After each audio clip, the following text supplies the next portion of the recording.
So it's time for the inquiry to resume. So first of all, the usual announcements. Mobile phones, please check those, make sure that they're turned to silence and anything else that might go off and make a noise. Secondly, we're not expecting a fire alarm. If we do hear one, we go out of one of the two side doors and down the stairs, congregate in the council's car park, and don't obviously come in until we're told it's safe to do so. Everybody all right with stairs? Yes? No problems? Good. All right. So we are continuing today with Mr. Dygan and his evidence in chief. Yes? Yes. So before we start that, is there anything that anyone wants to raise before we start?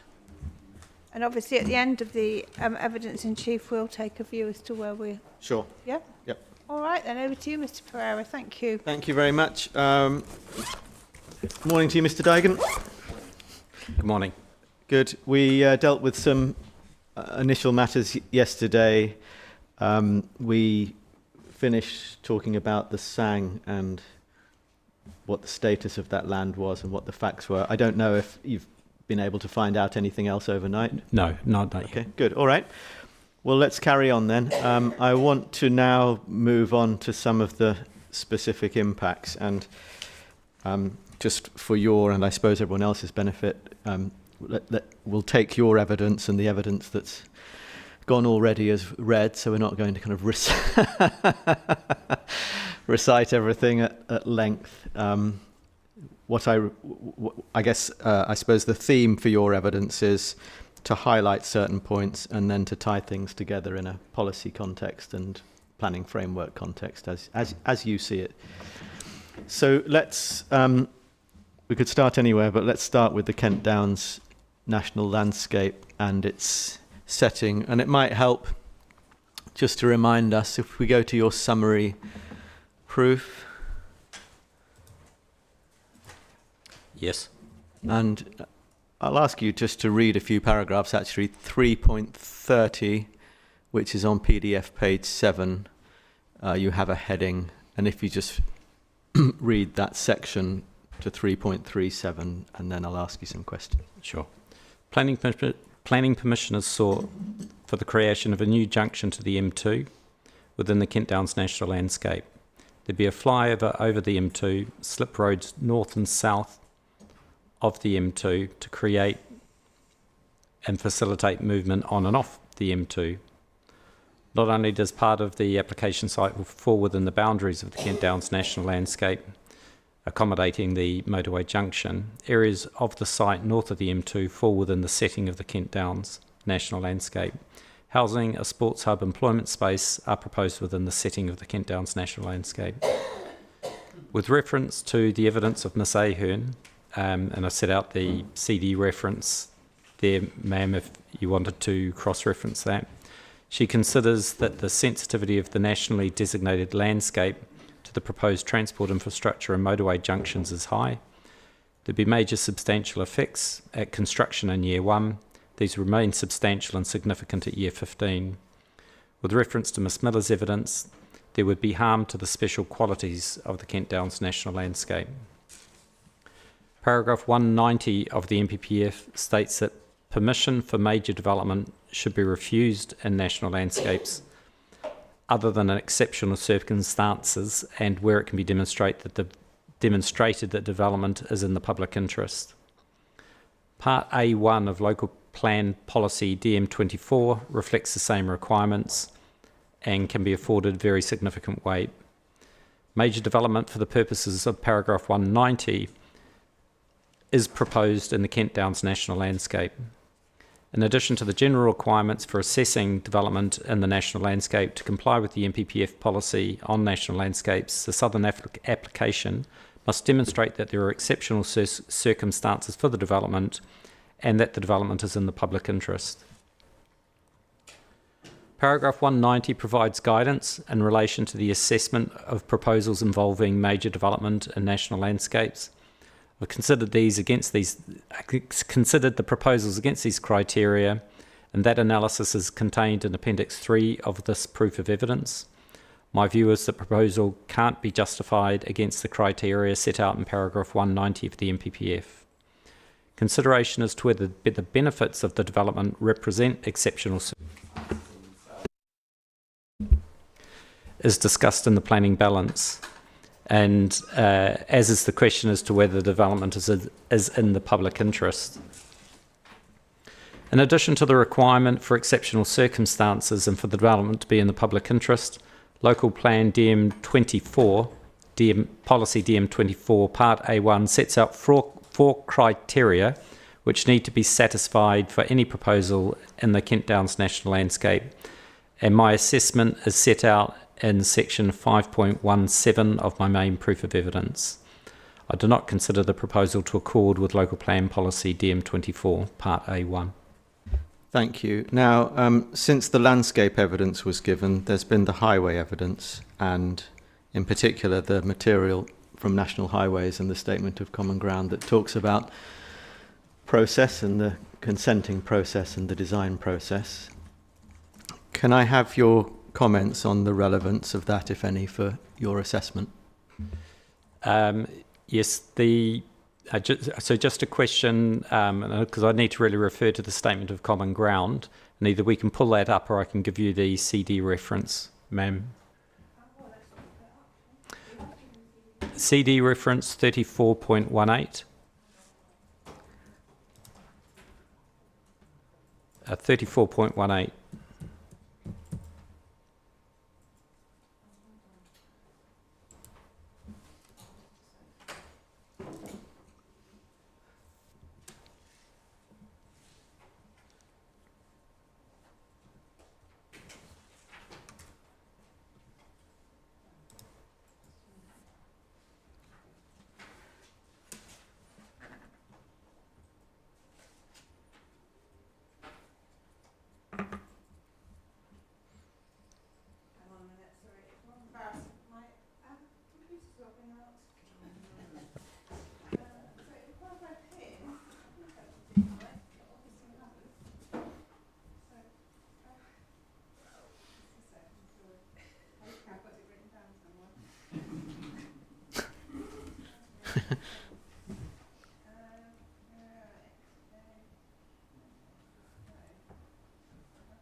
All right. Is it all sorted out? Well, I hope so. Yeah, well, I'm in. Right. Now, could you just give me the CD number, please? 34.18.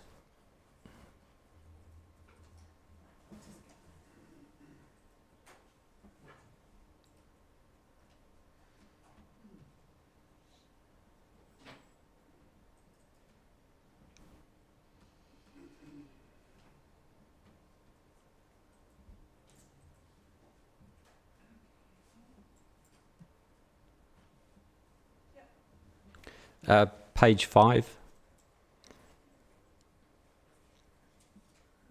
The paragraph 6 and 8, and it's just to note, if I just read paragraph 6, the the parties agree that it is possible that the development of the detailed scheme for the junction could require further land which does not fall wholly within the parameters of the outline application. Paragraph 8, and I'll just read part of this. If the detail of the design of the junction were to change such that more land is required, then further consent may be required under the Planning Act 2008. What they're referring to here is that there are potentially different consenting regimes that the junction might need to go through, and it goes on to explain that whichever regime it is, it can be catered for. So that's what's within the statement of common ground. What I'm referring to is that it infers that there's a level of uncertainty over whether more land would be required. The junction has been designed indicatively. It's an outline scheme with access reserved, so the full details of access are yet to come.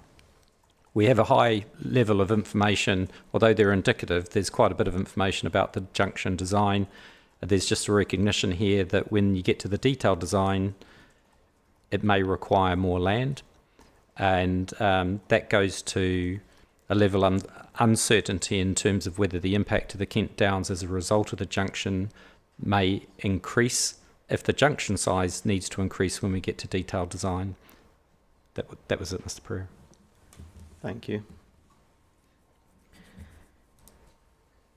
And the implications of that for the question of whether it's major development or not?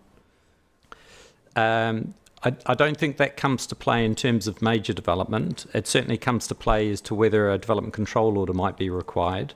But the statement of common ground makes it clear that even if a DCO is required, the consenting regime can cope with that.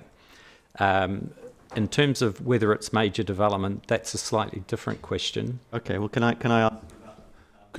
Just if it helps, it is common ground that this would involve major development within the AONB, or within that. We're not contesting. We're not contesting, put it double negative, we're not saying it isn't major development, so we're accepting that it would involve, quote unquote, major development within the AONB. Thank you. Is that been written down? I understood it had always been... It's been open to the possibility. It's sought to engage with the is it 190 or whatever it is framework that goes through exceptional. I thought you'd always said it could be, but I didn't. Oh, I see. I didn't all right. know that you'd said it was, but that's nice. Put it another way. We're not saying it isn't, so we're accepting that it. It is. We're accepting that it is, then, aren't we? 9.6 of my proof. All right, it does say could be classified. Fair point. Yes. Yeah. We can. It's up to, obviously, it's up to the inspector, but yeah. Okay, so common ground that it is. That's good. If you've got any other interventions like that, please. Just trying to assist. Quiet. Good. Okay, so well, there you have it. There you have it, Mr. Dygan. It's agreed that it's major development. Of course, that doesn't mean, as the applicants pointed out, the inspectors and the Secretary of State have got to reach a view on that themselves. And also one has to look at the impacts for the purposes of the relevant tests. Now, the inspectors got the evidence from the landscape witnesses. And if we look, I think, in your main proof of evidence, which is CD 38.6.2. Yes. And if we look at in section 5, PDF page 45, the inspector will find your tying together of the landscape evidence, paragraph 5.128. Is that right? Yes, that's correct. So rather than repeat it now, it also is all set out in my evidence along with the references to Miss Ahern's and Miss Miller's core documents. Thank you. Now, without rehearsing everything, what are the particular things that you've had in mind when you've struck your planning balance, please? in terms of, sorry, just in to terms of clarify. in terms of impact. Yeah.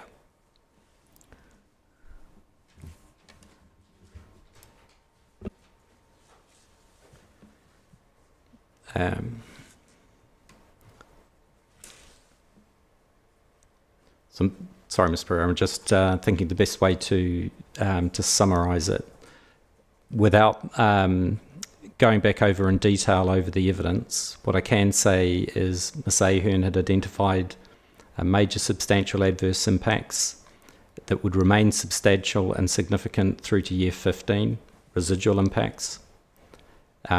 There's been consideration of mitigation, and it's not considered that it was sufficient to moderate impacts such that they wouldn't be significant. In some cases, the impacts have been underestimated. Ms. Miller had looked, from the Kent Downs National Landscape Unit, had looked at in a lot more detail at things such as the special qualities of the Kent Downs National Landscape and how they might be impacted. And that's set out in her evidence, which I can come on to in detail if you wanted to talk through those qualities.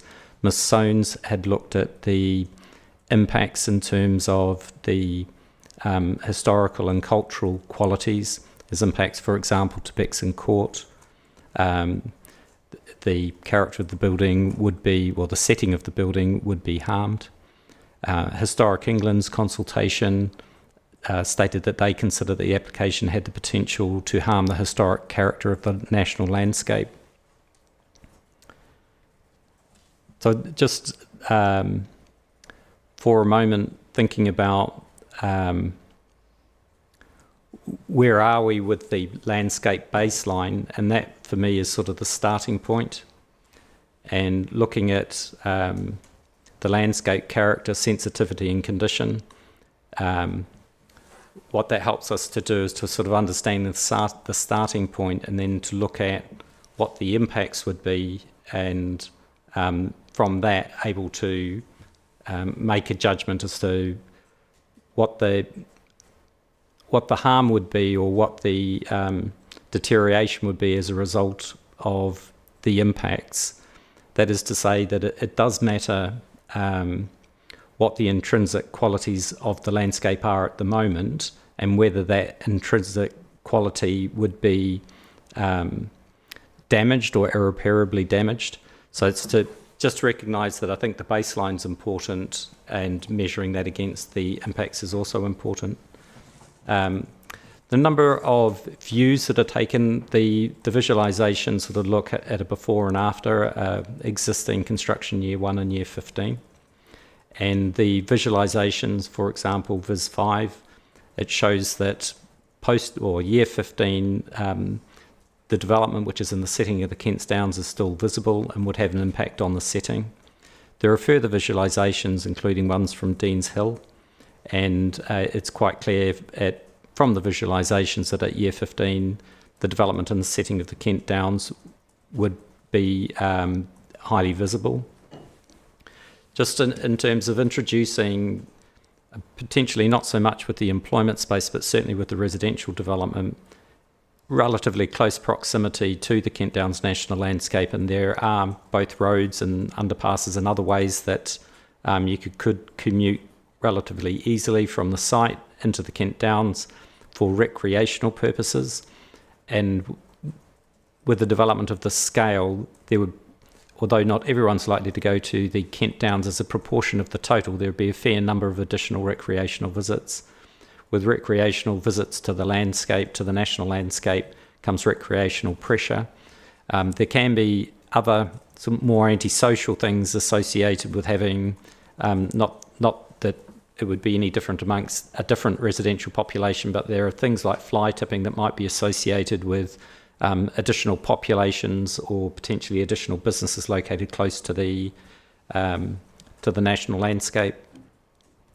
And as we've discussed, National Highways have indicated that once you get through the detailed design, at that point it will be fully known as to whether a greater land take is required. In terms of whether there's the potential for a lesser land take once you get through the detailed design, I'm sort of not in a position to say that, But what I can say from the highways evidence is that the design of the junction has looked to be as small a land take as they could manage whilst making it technically feasible. So I don't have a great deal of confidence that the detailed design will result in a significantly smaller piece of highway infrastructure with a less land take. So there's the highway infrastructure itself, and whilst I don't have an exact calculation, my estimate is that the hardware, as it were, is around about 4.8 hectares, but the overall land take is more about 14.8 hectares. And remember that you need to do things such as realign Ruansbarn Road. It's got a bridge over the motorway.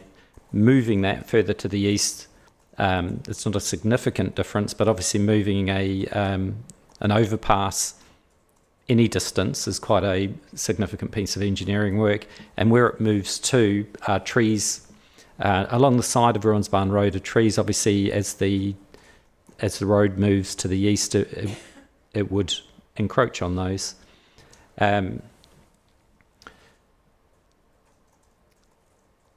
Well, I guess that those would be the things that I would draw attention to. I did mention the setting in terms of views from Dean's Hill and so forth.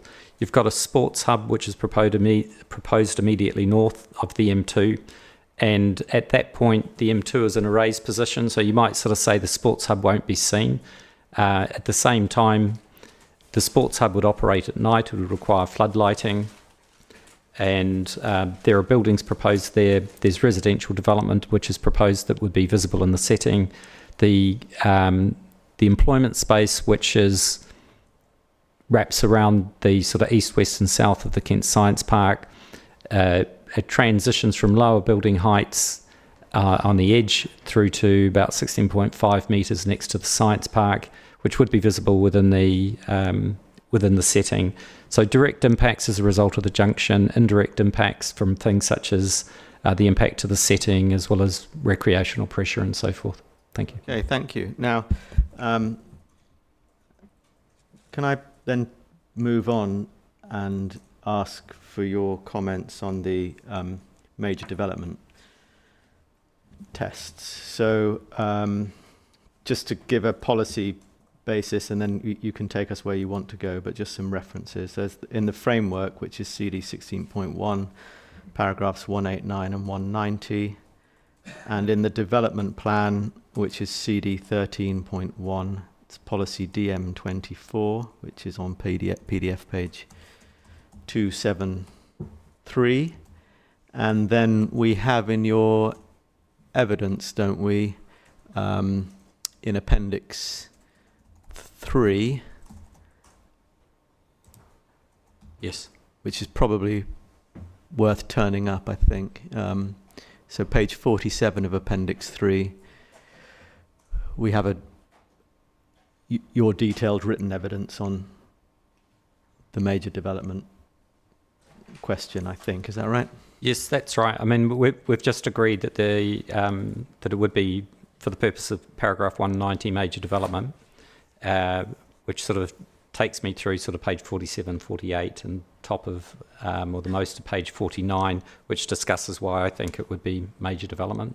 But having agreed that, the next step would be to understand whether there are exceptional circumstances and whether the development is in the public interest. Thank you. And you've set out top of page 50 of your appendix 3, the paragraph 190 tests, I think. Is that right? Yes, that's right. So ma'am, if I take you back one moment to the MPPF at paragraph 190.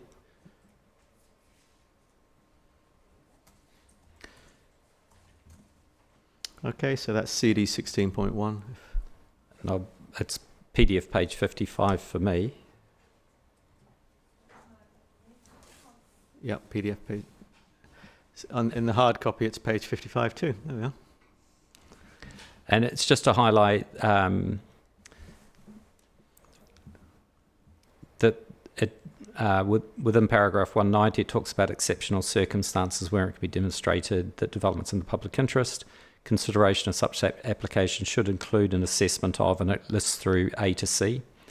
What I've done within my evidence is to have a look at A, B, and C, and whether the scheme can be justified against those. So I just turn back. This is my summary proof of evidence, page 50. Highlight that there's no policy definition of exceptional circumstances, but you've got the A, B, C, which is set out in paragraph 190. And first being need for the development in terms of any national considerations, the impact of permitting or refusing it on the local economy. And Should we be looking back in your Appendix 3 now, or where? yes, but I'll talk to it rather than read through it, I think. Absolutely. So what I see here is, in terms of the need for the development, the applicant talks about the housing need, the fact that the council doesn't have a 5-year supply. So housing being one of the needs. There's also the highway infrastructure, the Southern Relief Road, and the need for, if you think about the road, not only delivering access to what's within the site, the housing and so forth, but there's a, sorry ma'am, so there's a housing need, there's highway infrastructure which provides access to the development and provides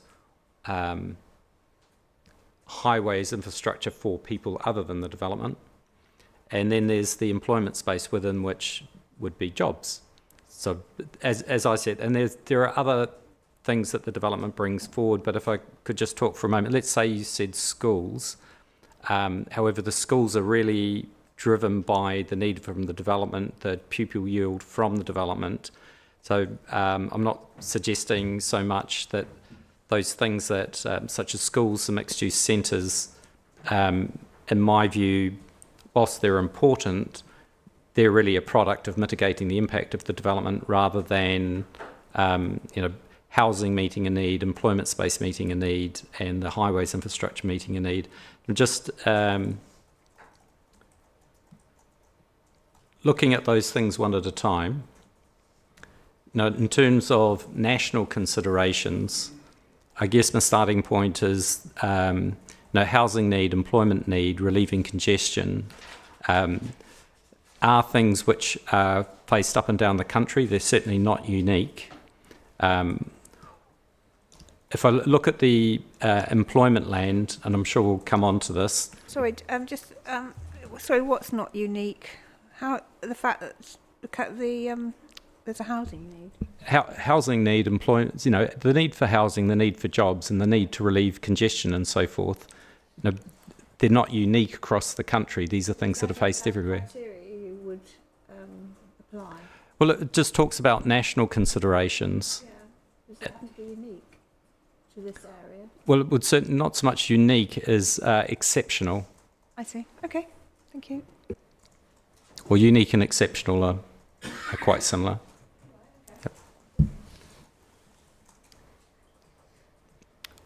So in terms of employment space, the borough has a supply or a future supply of employment land to last for, depending on estimates, around about 8 years. So there's not an immediate urgent need to meet employment land needs, but beyond that 8 years, the Employment Land Review has identified additional demand that would need to be met on land over and above what's within the supply. And clearly there's space which has been proposed on the Highsted site that could meet that demand. The Employment Land Review 2023 identified that there are other areas of land where employment need could be met.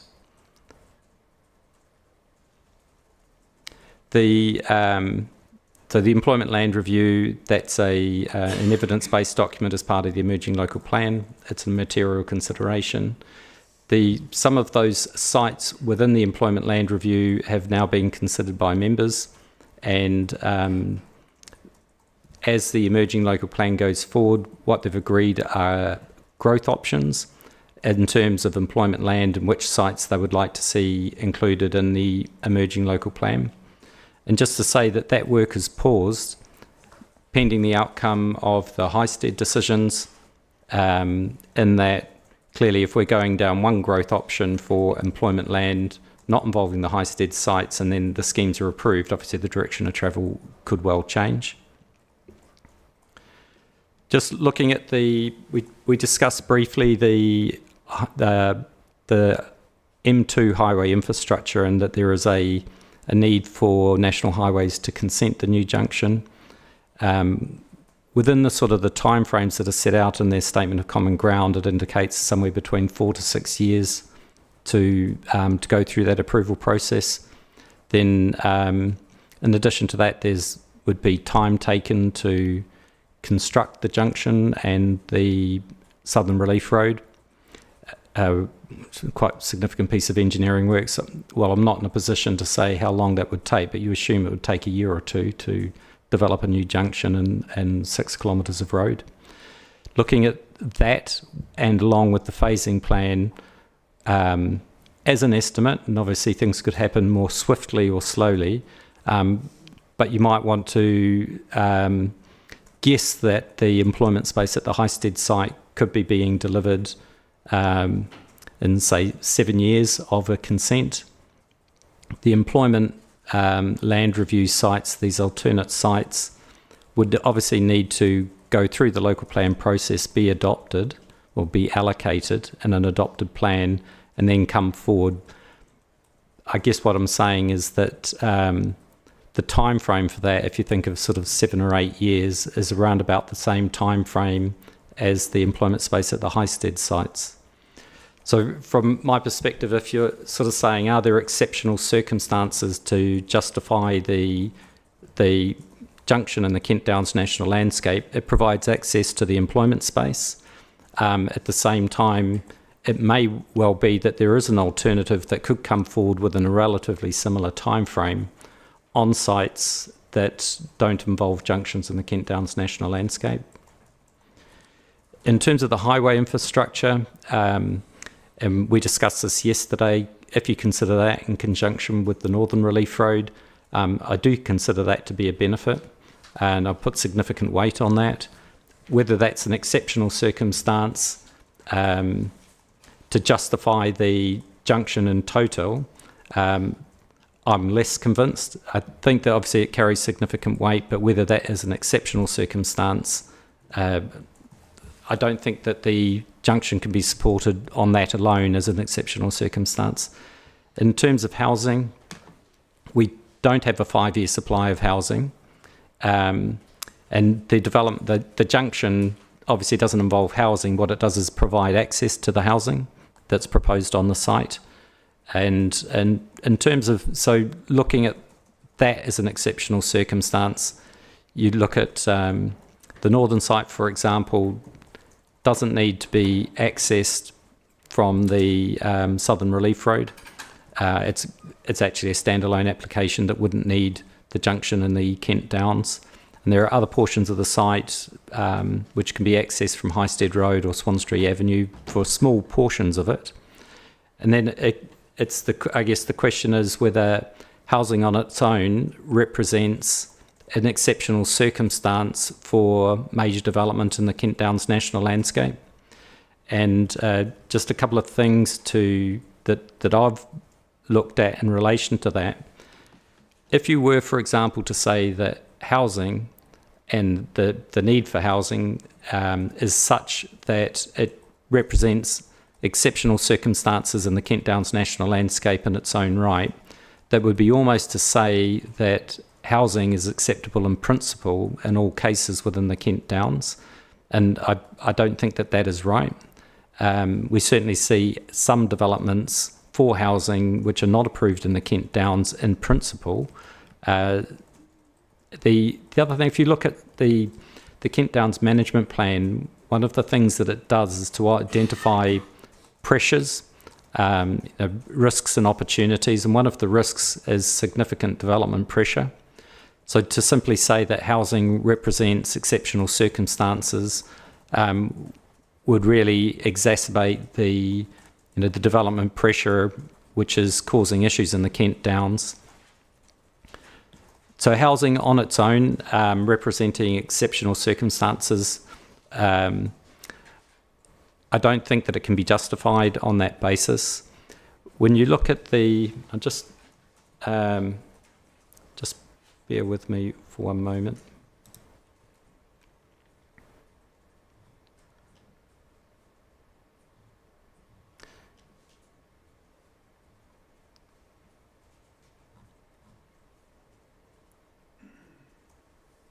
Just looking for the PPG reference, Mr. Pereira.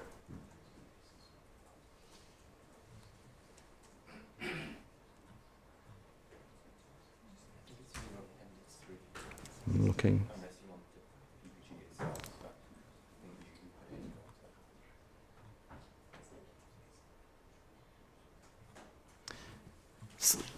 And it might be, well, whether you want to turn this up, ma'am, or whether I can just refer to it. Pretty sure we do. Is this the paragraph that's referred to at 1.25 of your Yes. Appendix 3? Well, hang on. It's referred to there, but not. It might be. Is it what's in CD 16.3, perhaps? Which is the natural environment Yes. one. Sorry, 16.3.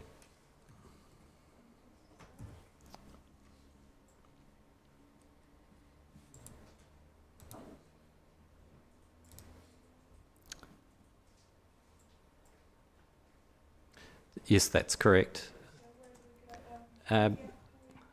PDF page 21, I think because it's been printed out from the internet, it doesn't have a actual page number, and this is towards the bottom of the page.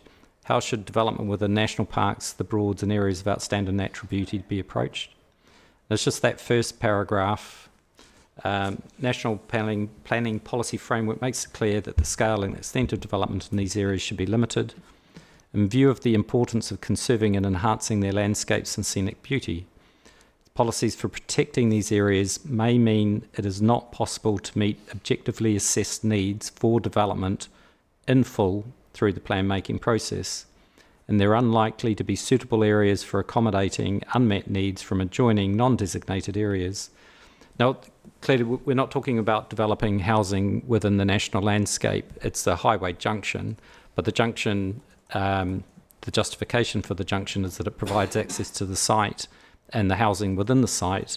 So I am drawing a linkage between the junction and housing. And so two things. Within the PPG, I think there's a recognition that national landscapes are unlikely to be suitable for accommodating unmet needs. Clearly, the unmet need for housing isn't being met in the Kent Downs, but the highway infrastructure that provides access to the housing is. The question comes: is housing an exceptional circumstance? Is it housing at any cost? And I don't think that it can be. Within the MPPF, the footnote 7, it talks about things that would disengage the presumption in favour of sustainable development, and that does talk about impacts to national landscapes. Now, it wouldn't do that if it were to say that housing is an exceptional circumstance in every case. I think there's an acknowledgement there that in some cases it could be that the impacts to the national landscapes would disengage the tilted balance. So that was just a response in terms of the exceptional circumstance for employment, land and housing. And I do recognise that there would be benefits from the Southern Relief Road when it connects to the Northern Relief Road, but whether those are exceptional, I don't think it can be justified on that basis. Thank you. And if we just go back to your Appendix 3 and PDF page 50, so this is CD 38.6.3. Sorry, are we in the summary here? We're in Appendix 3. Oh, Yeah, Appendix 3, 38.6.3. And it's PDF page 50 of that.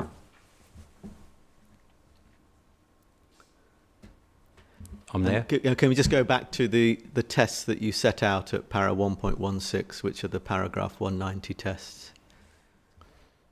Yeah? Okay. Yes, sorry. So No, that's all right. I'm going to ask you a question. You don't, okay. don't need to- So hang on. Yep. If we just look at those tests, so you've I just want to understand how far through we are with this, and then what parts of the tests we still need to talk about. I think you've talked about need and national considerations. I think you've talked about the extent to which there's potential for the employment to go outside the area. The landscape witnesses, and you've touched upon this, have talked about the impacts. But I just want, for the inspector's benefit, to also touch upon the other aspects of these tests. Yeah. If we go back to A, there's a reference to the impact of permitting or refusing upon the local economy, and I wanted your evidence on that, please, because the applicant has put in evidence that talks about the economic consequences of the development. And where does the council stand just on that specific point, please? So the local economy functions at present. There is an evidence to say that if the scheme was refused, that the economy would be severely degraded. If the development is approved, then and there's an economic opportunity statement which accompanies the planning applications, and it quantifies benefits. So you've got, during the construction phase, jobs and spending. And during the operational phase, you would have people that are working in the non-residential spaces. Household spending would flow into the economy. I guess what I'm saying here is that if it were consented, there would be economic benefits. Equally, if the development is consented, so again, the Kent Downs National Landscape really involves the highway infrastructure. I guess what I'm doing is to say the highway infrastructure facilitates the jobs and other things that are going on. So while the jobs aren't occurring, or the spending is not occurring in the Kent Downs, that is facilitated by the junction. So I'm linking the two. So if we talk about the local economy and the rural economy, that would largely be displaced by development. And when we talk about the rural economy, you've got the jobs associated with farming, but it's more than that. We've heard from the Shooting Box Nursery, for example. They would be located next to the Household Waste Recycling Centre, and have described that they may face challenges as a result. In addition to the farming jobs, you're talking about, in this case, arable farmland or orchards and so, like food production. So not only is it the people that are doing the farming, but I guess it's the food security, food miles, and the ripple effect through the economy. If you pick the fruit, it then gets packed and so forth, and there are a raft of jobs both on site and then sort of throughout the economy that are tied to the agricultural use of the site, which would be displaced. So I can see, whilst on the one hand you've got benefits to the local economy from, for example, new jobs, you've also got disbenefits in terms of the displacement of the existing rural economy. You would talk about, say, the benefits of approving it on the local economy in terms of mixed-use centres, for example. At the same time, without the mixed-use centres, then the new communities, the new towns would be somewhat dysfunctional. If you can't go and buy a pint of milk without getting into your car and driving to a supermarket, then it actually starts to make those communities almost unsustainable. So some of those, like the mixed-use centres and the shops and so forth within there, to a degree, I think that those are necessary to provide for the residential, residents that would be there in the future. And it's just to say the relative benefit of approving it for those types of, there's still of benefit, but really quite different from the benefit of employment space.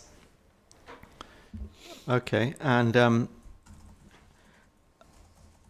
I think that's probably everything on A. Just going on B, you talked about the potential scope for employment to be met elsewhere. There's also the housing aspect, and you spoke in your evidence yesterday about direction of travel for employment, and to the extent that it's been considered for housing. Is there anything you want to say to the inspector in the context of housing on the question of scope for developing outside the designated area or meeting the need in some other way that you haven't already said? So and it is something that came up yesterday, and it might be useful to talk about it now, or I can talk about it later in terms of housing supply and directions of travel and so forth. So just sort of coming away from these documents for a moment, and these are core documents, just bear with me.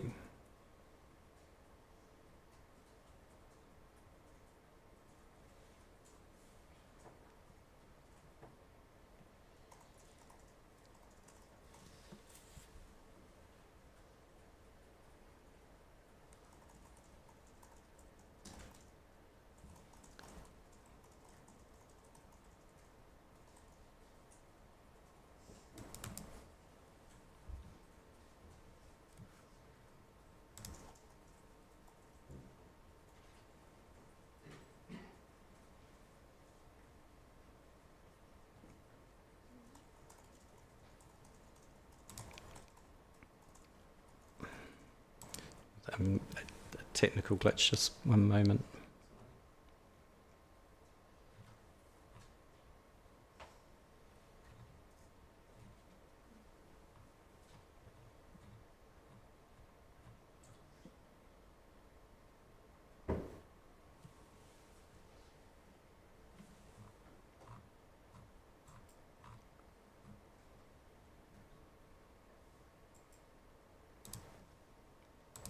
I apologise. This is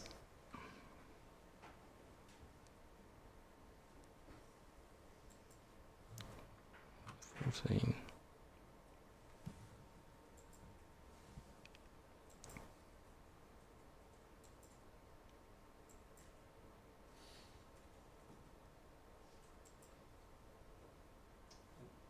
Anything we can help with? I'm just trying to open a document, and yes, so this is a full council. So, ma'am, and as soon as I can locate it, I'll pull it up. So there were growth options discussed for residential dwellings late last year. We have the sort of two policy groups before things reach full council, and there had been previously options considered in terms of the direction for growth in terms of housing, and we discussed that yesterday, where earlier they've been looking at sort of like an even share. Then subsequent to that, in late December 2024, this is sort of on the 4th of December.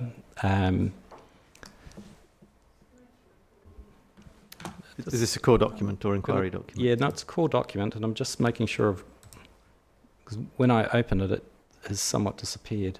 Is it the December one? 14.22? But 22. So it's just when I open my system, instead of opening it, it disappears.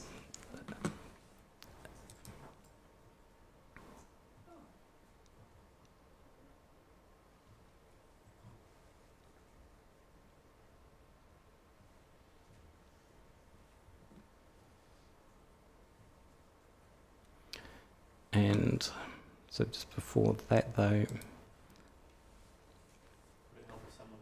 lent you a laptop for. I think I'm going to try something slightly different.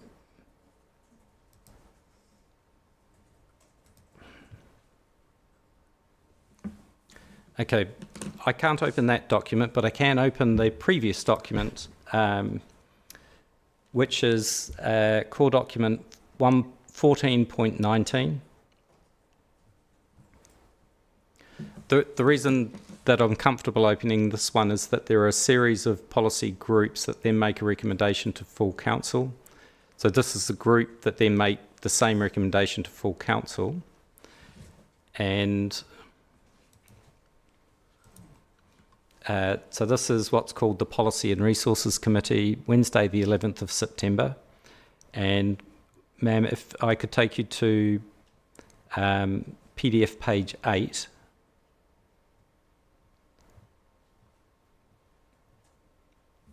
What's the paragraph? It's minutes, so it's paragraph. Or the page at the number at the foot of the page. This is PDF page 8, page 164 within the document. Thanks. If you come up from the bottom of the page, you'll see the recommendation to council. So this is the Policy and Resources Group making a recommendation to the council. And recommendation 2 is that growth option 6 be progressed. And if I can just take you to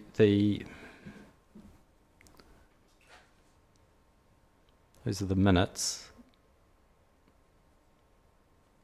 I just wanted to show you what growth option 6 is. Was that accepted then by the full council? No, and that's the document that I'm struggling to open. Oh, yes, exactly. And so growth options for housing are being recommended. Mm-hmm. They make it to full council, but they're not taken further. Right. And that reflects things such as the call-in for the Highsted applications and decisions to delay decisions around allocations until more certainty is known about the outcome of the Highsted decisions. Okay.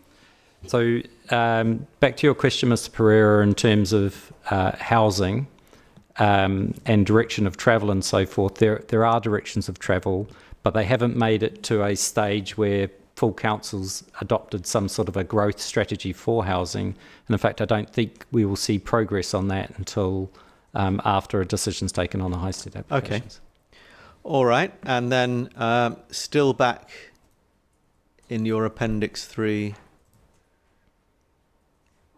Can I just ask this more less targeted growth approach that we've read about? Can't remember where now, but I think you probably mentioned it, whereby growth would be more of a sort of ubiquitous across the borough. Yes. Is that's not a So that position then? it had been, but about 18 months ago. Oh, I see. So things have sort of since that position, Yeah. and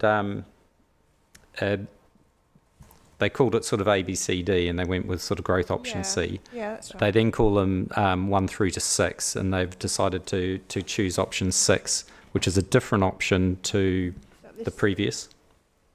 This 6. This 6 is a different option to the even distribution that you would have seen in the previous discussions and decisions about growth options. So basically, there's no growth option then.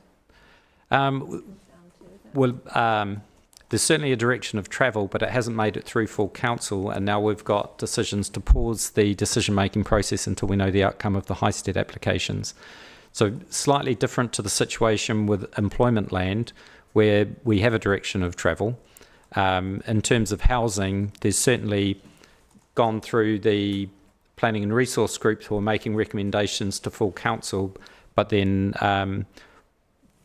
the minutes from full council sort of talk about having considered this, but this isn't taken further, and I think the key reason for that is wanting to have a bit more certainty about the outcome of these applications. So sorry, you said there was a direction of travel, but there isn't then, in terms of housing. Is that right? Certainly not endorsed by full council. Thank you. which is probably which is the acid test, as it were. Okay, thank you.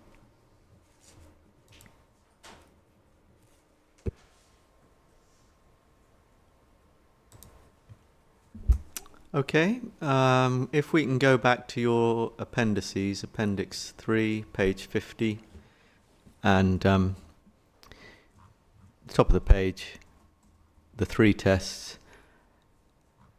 Yes. Can I just take you to C and impacts subject of other evidence, and you've touched upon them already this morning. Yep. Can I ask you if you're able to deal with it now? If you want to deal with it later, you can, but it might be convenient now.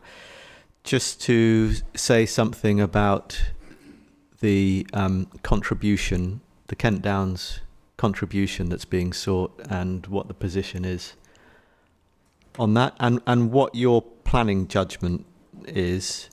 We know that there's a legal question about Section 85 of the Countryside and Rights of Way Act and what that requires. Leave the legal stuff to the lawyers, but just where you are on the planning question.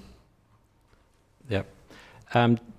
Ms. Pruitt, just before I move off Yeah. B, practically speaking, within the Kent Downs itself, just answering that question of what else could you do physically in terms of the junction, which is a slightly different question in terms of where could housing go or where could employment land go.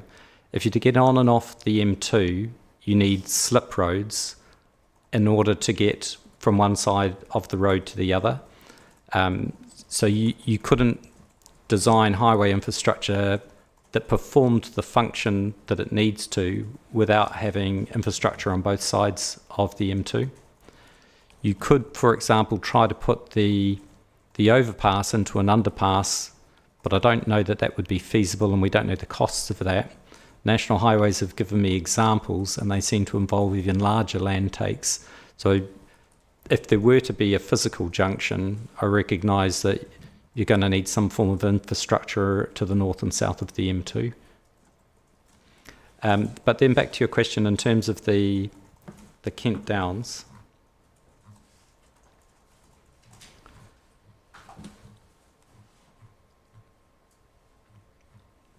Sorry, just bear with me.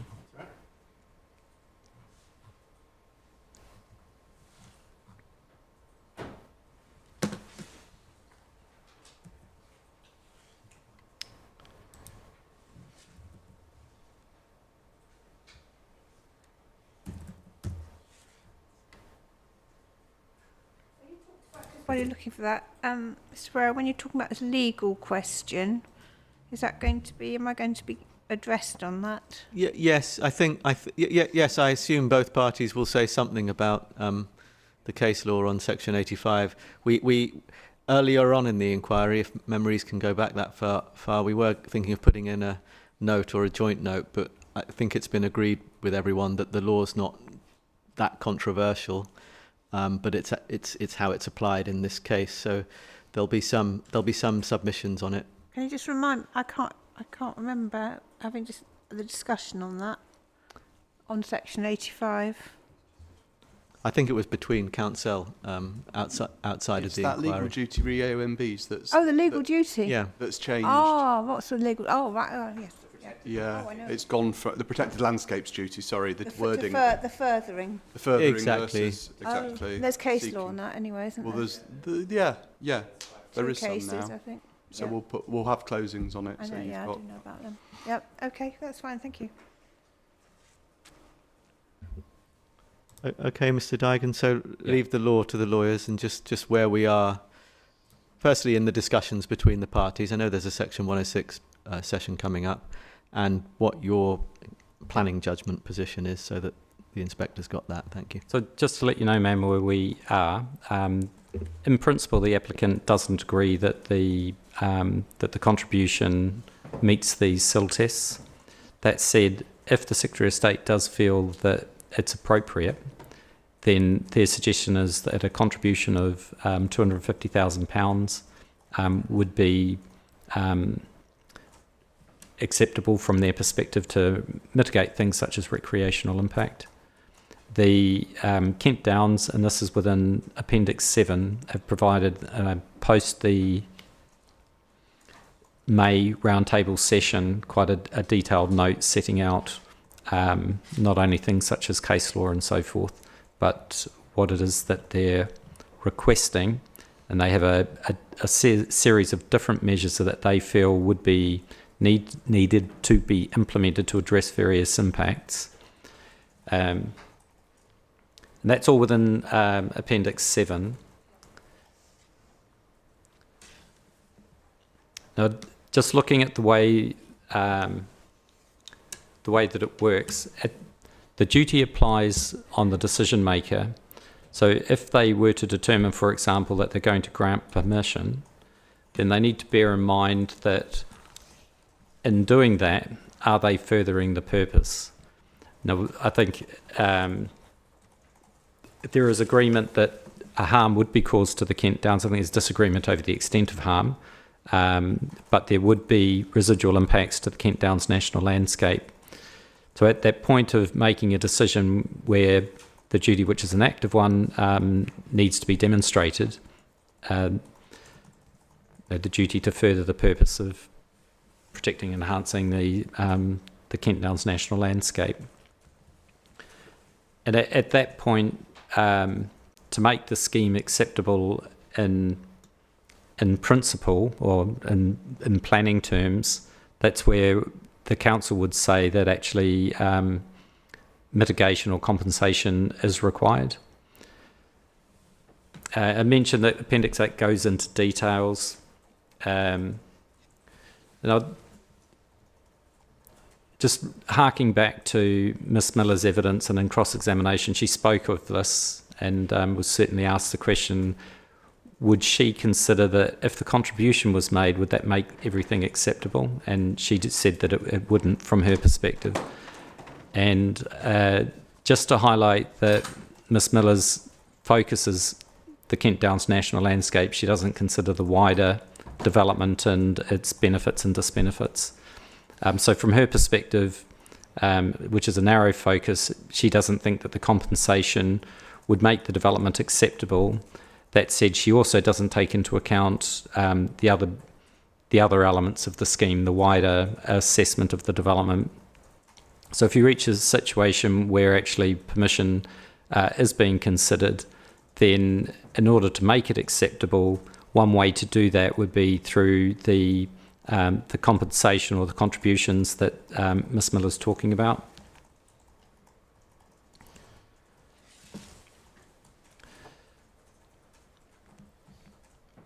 So if I just talk about, so there's a question as to whether it's applicable at all, and I think that it is. I think that you can demonstrate that it's necessary, that it's directly related to the development, and that it's fair and reasonable.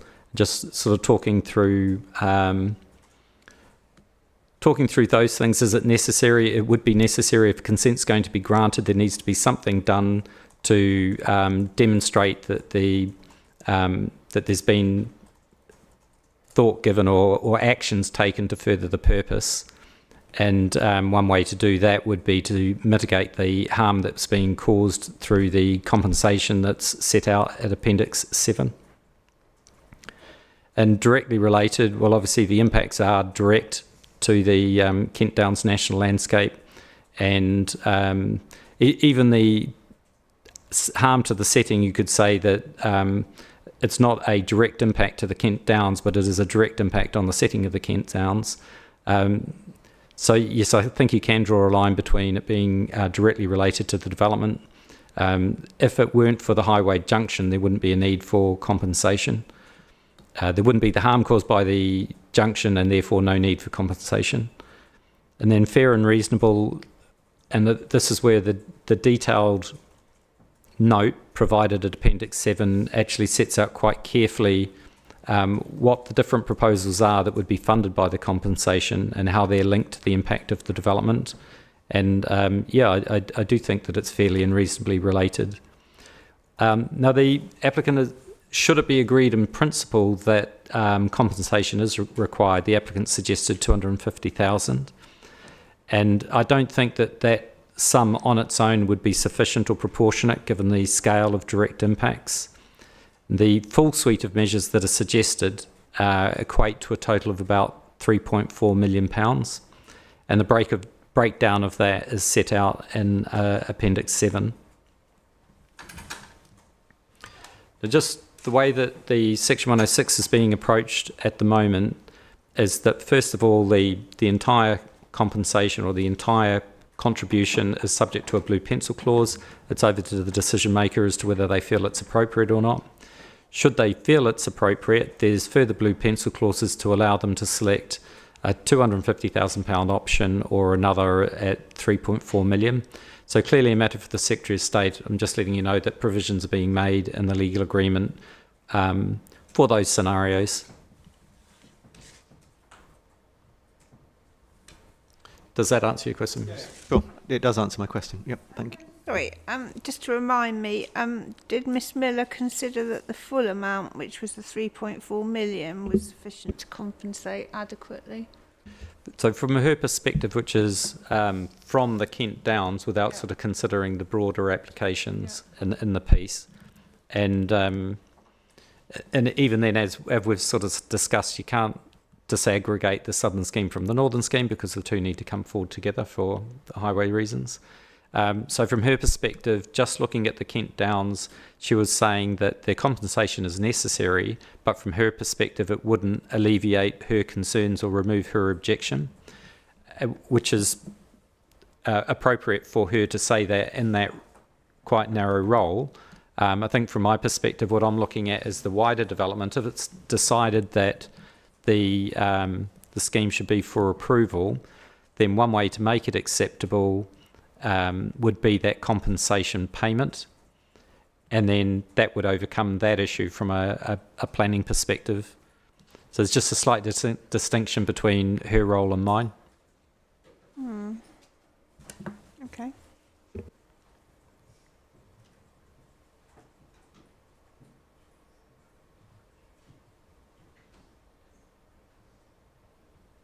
It's Appendix 8 of my proof, not Appendix 7. It's just I've mentioned a couple of times Appendix 7, which is relating to landscape, but this Kent Downs National Landscape contribution is Appendix 8. Apologise for any confusion.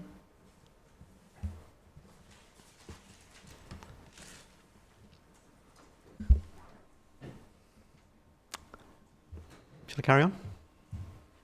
Good. Yep. Good. Thank you. Let's now just touch base with the development plan policy, and I think that will then tie up the national landscape and then also lead us into the AHLV question as well. So I think we need to go to, but you'll tell me otherwise, DM24, which is CD 13.1, PDF page 274. So that's the development plan. Sorry to interrupt you Yeah. again. But we were in this Appendix 3, weren't we? We were in a... Paragraph 1.25, it seems to stop at the end and halfway through some sentence. Is that just a... Not intentionally. So maybe were you trying to say something else there, or should I just scrub out if housing should say if housing represents exceptional circumstances, it would be acceptable in principle in all cases. What I was just talking about there, that development within the Kent Downs National Landscape only occurs in certain circumstances, and if as a general rule housing is exceptional, then that means housing would be exceptional in principle in all cases within the Kent Downs, and that's not the case. Yeah, I got what you said, but it's just that on the hard copy, it doesn't say that. Which paragraph are we looking at, ma'am? 125, page 51. 125, page 51. It says if housing and then it stops. Is it in full on the electronic copy? I'm just checking the. It is, then I'll just copy out that page. 1.25. 1.25 Appendix 3. Yeah. The very end. Oh, you know, it says on mine says if housing repro as well. Yes, exactly. So I just wonder. Sorry. I wonder what came next. Yes. But if it's in full on the electronic copy, then I can just. 51. It's not on mine. It's not. No. Oh. Apologies, hadn't spotted that. Maybe just the hard copy could be that page. Well, could we be just? reprinted, Would you mind just Yeah. just giving me a page 51 to Yes. with all the what you want to say on it? Sorry about that. Yep. No, that's fine. I'm not quite sure It's how my that fault, happened. but.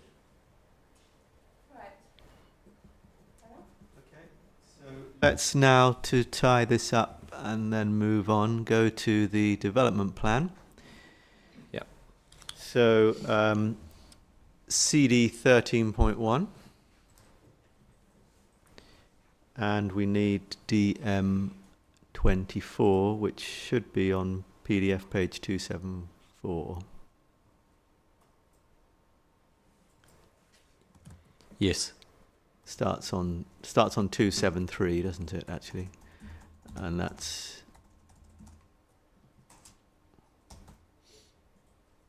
hard copy page 267 on mine anyway. Yes, that's right. So DM24, conserving and enhancing valued landscapes. You've got part A, designated landscapes, and paragraph 1, AOMB, etc. And then the second part of part A deals with areas of high landscape value. Just so that the inspector's got your evidence in the development plan context, is there anything else or any observations you want to make about part 1, which are dealing with the AOMB, or as it is now, national landscape? Yep. So the a major development in the Kent Downs requires exceptional circumstances and to be in the public interest. In addition to that, and you will notice a lot of DM24 reflecting the exact same language as the MPPF, but certainly if you look at Part A and the beginning of that, in addition to the point about exceptional circumstances and so forth, there is a part of the policy which talks about AOMB. So rather than MPPF, this is now talking about local plan. Quite separately from the MPPF, there's a part of the policy here that applies. And it talks about planning permission for any proposal within the national landscape granted subject to 4 points. The first revolves around conserving and enhancing the special qualities. The second about the National Landscapes Management Plan. Third, minimising impacts of individual proposals and their cumulative impact. And then finally, 4, being appropriate to the economic and social and environmental well-being for the area. Ma'am, I'm happy to talk through my assessment of those different categories, but it is set out in my evidence, and I can draw your attention to that or run through it.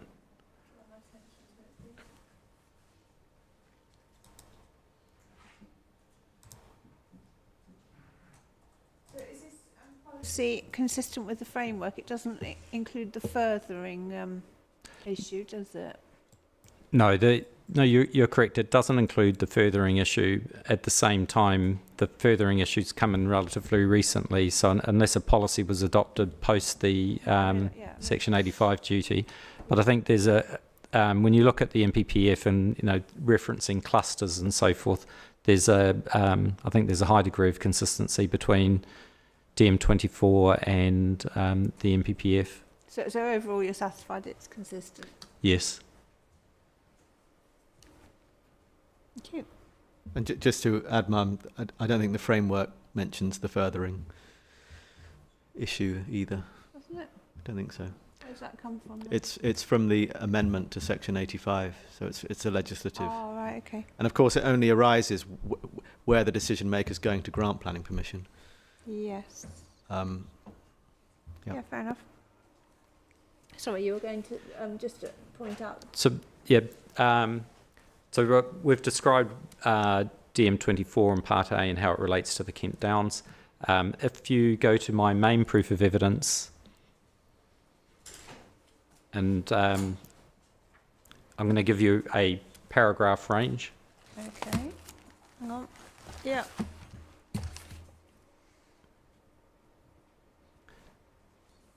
Paragraph 5.155.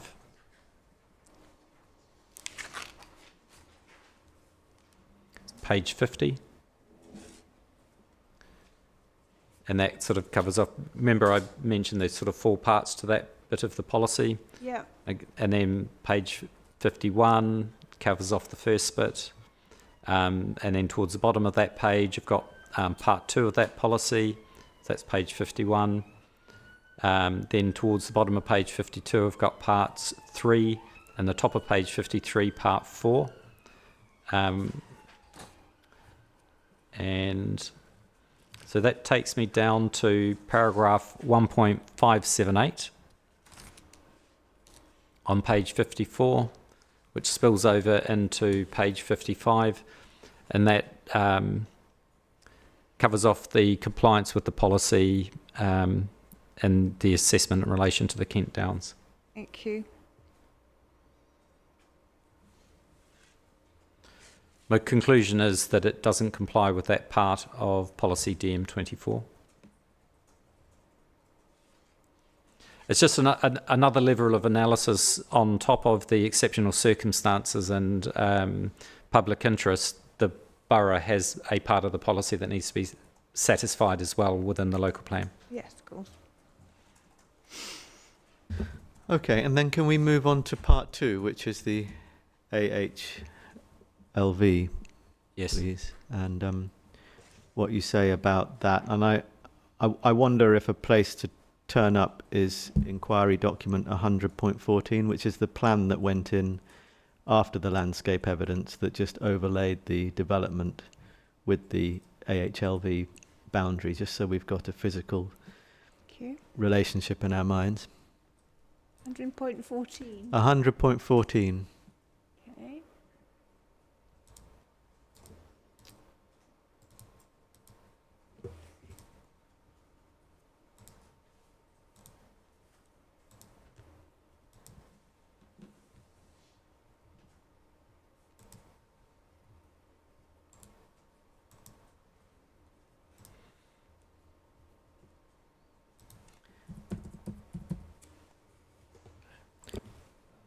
Over to you, Mr. Dygan. When you're ready. Just opening that now.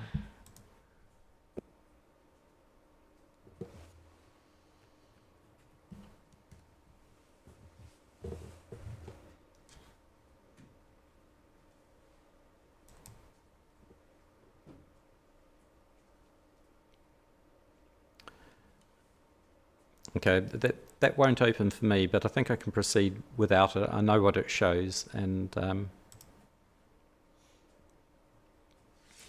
so this is just to clarify.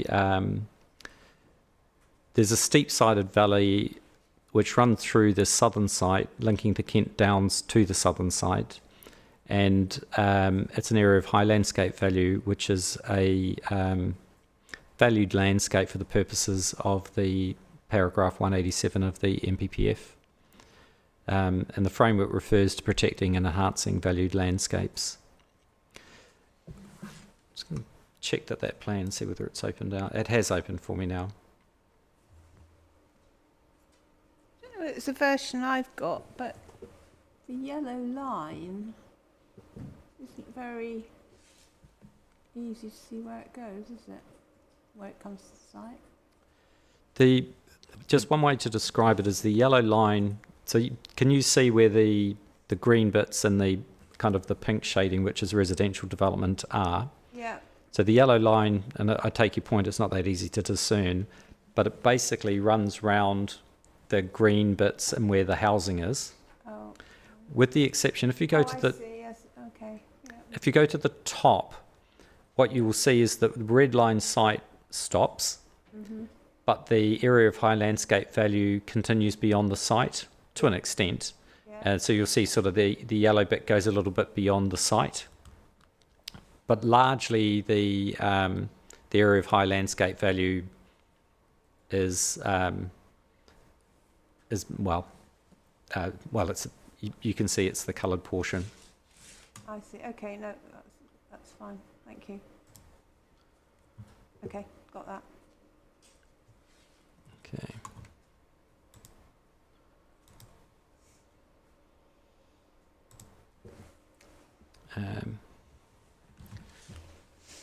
What we're just going to talk about is some of the impacts in terms of the area of high landscape value, and then just talk about sort of areas and proportions of areas and what we can see within the map.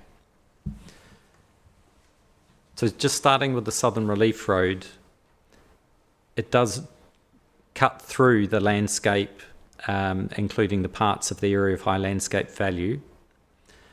There's, for example, an intersection at Stockers Hill, Cromer's Road and Highsted Road, which is quite a significant new piece of junction.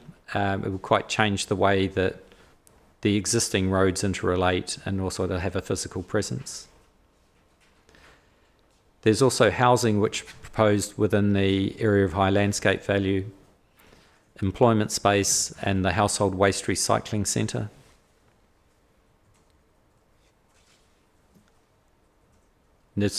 We've heard the landscape evidence. Ms Ahern has advised that there would be major substantial impacts during construction, major substantial and substantial adverse impacts at year 1 and substantial adverse impacts at year 15. And just the reason for mentioning that is so impacts reduce after construction, and by year 15 they've settled down to substantial adverse. And within this, well, not all of the area, but certainly parts of it, looking at the phasing plan, you're going to have construction over a 20-year period. Not in all places, clearly construction starts and stops in different locations. But if you think about it from start to end, you're talking about sort of 20 years with another 15 years for mitigation to reduce the impacts to some 35 odd years before you reach substantial adverse impacts.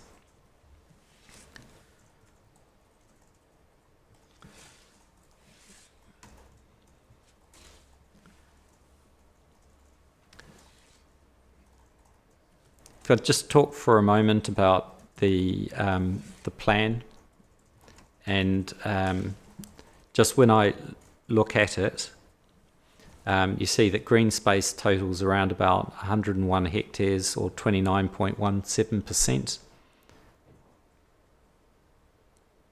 This is just an observation that counted within that total, I can see that there are areas of green space which are within the villages, sort of separating development parcels and so forth. And it's just to note that those would be quite urbanised areas of green space, as opposed to at the moment the area of high landscape value isn't as urbanised as that. It's just, is it a like for like? It's certainly counted towards green space, but whether it's the same thing as the existing area of high landscape value and the reasons that it was made an area of high landscape value, you have the Southern Relief Road, which is obviously not housing, but it is still a physical structure, and the topography through the area of high landscape value is largely a valley. So to get the road through it, you at some point need to sort of traverse the valley, and as it heads up towards the northeast, in order to accommodate it, there would need to be earthworks. I'm just going to look at the drainage proposals for a moment.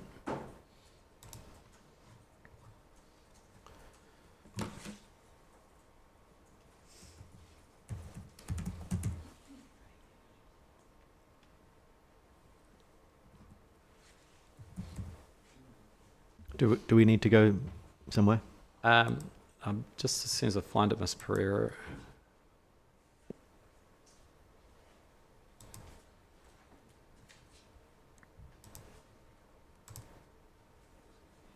Can we go to CD 9.2.45?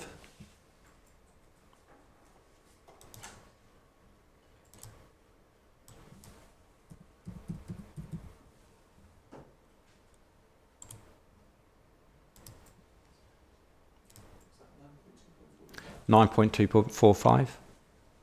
The drainage diagrams.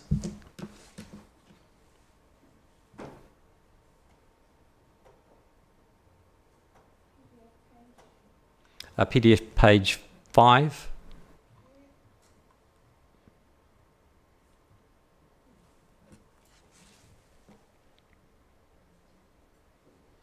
Sort of quite a colourful diagram showing sort of contours and then different colours representing different types of drainage proposals.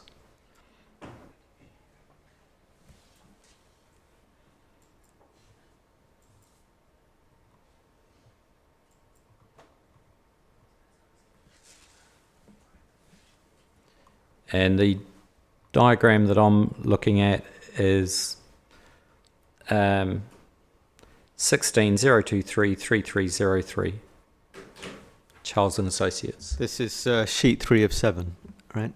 Conceptual surface water management plan. Yes, Cool. that's correct.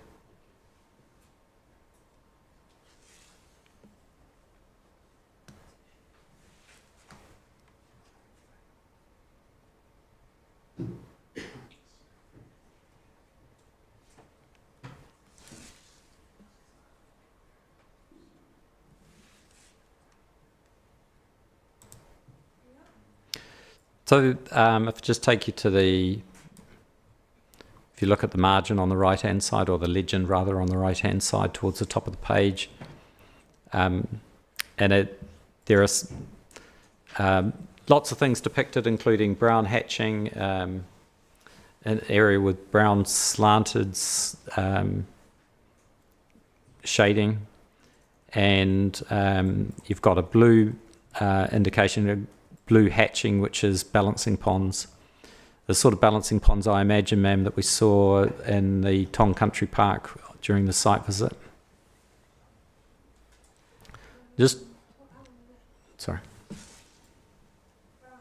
As we saw in Tong Country Park. Well, so Sorry? within the... Oh, you mean the one it's for Stones Farm? Yes, Stones Farm. Oh, sorry, yes, yeah. Okay, thanks.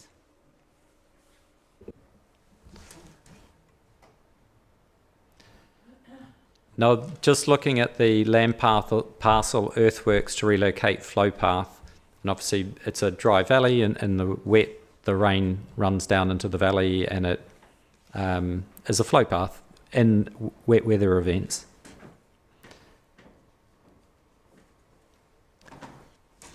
And you can see this brown hatching, crossed hatching. There are quite significant, I mean, it's an indicative drainage proposal, and the drainage doesn't have to go in exactly these locations, but it's fair to say it will need to go somewhere. It's a jolly big site, so I'm comfortable that they can accommodate it. But in relation to, I guess the point that I'm making is you've got an area of high landscape value, and as part of the drainage proposals, there are land parcel earthworks. And can you see towards the top of the page, ma'am, you can see that intersection at Stockers Hill and Cromer's Road and Highsted Road, and where the Southern Relief Road comes down from Highsted Wood to what is a fairly interesting junction with 1, 2, 3, 4, 5, almost 6 armatures. And in addition to balancing ponds and so forth, there are also land parcel earthworks. If you scroll downward, and this is now onto page 6, which is sheet 4 of 7, towards the sort of bottom left-hand side, you can see beyond the junction are more land parcel earthworks, and so in there, for example, it talks about a off-site attenuation pond, 1.3 metres deep, it's 20 metres wide, 465 metres long. And it's just to highlight that in order to accommodate the drainage, and not necessarily in this location, but somewhere within the site will need to be earthworks within the area of high landscape value to deal with flow paths and drainage and so forth. It's just, in addition to the road and the housing and other development, there are infrastructure works that are necessary within the area of high landscape value that would also have an impact. Acknowledging these are indicative plans, that this doesn't set the exact location of earthworks and so forth.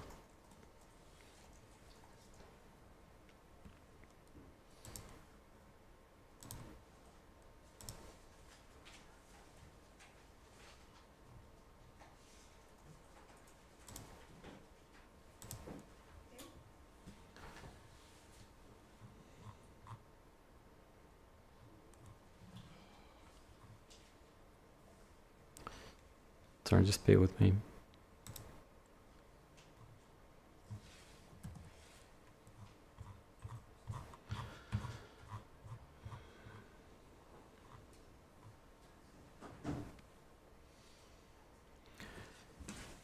This is now turning to policy DM24 as part A2.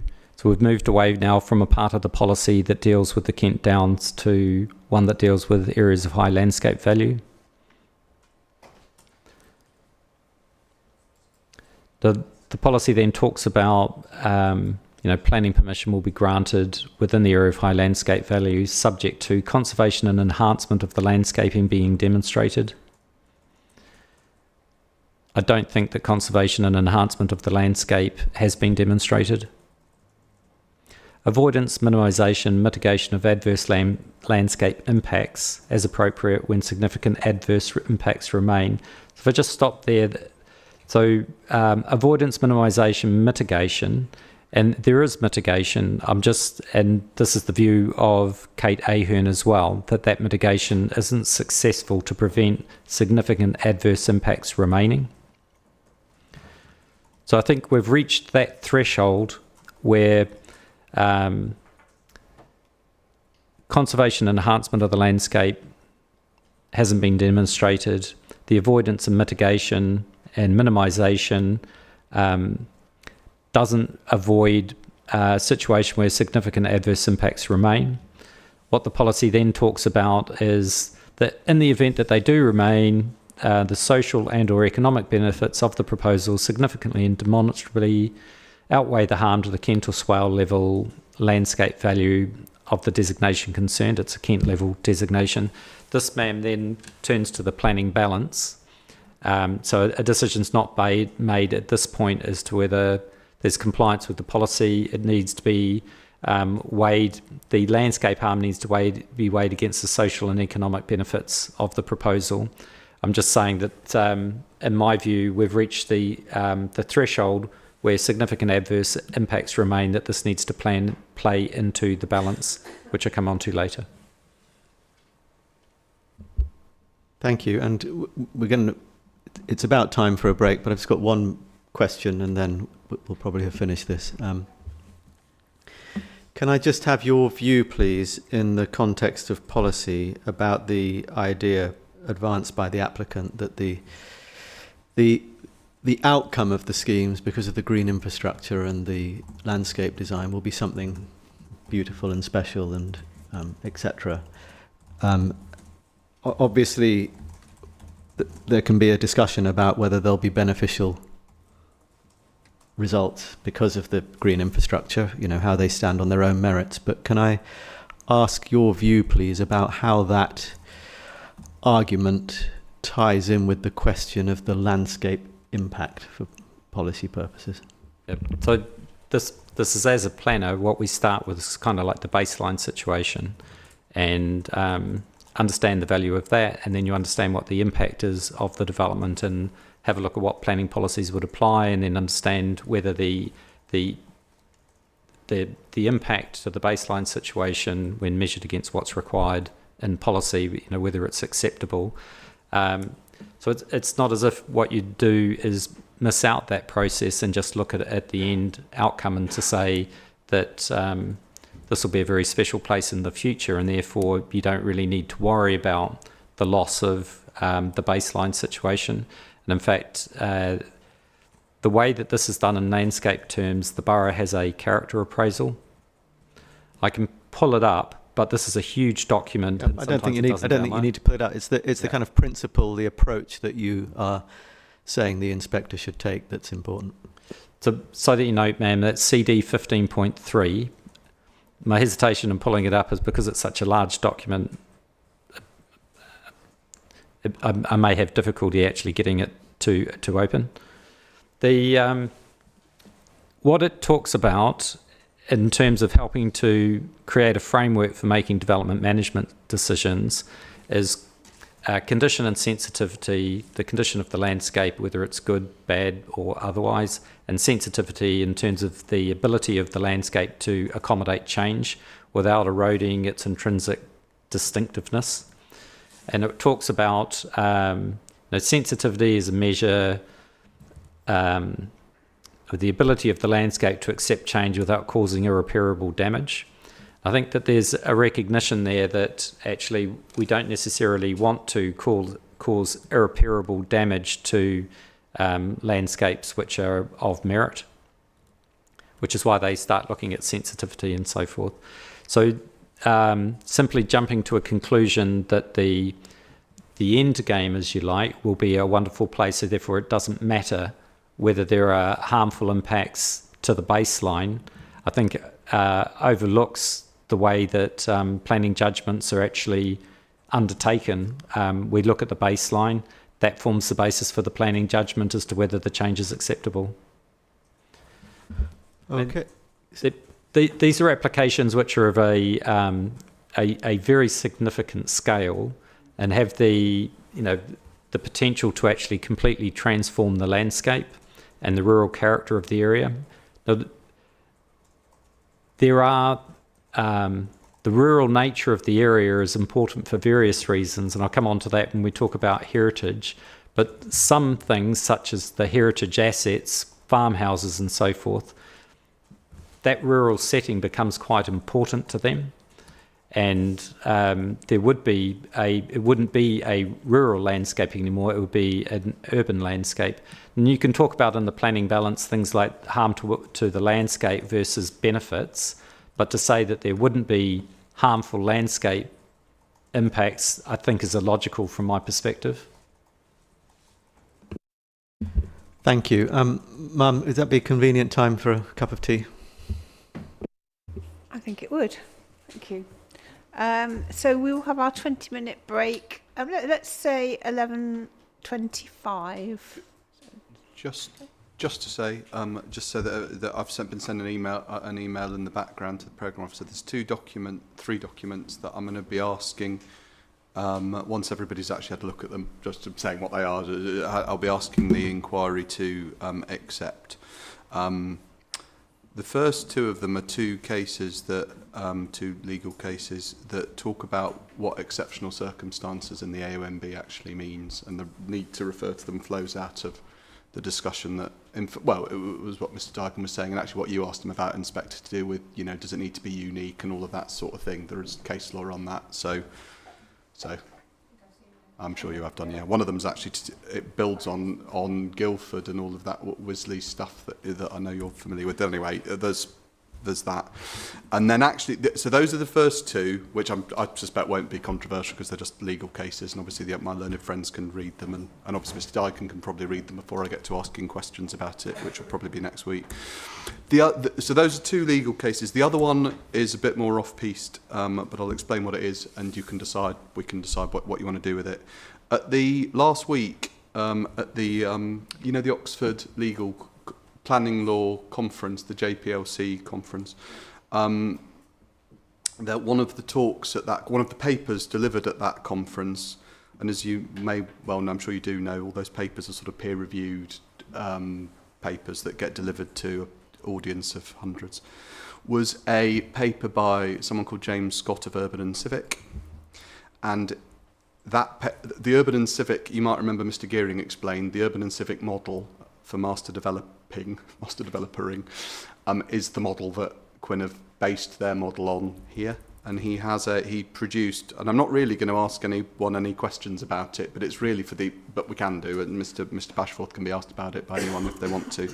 It's 20-odd page paper about the urban and civic master developer model. It's called Flexibility is Better Than Prophecy for Consents Underpinning Super Strategic Sites, which he defines as sites of over 2,000 homes that take more than 10 years to deliver. And he goes through all the different sort of viability challenges that they face, the 3-tier approach that he takes to outline phases and then reserve them out, all this stuff. It's just a paper. It's sort of more for your information. I mean, it's interesting, given all the debates we've been having over the last few months about the master developer model, and urban and civic are the country's leading proponent of the very model that we've been talking about. And here we've got a sort of paper, it's only a week old, that explains it all. It's obviously not, it's not site specific to, it's not Quinn, it's not Highsted or anything, but it's more for your wider understanding of what's out there. He refers to schemes they've been working on and all the rest of it. I'd be happy, of course, I've circulated it on email already. If anybody wants to ask Mr. Bashforth anything about it, once they've read it, obviously they'd be perfectly entitled to. I'm not asking for answers now from the other parties as to whether they object to any of this going in because they've not read it. Yeah, of course. We'll just keep it the internal circulation won't be published at the moment. Yeah. Until everybody's Thank you. There are 3 things. Two legal cases and the urban and civic paper. Could we break until past now? I don't need an answer. I mean, obviously you can do it. No, but just because, just so that we get our. I see. Sorry, that was 5 minutes. Ago. It's not a response to you, Mr. Simon.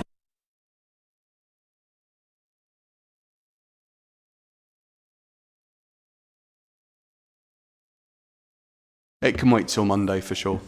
I think the 2 legal cases would be useful for Mr. Dygan to be given.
Hume, would you like to carry on, please? Yes, thank you.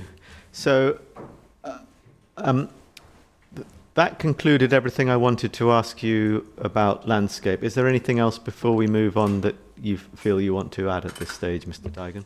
No, and anything I have missed, there's quite a comprehensive list within the proof of evidence. Thank you.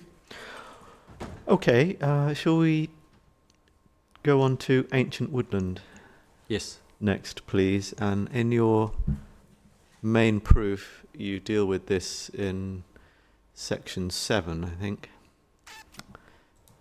So let me get that up. So Yes. let's just 7.17. 7.17. So you have a section there. I'm not going to ask you to read that, but by reference to anything you want to, can you explain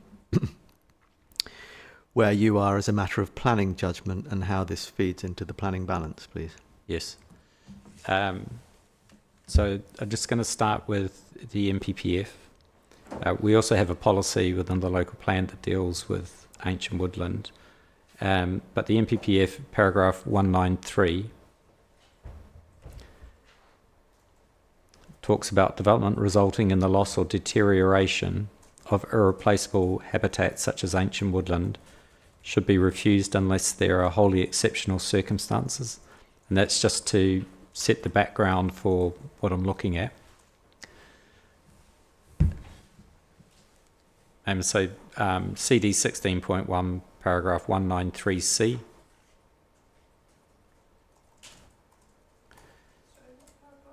Uh, 193 The framework.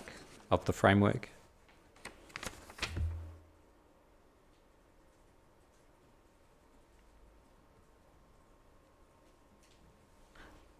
Right, yep, sorry. Fine. Hidden away then, yeah. So just now turning our minds to this site, two areas of ancient woodland, Bexwood and Highsted Wood. Bexwood is not in question, but Highsted Wood is affected. Nearly 4% of the ancient woodland at Highsted Wood would be lost to the development, and namely the Southern Relief Road needs to pass between the chalk pit and the wood, and in doing so a portion of the woodland would need to be removed to facilitate the road. And then when I talk about the road, it's a 2-lane road, and you have footpaths and cycleways, and there's a bus lane and so forth. So, but when I talk about that, the highway infrastructure needs to pass between the chalk pits, which are very deep, and the woodland, and there isn't enough space between the two without encroaching into the woodland to a degree, and approximately 0.21 hectares would be lost.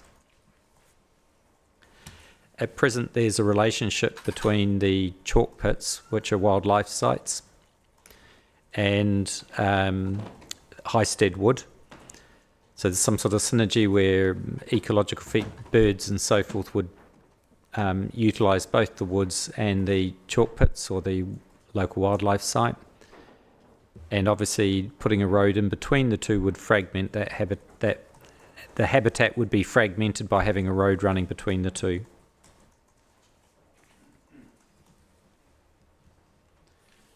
So from a planning perspective, the question is, well, twofold. Are there wholly exceptional circumstances to justify the loss of the irreplaceable habitat? There is a second portion that there also needs to be a suitable compensation strategy, but I can come on to that later. The first step is whether or not there are exceptional circumstances. Wholly exceptional circumstances. I think, strictly speaking, it says wholly exceptional reasons, but Wholly exceptional reasons. I don't think that matters. Now, the reason that they're wholly exceptional is that ancient woodland is irreplaceable, so it needs to have a high bar or a high threshold to justify its loss. So it's there needs to be a level of equivalence in terms of what it is to justify what is it that's wholly exceptional. It needs to be something which has an equivalent status, is wholly exceptional. So in this case, the loss of the ancient woodlands brought about by the road, but bearing in mind it's not simply the road. The road provides access to employment space and housing, and then there is the road in its own right for conveying traffic for congestion reasons and so forth. And it just, the basis for my starting position is housing, employment space, and the need to reduce congestion wholly exceptional. And in terms of employment space, I've mentioned that there are alternate sites that could well form part of the emerging local plan, go on to be allocated and deliver employment land or employment space elsewhere in the borough, and they don't require the loss of ancient woodland to facilitate them. In terms of housing, we don't have a 5-year supply, and certainly the road would provide access to that housing, albeit the housing in the northern site wouldn't necessarily need to be accessed from the Southern Relief Road. It can stand on its own. And there are other small areas of the site where housing is proposed that could be accessed without the Southern Relief Road. Just pausing there, would it be fair to say these are similar points to the ones you've made? Yes, exactly. Before. Yeah. Can I, if you're still there, or if the document's still open, just draw your attention to the footnote that goes with 193C in the framework, and just if you have any observations on that. It's footnote 70, and it gives an example. It says, for example, infrastructure projects, including nationally significant infrastructure projects, orders under the Transport and Works Act and hybrid bills, where the public benefit would clearly outweigh the loss or deterioration of the habitat. And I just wondered if you had anything to say to the inspector about that. So this comes back to 193C and the word, unless there are wholly exceptional reasons, footnote 70. And Ms. Pereira then takes us to the footnote, and it gives examples of things that might be wholly exceptional. Infrastructure projects, including nationally significant infrastructure projects. The proposals here don't reach that order, although I do acknowledge National Highways' statement of common ground with the applicant indicates that it, depending on the future design, it might reach that threshold. Where the public benefits would clearly outweigh the loss and deterioration of the habitat. And this is similar to, if I talk about public benefit and public interest, so there is a public interest, I guess, in retaining ancient woodland, and the public benefit would need to be greater than the public benefit of actually having ancient woodland in existence, being irreplaceable, and then so looking where the you would really need to turn to the planning balance in order to understand where the public benefit would clearly outweigh the loss and deterioration of the habitat. Thank you. And that, obviously, the kind of key headline question then for the inspector and for the Secretary of State, that balance. Yes. Okay. Now, in 193C, if you're ready to go there, we have at the tail end of that paragraph the compensation strategy, and a suitable compensation strategy exists. Can I have your evidence on that, please? So the Council's ecology witness had raised a concern that when you talk about the compensation strategy, obviously it's very difficult because you're trying to compensate something which is irreplaceable. To find something which is comparable to a replaceable is very difficult. However, when you look at what it says, a suitable this is 193C, the final sentence, and a suitable compensation strategy exists. Clearly, what's written in the MPPF contemplates that it is possible to have a suitable compensation strategy. It can't be the case that it's impossible to have a suitable compensation strategy. So whilst you're trying to compensate for something which is irreplaceable, clearly the wording within 193C indicates that it is possible to have a suitable compensation strategy. So I think there needs to be some recognition that whilst you may not be comparable to replacing the irreplaceable habitat, there must be something which is going to be suitable. The condition is also important. So if you look at the compensation strategy, compensation planting, within the calculations for biodiversity net gain, what it shows is you'll be losing good quality ancient woodland, and that would be replaced with poor quality. And on the face of it, you would say, well, that's potentially not a suitable compensation strategy, but it's the way that it's measured. That is simply because it would be new planting that would take many, many years to reach maturity and to reach a sort of a status equivalent to ancient woodland. Now, because of that disparity between compensation and what you're trying to compensate, what happens is they provide a greater ratio of replacement to what's lost. So the fact that the compensation isn't the equivalent of irreplaceable habitat is to be expected.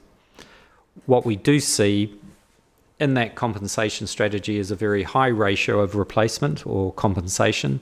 So, and I would have to go back and recall, but what the applicant has done is to look at compensation ratios that have been accepted elsewhere, and they're at least matching and exceeding those. So in fact, it's quite a generous compensation ratio.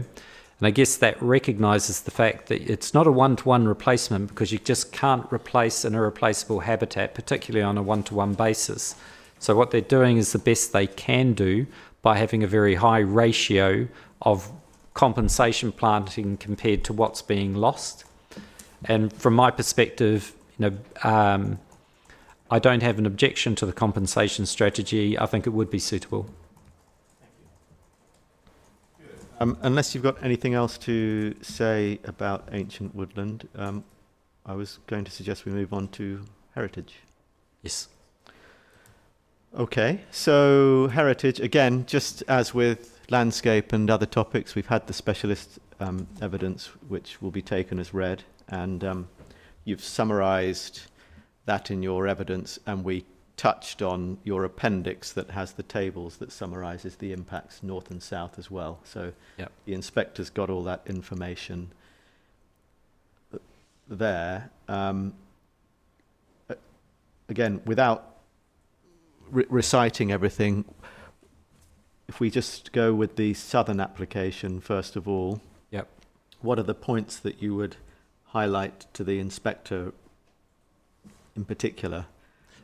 So the first thing is just to say that we've heard and seen the evidence, and I'm not going to go through that in detail, but looking at the southern scheme, we're talking about multiple assets, sort of 21 grade 2 assets. We experience less than substantial harm.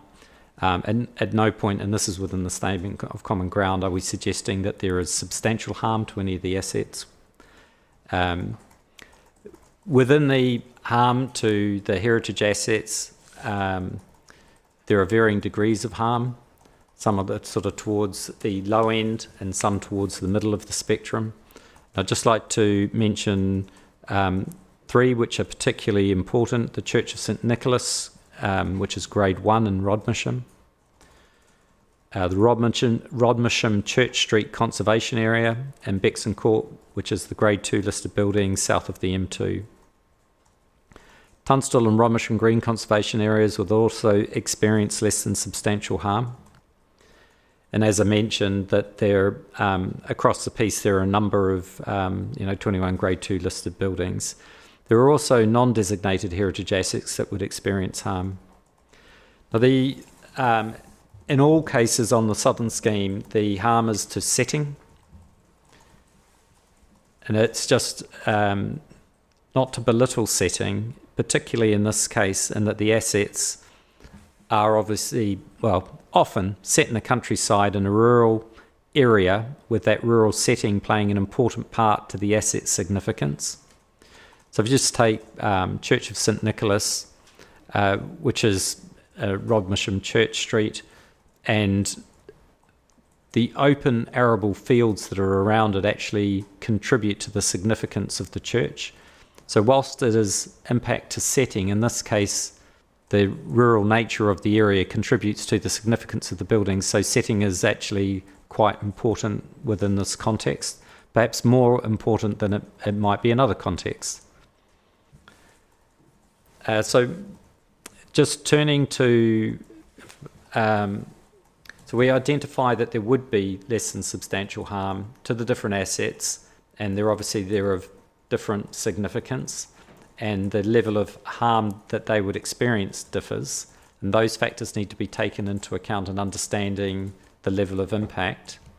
But there are multiple assets that are harmed, and account needs to be taken of the fact that there would be numerous assets that are harmed, and so there is, I guess you would say, a combined impact which needs to be taken into account in the planning balance. So just turn to the MPPF for one moment. This is just to clarify what then happens at paragraph 215. Where a proposal will lead to less than substantial harm to the significance of designated assets, this harm should be weighed against the public benefits of the proposal, including, where appropriate, securing its optimum viable use. So having identified that there would be impacts to the heritage assets, this now plays into the planning balance. Can I just clarify one thing you said about combined impact? Yes. Are you suggesting that because there are a number of them that the harm increases? The harm doesn't increase. Or the scale of harm, sorry. It's, go up the scale because there are a lot of them, or do you look at them individually? So both, and that's to say that an individual asset doesn't experience more harm because another asset does. Mm-hmm. But if you have, for example, and it's just to be logical in terms of the way that you would consider paragraph 215, mm-hmm. So you would take, if you like, say, Bexon Court, grade 2 status of building south of the M2, and consider that in isolation against the benefits of the scheme, which involve 8,400 homes, the affordable housing, employment space, and so forth. And that would seem illogical given that you have other assets which are also being harmed at the same time. So putting great weight and importance on the fact that harm is being caused to each of those assets, mm-hmm. to varying and lesser and greater degrees depending, and the weight that you would afford that impact rather depends on the significance of the asset and the level of harm which is being caused. It's just to recognise that in this case it's not one asset which I'm measuring against the benefits of the entire scheme. What I'm looking at is a series of assets that are experiencing harm to one degree or another, and I'm taking all of that into account when I'm weighing that against the benefits of the scheme, as opposed to weighing each individual asset individually against all of the benefits of the scheme. What I'm suggesting is that I'm placing great weight on the fact that each asset is being affected or being harmed, incurring great weight, and then looking at that cumulatively in terms of saying, well, it's not just one asset that is being affected, and are the benefits of the scheme sufficient to outweigh the harm which is being caused across a range of heritage assets? So you wouldn't do an individual assessment then of each asset? There is an individual assessment against each asset. It's just how you then balance that against the benefits of the scheme. No, but would you not? So you wouldn't do an individual benefits versus like Miss Soames has done, I think. She hasn't actually compared them against the benefits. Yeah. You wouldn't do that. You would do a combined assessment, would you? Yes, that's what I've done. Okay. Thank you. Now, just another word in terms of the southern site. I've looked at the southern site in conjunction with the northern site. So I looked at the benefits of the northern site, the harms associated with heritage assets on the northern site in conjunction with the southern site. The reason for doing that is the the combined nature of the southern site. Sorry, can you say that again? The southern site can't really come forward on its own. Oh, I see. Yep. So you've thrown in also all the assets in the northern site as well? Yes, and the benefits. Well, yes. Yeah. Yeah. So it's just to clarify, that's Okay, thank you.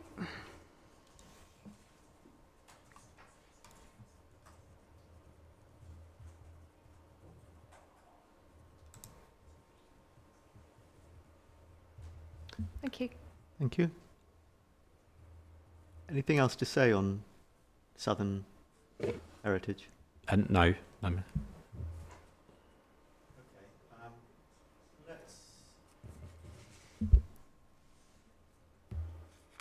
Move to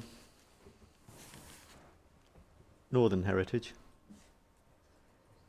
And we know, I don't think this is controversial, that one of the main impacts is the effect of the relief road going through the Yes. conservation area.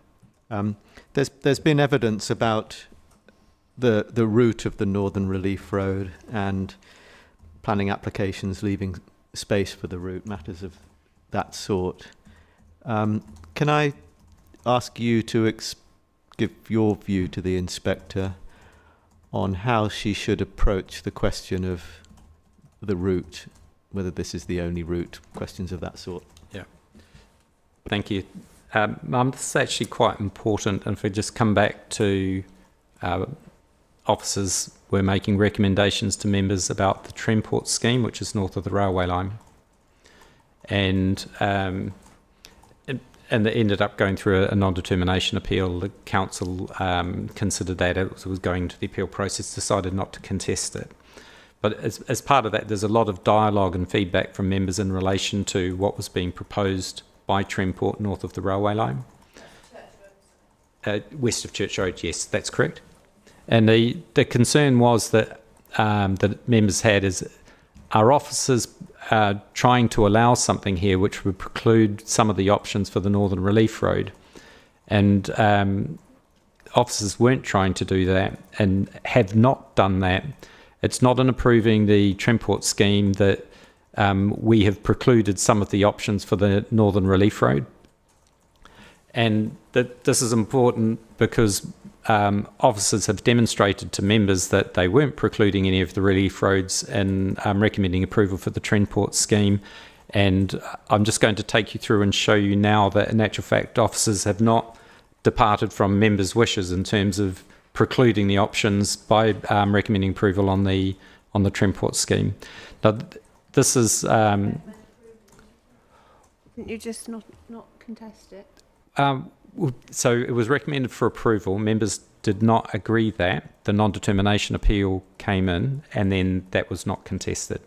Right. Okay. So I just want to clarify that it's not the case that the Tremport scheme approves development that would preclude the different options for the relief road. And there's an inquiry document that I can take you to, and I'll just describe the phasing.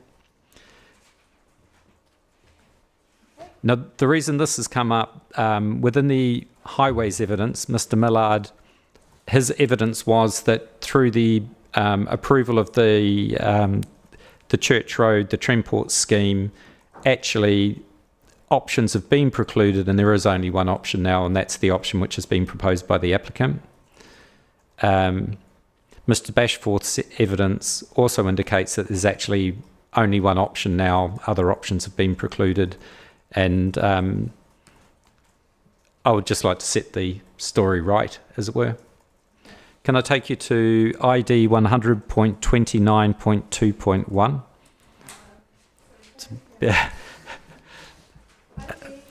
100.29.2.1.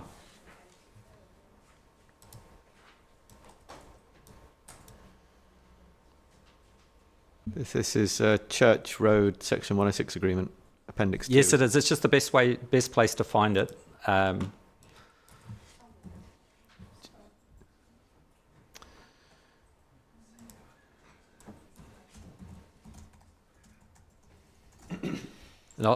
Once you've found that, ma'am, I'll give you the page number and.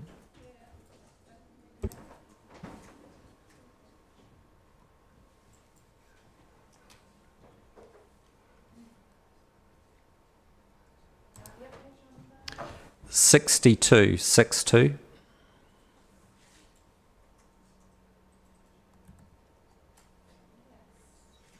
it's a colourful plan showing different phases. PDF 62. Does that, you've got like sort of blue blobs, pink blobs, yellow, yeah. Okay, and you can see just sort of starting top left, you can see the armature coming in off Swale Way into the site, and you'll recognise that that's very similar to the start of the Northern Relief Road for the current application.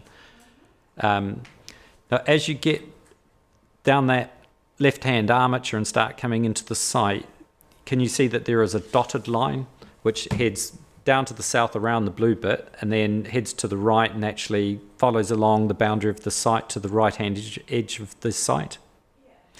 Okay, so that is the area of the approved site where they're saying, well, we'll make sure that development in this area is controlled so that you could have either a Northern Relief Road running south through the blue bit, which is what's proposed by the applicant basically.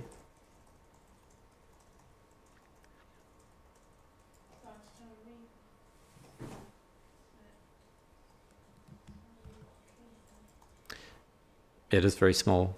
The blue bit looks like phase 4 built form.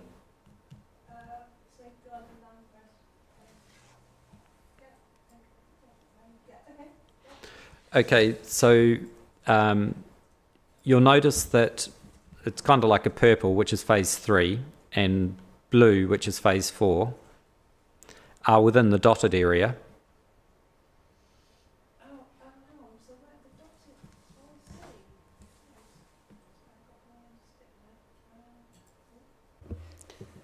Just a minute. That dotted. Oh, sorry. Let me just. Check I'm looking at the right. Is this plan 2? Yes. So in green felt tip pen on the right hand side it says plan 2. Oh, that dotted. I see. That dotted area is right round. Sorry, I just thought it was a line. Right. Yes. Yep. I'm with it. Thank you. Okay. So phases 3 and 4 are within the dotted area. There are controls over phases 3 and 4 to prevent them coming forward for 10 years. That should give enough time to pick which route the Northern Relief Road would take. It can take the route which the applicant is proposing, which would go directly south through that blue area, which is phase 4. And that then skips over the railway line over a bridge and then goes into the country park. And as you know, it then goes through the Tong Conservation Area out towards the Bapchild Cricket Club. Mm-hmm. Now, the northern route is the Northern Relief Road, essentially running north of the railway line. Now, what they've provided for, instead of heading straight south, can you see that there's the Northern Relief Road can travel diagonally through the purple area and it would cross Church Road rather, towards the southern part of Church Road, but north of the railway line. Mm-hmm. The reason that has been done, and I can take you to the plans that show AS1, the safeguarded area, and the different options. Didn't I, where they were, and I think you very helpfully provided. Towards the back, unfortunately, you have to sort of turn them on their ear to see them. Yeah, please put them up, please. Do you want me to? Yeah, let's see where the various. And it will then become clear why they're funneling the north. If you're going for the northern option, they're redirecting it to further south of the Church of St Giles. Yep. All right. So out of the inquiry documents and into the core documents, mm-hmm. And I'm at CD 13.13.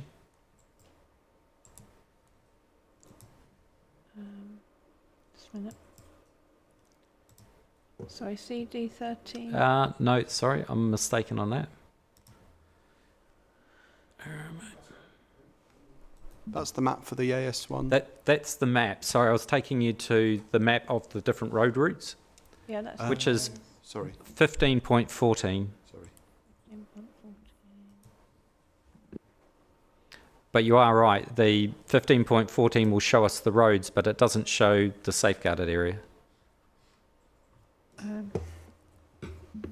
15.14. 15.14? It should work if everyone's got them downloaded, but I think it's actually not on the website, or not working on the website. Right. For me, 15.30. Is there a map? 15.14. Oh, here we are. It's a map. It's not working? It might be, just a suggestion. Are you looking for the 3 route options, north and central and western route? And they are a Mr. Millard, was well, a gonna version say, of them is in Mr. Millard's evidence. They are in. If it's not working, if we could, Mr. Millard's proof has them in. I don't know if it's the same thing, but it might be. They're not exactly the same, but they're all indicative, right? So it does no harm to look at his evidence. Mr. Millard's, in case people are struggling, Mr. Millard's evidence is CD 39.3.1. 39.3.1, and it's on page 4. He's got page 4 is his with all the route options, and then page 5 shows what the route that Kent actually want. Thank you.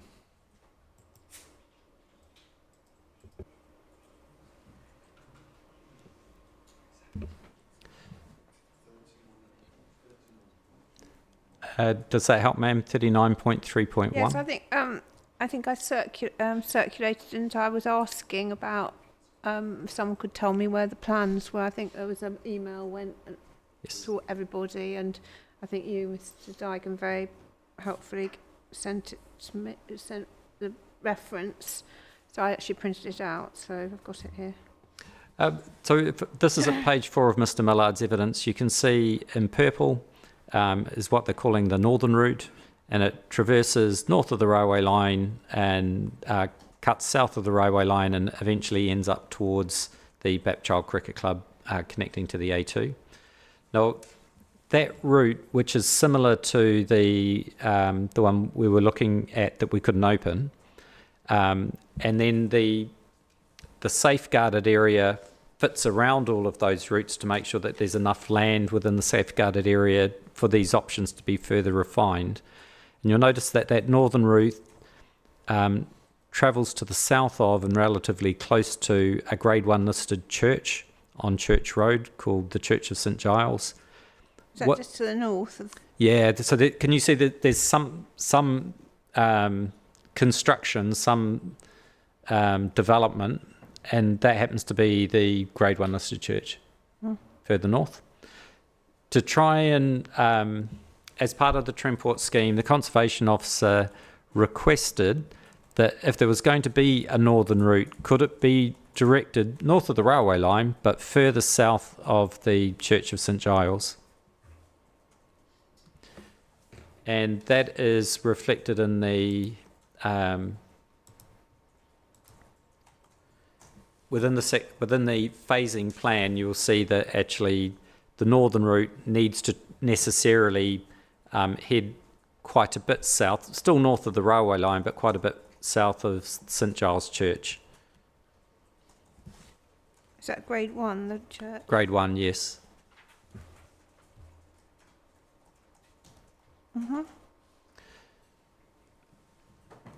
So if I just come back to Mr. Pereira's question, bear with me. So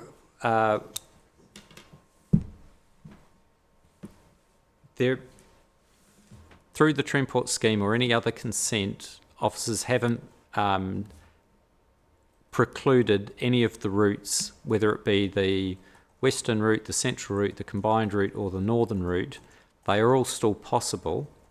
Obviously, the applicant is proposing what we call the combined route, which travels pretty much directly south over the railway line into the country park, and then has an armature which joins the A2 to the west, and then it has an eastern armature that goes through the conservation area and joins the A2 in the vicinity of the Bapchild Cricket Club, as we've seen. And it's just to highlight that it's not a case of there is no other option. It's either go through the conservation area or don't have a northern relief road at all.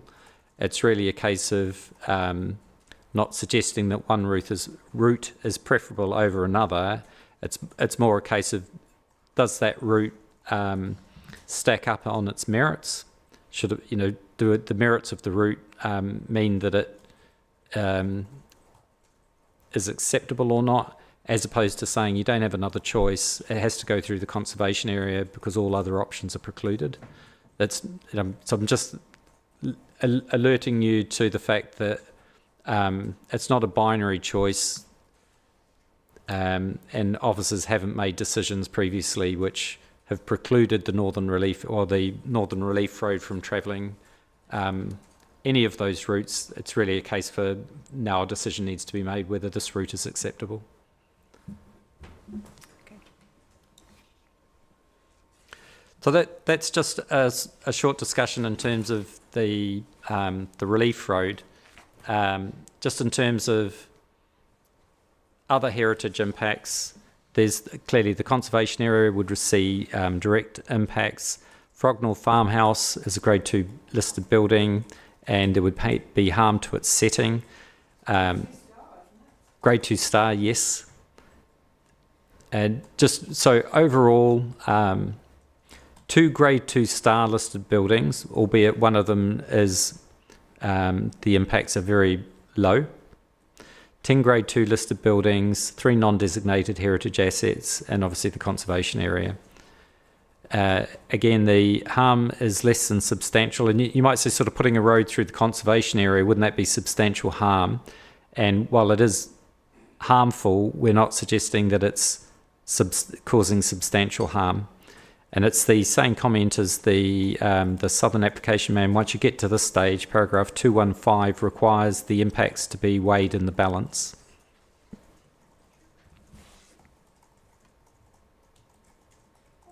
Grade 2 star in the northern site. Just bear with me. Was it, It's not the barn, no, there's, I think it's Claxfield House, ma'am. Laxfield, that's right. Thank you, sorry.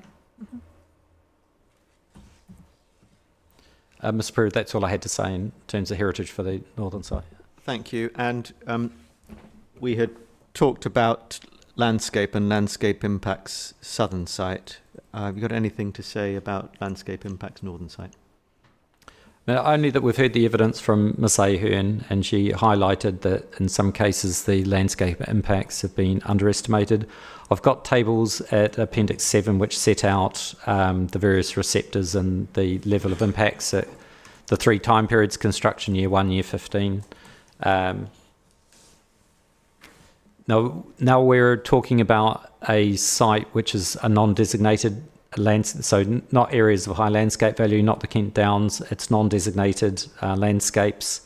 And the planning policy talks about if there are significant adverse impacts that remain, and I'm arguing that there are, notwithstanding mitigation and so forth, the evidence from our landscape witnesses that the significant adverse impacts would remain, then the policy requires the social and economic benefits of the proposal to significantly and demonstrably outweigh the landscape character and value of the area. Again, a matter for the planning balance. Thank you. Now, I want to eventually come on to how the structure of your planning balance, but before we get there, there are a few other points to pick up. So let's just deal with those discrete points. In no particular order.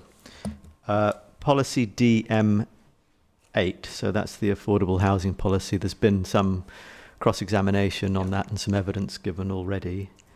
2 matters, subject to anything else you want to say, but 2 matters I want to ask you about.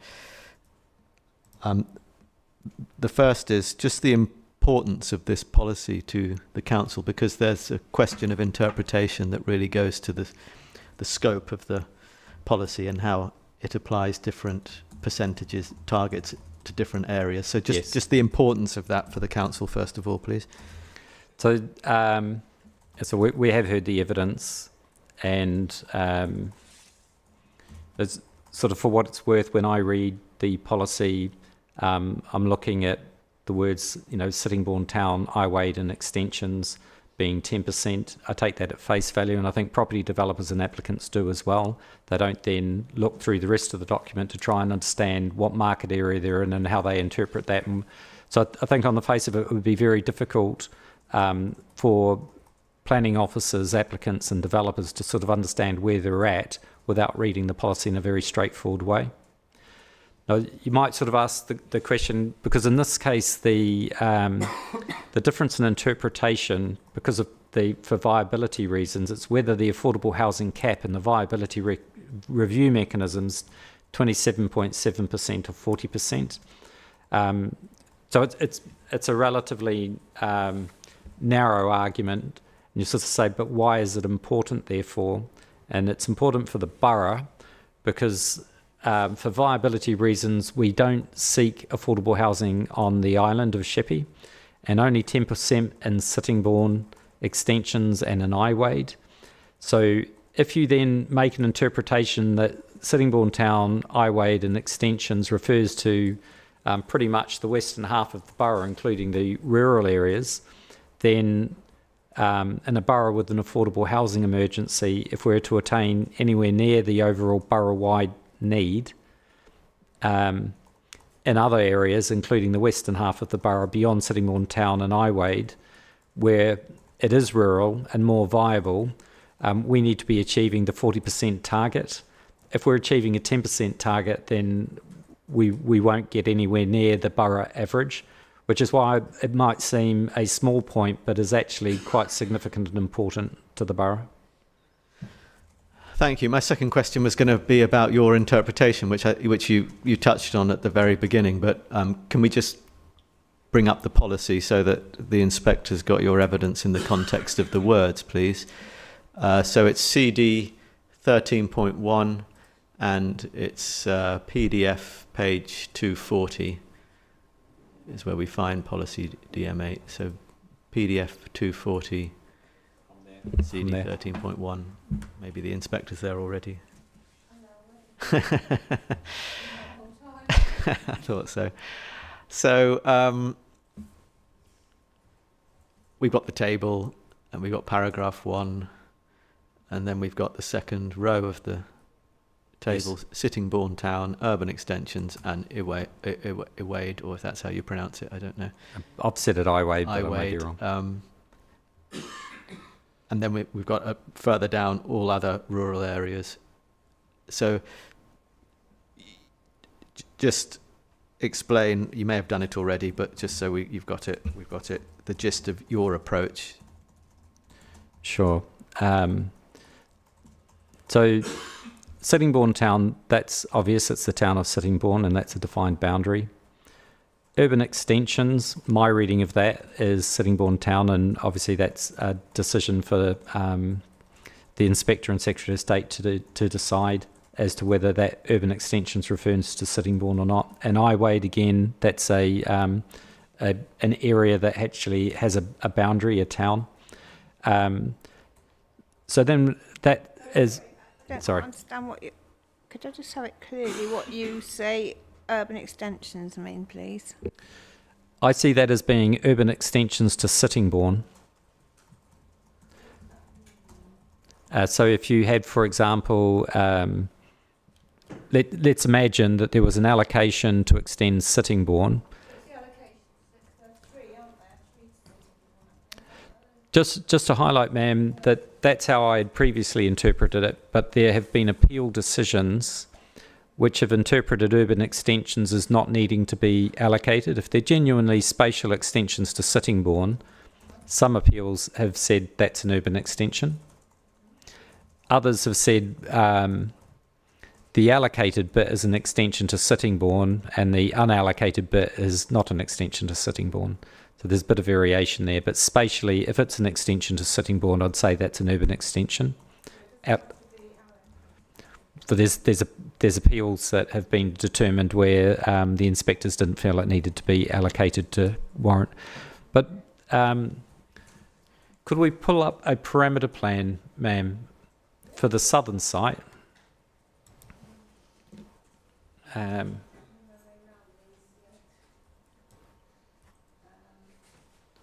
Just find the. Oh, well, it won't matter.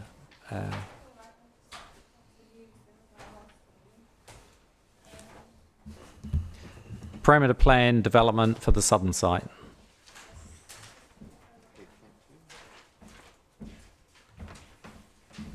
If we're in the hard copy pack, where are we? Page 2.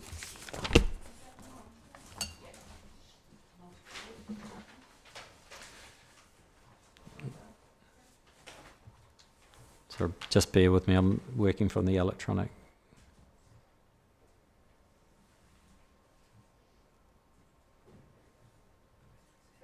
While you're getting that, this is the sort of the plan I would have thought that we could put the pit stock development, if it has been approved, on.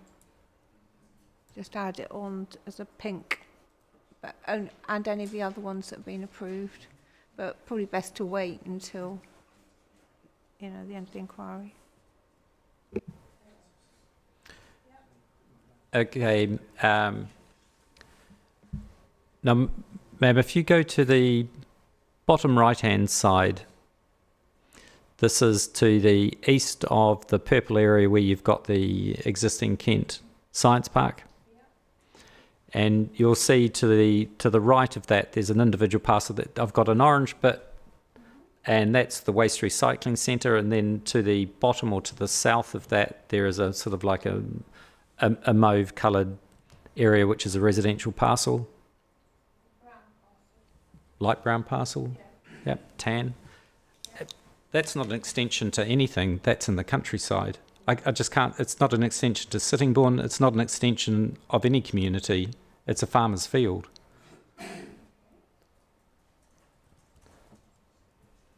I can't see a logic in saying that if you have extensions, that means development anywhere. An extension, by definition, would have to extend something. If it's not extending an existing settlement, it can't be an extension. Now, there are elements of the scheme which are clearly extensions to existing settlements, and then there are other portions of the scheme which are definitely not extensions, they're just development in the countryside. And they're not in Sittingbourne town, they're not in Iwade, and some of them are extensions to, say, Tenham or to Bapchild or to Sittingbourne, but then others, they're simply development in the countryside. They're not in Iwade, they're not in Sittingbourne town, and nor would I say that they're an extension. What about, so I think you've already said Highsted North could count. Yes, certainly. Yeah. I think that, and that's consistent with the Swans Tree Avenue appeal decision. Now that Swans Tree Avenue scheme adjoins that Highsted North residential enclave. Mm-hmm. And the inspector in that case felt that it was an extension to Sittingbourne. And I can see how that Highsted North is literally across the road from Sittingbourne. Would the policy allow urban extensions to, say, Tenham and Bapchild or not? Is it only to Sittingbourne? Doesn't So my reading of it is no. It's Sittingbourne town. I mean, I guess what you're suggesting is, could it be urban extensions to any other settlement within the borough? I'm not really suggesting anything. I'm just asking what you think. Yeah, I don't think it would refer to every extensions to any other settlement within the borough. Mm-hmm.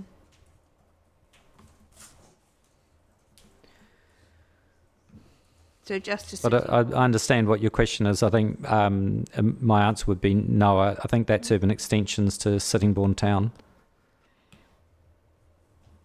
Thank you.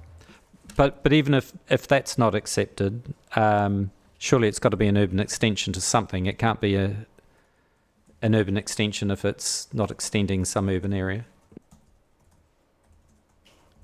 I suppose you could argue, could you, if you did things to Bacchild, for example, Yeah. was one where an urban, you could say that chunk of development was an extension, wouldn't it? Yeah, so let's take the northern site. There's certainly, No, I mean the southern side. I was looking. well, on the southern site, you've got that Highsted North residential development, the small bit next to Swan Street Avenue, Highsted Road. Yeah. And then you've got the Oakwood Village, which basically extends Bapchild. Mm-hmm. And certainly the northern scheme, depending on how you interpret it, but it looks like it extends Tenham. It's literally across the road from Frognall Lane. So, I take your point that those could be extensions to those settlements.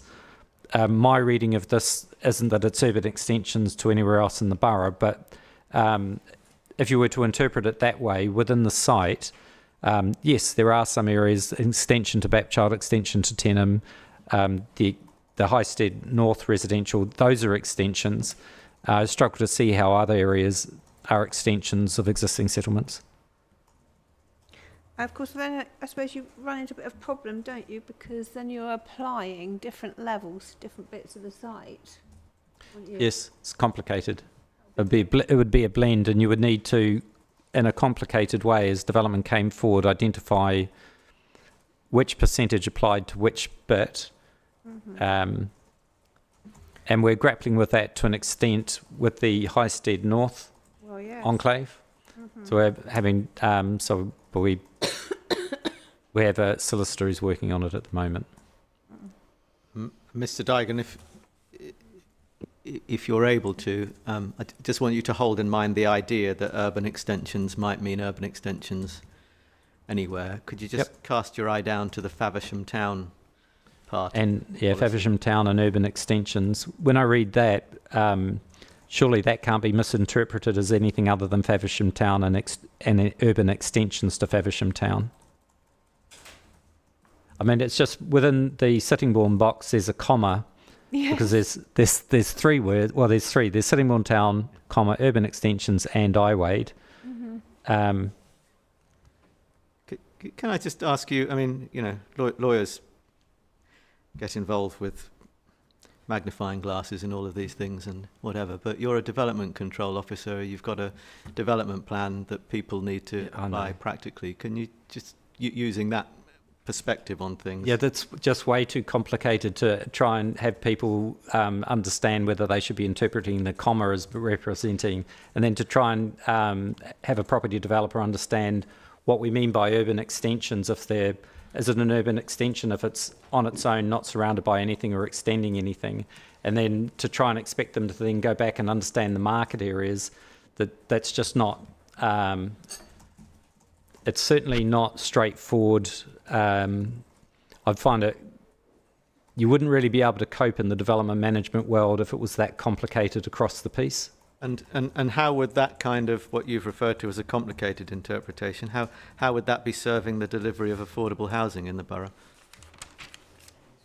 Well, and this is why I was saying it's important. If you interpret in that way that any urban extension, and an urban extension doesn't have to extend something, incurs 10% affordable housing, then we're not going to reach the average of, at the time this was drafted, it was 25%, it's 27.7 now. But if you're to hit that average, you need to, knowing you get none on the Isle of Sheppey, you're going to need to make up for that in areas that are more viable. Now, if you interpret the policy in the way that's suggested, we won't hit that average, which is why it's important in view of the borough declaring an affordable housing emergency and so forth. What's the average that you're trying to hit? Is it the 27? 27.7. Now, just to highlight, ma'am, that's from the 2020 housing market assessment. So it's a little dated. Well, but there's no other, is there? No. The previous version, I think, was 25%, which was when this policy was. So, no, what am I saying? 25%, and it's now 27.7, albeit hasn't been updated. Bearing Fruits was adopted, it was actually 25. previous strategic housing market assessment, which was 25%. Is that right? That's what I'm. Yes.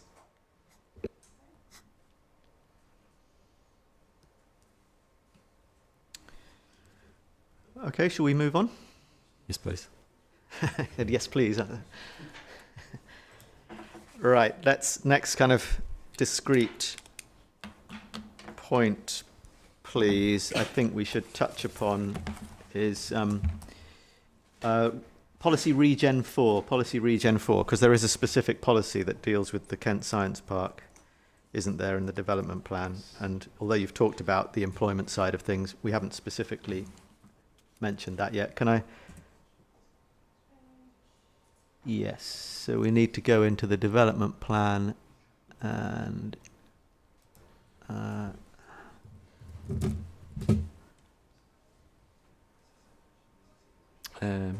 it's PDF. Well, there's a the area is shown on a plan on page 335, but the actual policy is on page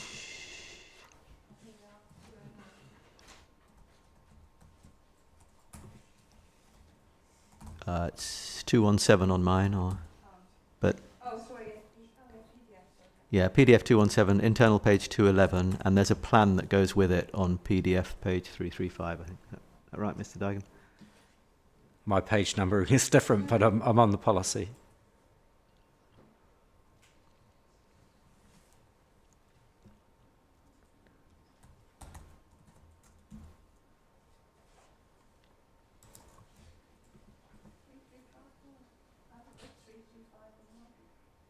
Ah.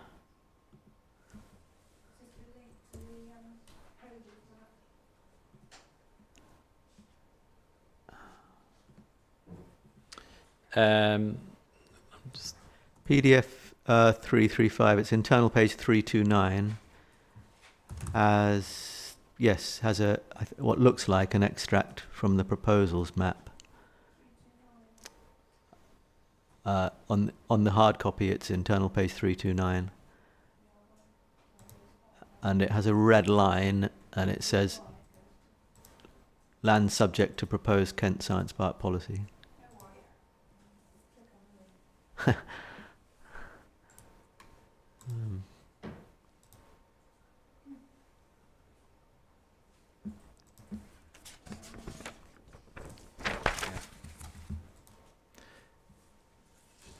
Okay, so Where should we start, Mr. Dygan, first of all? yeah, start with the policy, and just by way of background, you've got two parts of the policy, and you've got the designated boundary of the Kent Science Park, and then you've got the area outside the boundary. Part A relates to what's within the boundary. And the first point, comprise uses compatible or complementary with the use of the site as a science park. And then it talks about the definition. Now, within the glossary of the local plan, the definition is set out, if you wanted to look at that in detail. Just note the words, it says compatible or complementary, one or the other. And then goes through sustainable energy, transport matters, harming rural lanes, and provide infrastructure.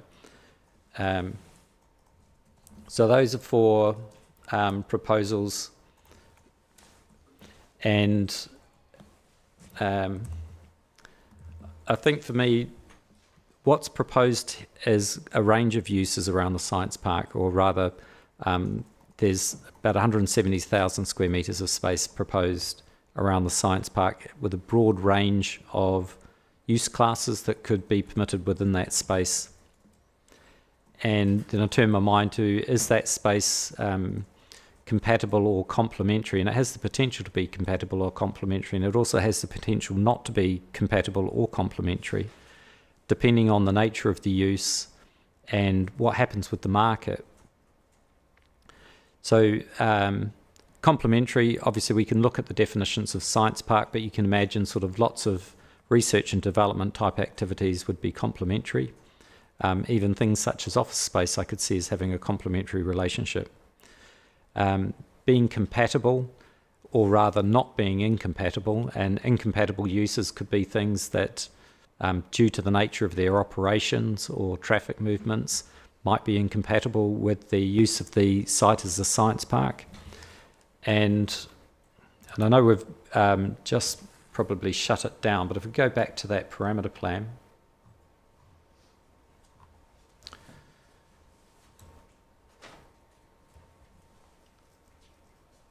as soon as I find it.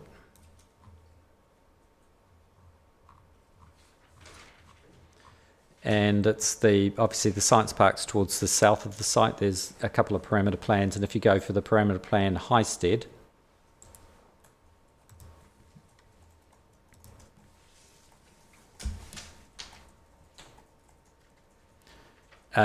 you have the existing science park in a dark purple, and the wrapping around to the east-west and sort of a half circle, if you would, around the science park is a lighter purple, and that's the proposed extension.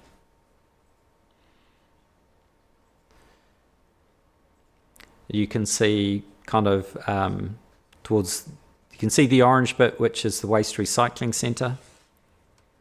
And the waste recycling centre actually adjoins Cromer's Wood, which is ancient woodland. And then you can see to the left or to the west of the science park is Bexwood, which is ancient woodland. And to the north of the science park is Highsted Village East. So Mr. Pestel's evidence indicated, and this is partly in response to the Savills report, he wanted to see whether what was being said within the Savills report held true. So he started looking at demand and supply for science park type space. And what he found is that actually in some instances, Innovation Park in Midway and Discovery Park in Dover, in some cases, some of the existing science parks haven't performed as potentially as well as you would have liked. Some of them have vacancies and other issues, which actually led him to raise concern that actually there wasn't quite the urgent unmet need that people might think there is in relation to Science Park. And in actual fact, based on what he's found, there would be a degree of risk in assuming that you're going to have very high demand for science park space. So it's there was an analogy at Medway where it's not just build it and they will come. You need to be more careful of that because there may not be as much demand as people think there is. Now, the borough's got about 8 years' supply of employment land left, but beyond that, we need more in order to meet demand. So there's no sort of immediate need, but at some point there will be need. Now, knowing what we know about the science park need, and that there's risk around that because the need may not be as high as you may think. If it's lower and the space is built around the Kent Science Park, it's likely to be occupied by that sort of space which is in most demand, which is your industrial and distribution. So you could quite easily see that you get the science park surrounded to the west, south and east by industrial space or distribution space. It's got schools and residential to the north, household waste recycling to a portion to the sort of the northeast, as it were. You've got Cromer's Wood, you've got Bexwood. So you could end up in a situation where the space proposed around the science park actually constrains its future expansion. Now, if that were the case, then I would say it's incompatible with the use of the site as a science park. Just in the same way, if some of those uses, because there's a broad range of uses that could take place, if because of their operation, noise, disturbance, rather it would have to be quite heavy industry, but I can imagine that there could be some activities that would be incompatible with the use of the site as a science park. And then, of course, there's what I'm describing is that there is the potential, depending on market demand, for the space to be occupied by, say, industrial and distribution, as opposed to science parks. And then you end up in a situation where you've potentially prevented the future expansion of the science park.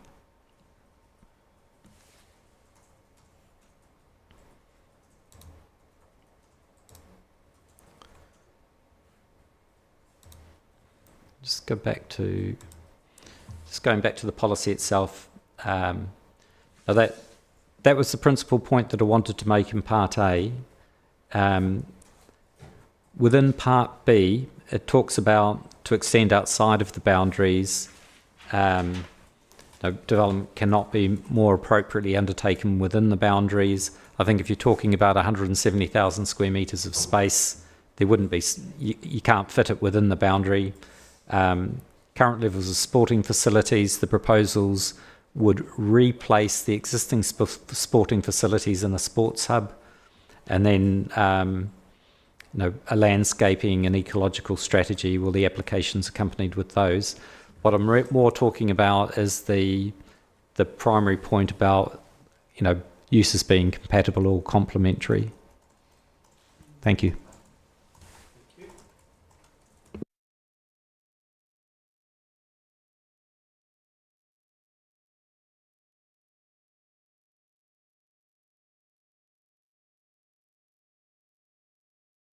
Next loose end point, please, I wanted your view on is, and again, it'll come up in the Section 106 session, I think, but the planning obligation position and the NHS acute care, please. And we heard some evidence on this yesterday by the third parties as well. 6 third parties, yes.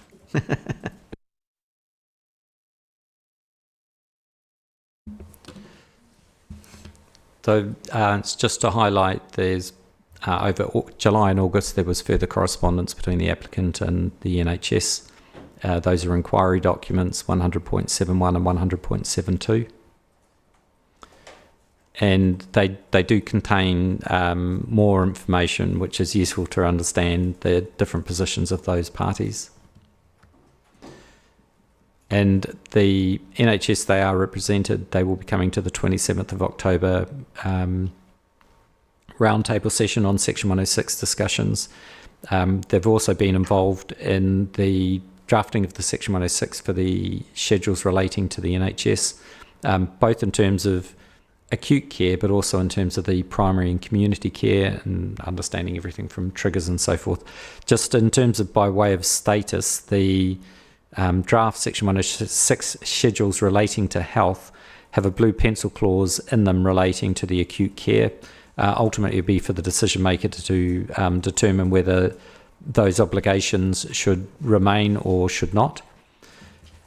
So I'm just going to talk briefly about what I see in terms of do they pass the SIL tests, and just in terms of necessary, are they necessary? Yes, they are necessary. The future residents of the scheme will generate demand for acute care. Acute care, for example, at the Medway Maritime Hospital, the capacity for that is currently operating between 97 and 103% capacity. So it's either just over or just under capacity. And there is concern the NHS raised that with the additional population, it won't be able to cope. They've also advised that in terms of funding, they're seeking capital funding. Capital funding for this part of the NHS has been allocated through to 2040, and it doesn't include Kent. So we certainly know that there's no government funding coming forward to expand existing facilities, capital costs for acute care between now and 2040. Is it directly related? New populations do create new demand, which requires funding in order to meet the additional infrastructure required to deliver the services for the new population. So there's housing, new populations living within that housing. Certainly, there's questions about things such as internal migration. There may be some people living in the area already and they're just moving down the road to a house on the Highsted site. They wouldn't necessarily be changing doctors or the hospital that they would be treated in for acute care needs. Equally, some future residents will be new and additional to the area and represent an additional burden in terms of acute care. So yes, I do think it is directly related. What the NHS have done is to look at what the existing capacity is, what the additional population would be, what the age range would be, and what the acute care would needs be for that future population that are living on the sites. So yes, I do think it's directly related. Slow down a little bit, please. Thanks. Sorry. I was just asking to slow down a little bit. There wasn't quite smoke coming out of your pen, but it looked like it was heading that way. So. Then in terms of being reasonable, there is a relatively sophisticated model which has been used to fairly attribute the costs of provision to the demand generated by patients. While I'm no computer model expert, what I have seen gives me a level of comfort that in actual fact what they've worked out here is fair and reasonable based on the future population that can be expected to be in the scheme, their healthcare needs and the capacity of the existing facilities and what would be needed to increase the capacity to cope with the additional population.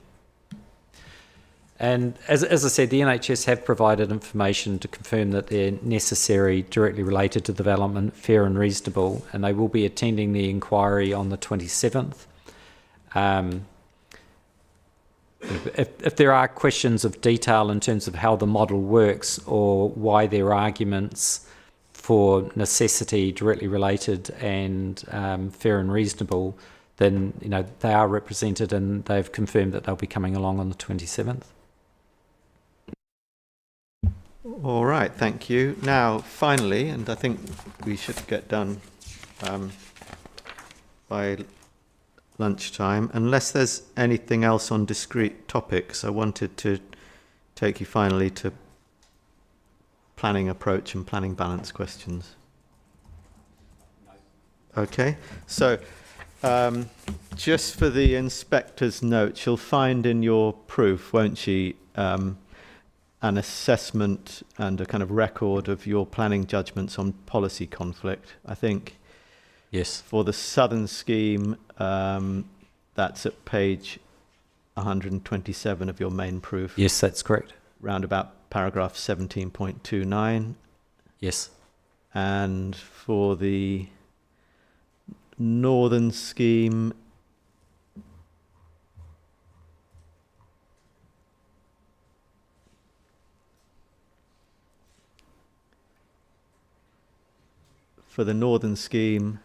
that's at page 123 of your main proof.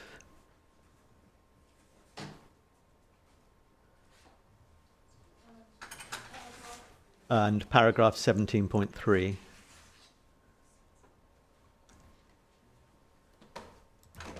Yes, that's correct.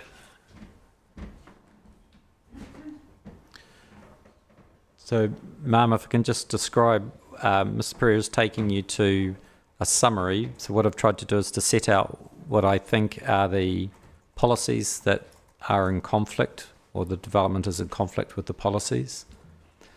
I'm not suggesting that we go through them, but at paragraph 17.10, for example, I have another table which references the policy in the left-hand column and the section of the report where I discuss whether it complies or not with that policy. Just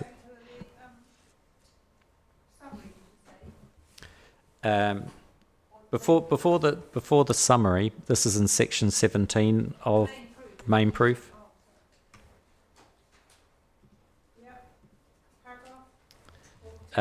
Yep. So two paragraphs: 17.3, 17.10.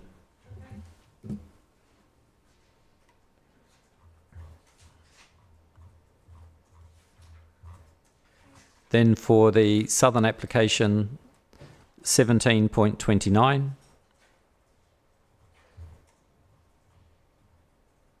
17.39,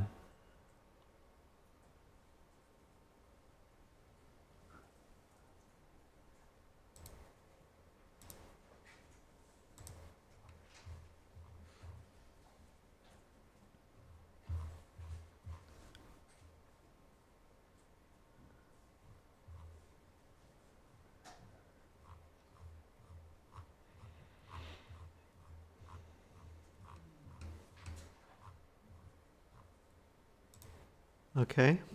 And then you've also considered benefits, haven't you? Starting at section 18, that's PDF page 133. Northern application. And then PDF page 156.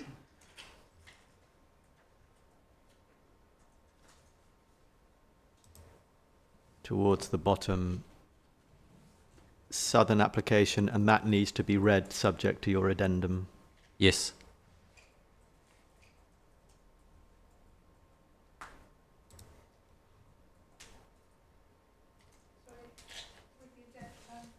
Correction sheet. Oh, the Sorry, correction. errata. Oh, Yeah, my fault. right. Oh, yeah. Poor Latin.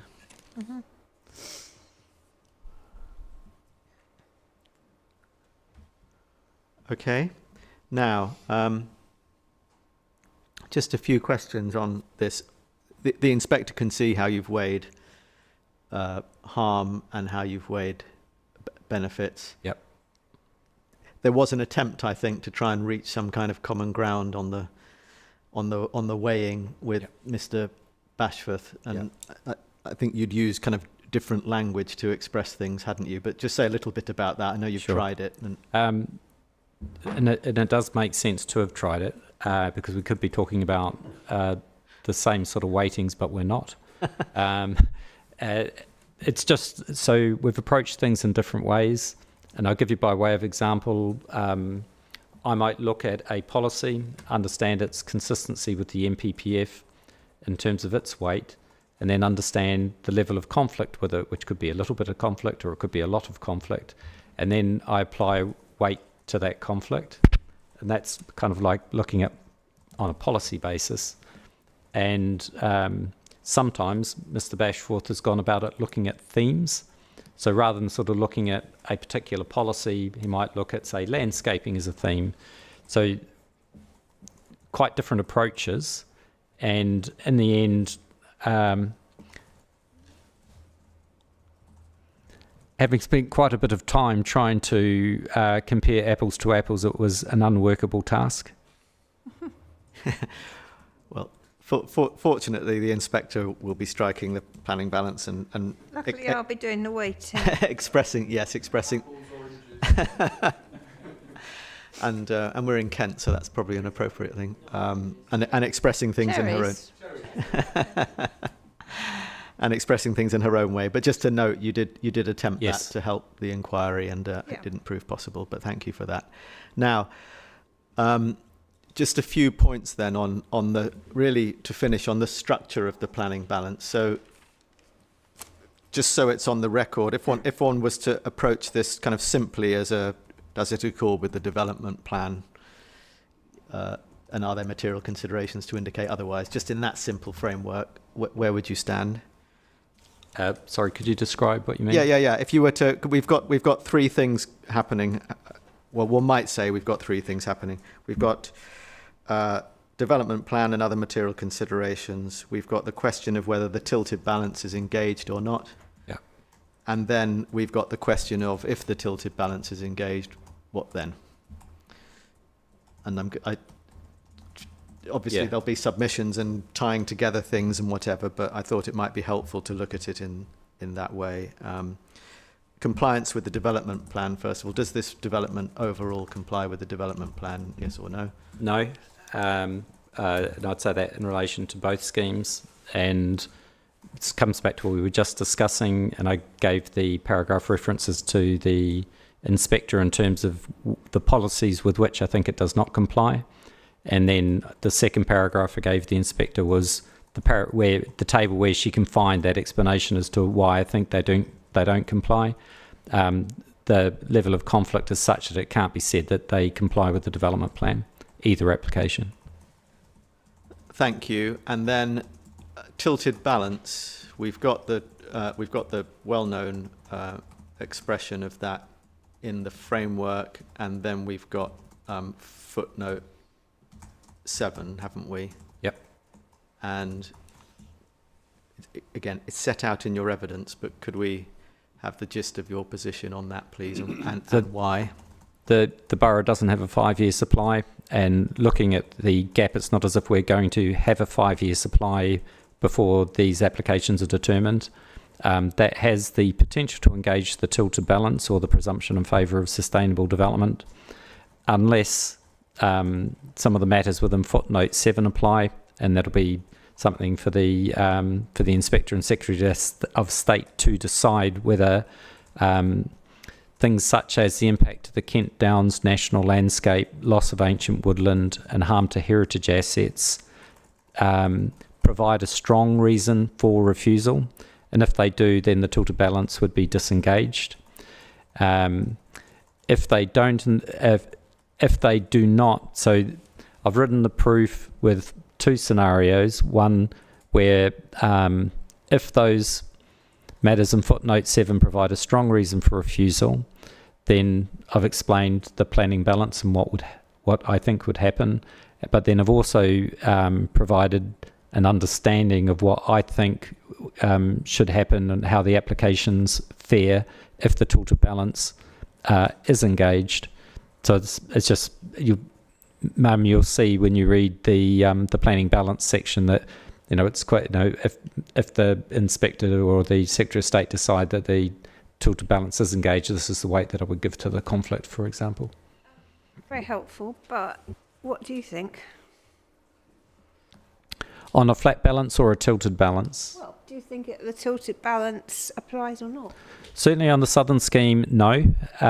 Between the Kent Downs National Landscape, the ancient woodland and the heritage assets, even if you were to say I don't think that on their own they represent a strong reason for refusal, cumulatively I do think that the 3 of them would represent a strong reason for refusal.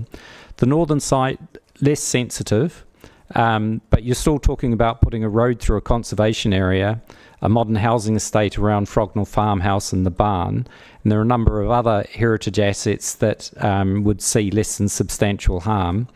And from my perspective, looking at that, I mean, it's not a protected landscape or a valued landscape for the purposes of the MPPF, but given the extent of harm to heritage assets, I would say that that represents a strong reason for refusal. There are also other concerns in terms of building, particularly towards the eastern part of the site where the 1,250 units are proposed or dwellings are proposed. There would be quite significant landscape impacts as a result of that. That's so it's not a protected. It's not a valued landscape. It's not a protected landscape. Let's stick to the tilted balance. Sure. In which case, just heritage assets in relation to the northern scheme. Yeah. And in relation to the southern scheme, you've got the impacts to heritage assets, and there's more than one asset, and the Kent Downs National Landscape, as well as the loss of ancient woodland. So for the northern scheme, if it was on its own, you think the tilted balance is disapplied? Yes. And for the southern scheme and the northern scheme, you think it's disapplied? So in other words, it's disapplied in both of them? Yes. Right, that's fine. Thank you very much. Thank you. And I think you did acknowledge there, I think your words were northern site less sensitive, but nevertheless tilted balance disapplied. Yes, that's correct. Okay. Now, if the tilted balance is engaged, just to confirm, please, it's set out in your evidence, but just to confirm, what's your planning judgment then? So if it is engaged, and I've gone through and looked at that weighting exercise, given the scale and of extent of harms, whilst they're not of a sort to disengage the tilted balance, my view is that the scheme still cannot be supported. Now, the wording is, does it significantly and demonstrably outweigh the benefits of the scheme? And it's just, given the scale and extent of departures, I don't think that it does. Yes.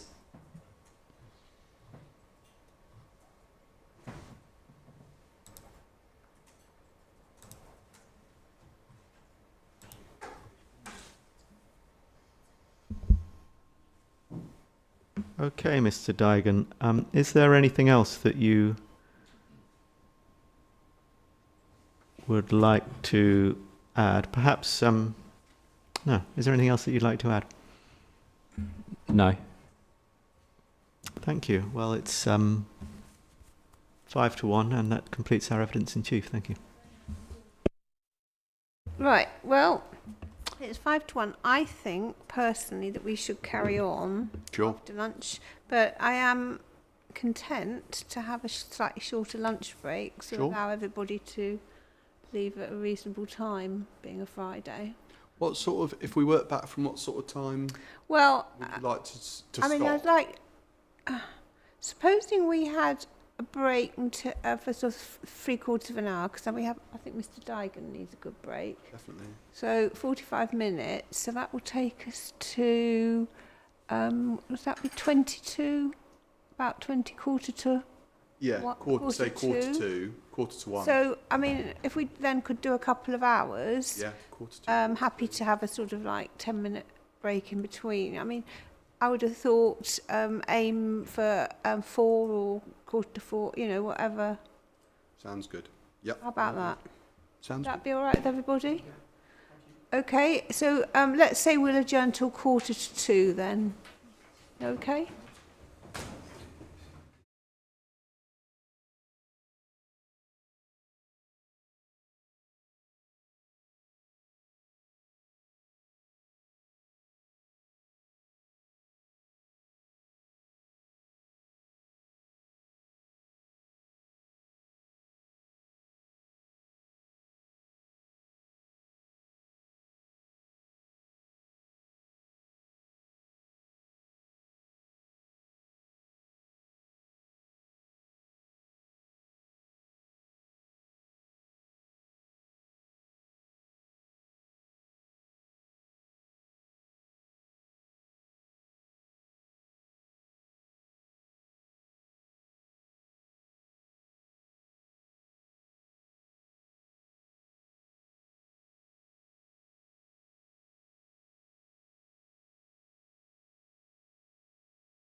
Okay, it is now 1:45, so it's time for the inquiry to resume. Before we get going, I think we should wish Councillor Bonney a very happy birthday. And With a round of song. No. Thank you. And thank you for the card, everyone. Happy birthday. full disclosure, I signed the card as well. Okay. No grace and favour. I think the applicant signed it as well, so Yeah, I think that's I think that's we're allowed. all square. Aren't we? All right. So, well, is there anything anyone wants to raise before we start? Not from us. No. Oh, yes, there is something. Sorry, yes, there is. There is? The we were talking about the possibility of doing a session mid October before. Let me just get the dates up before we come back on the 27th, and we've mooted. Was it the 20th and the 20th?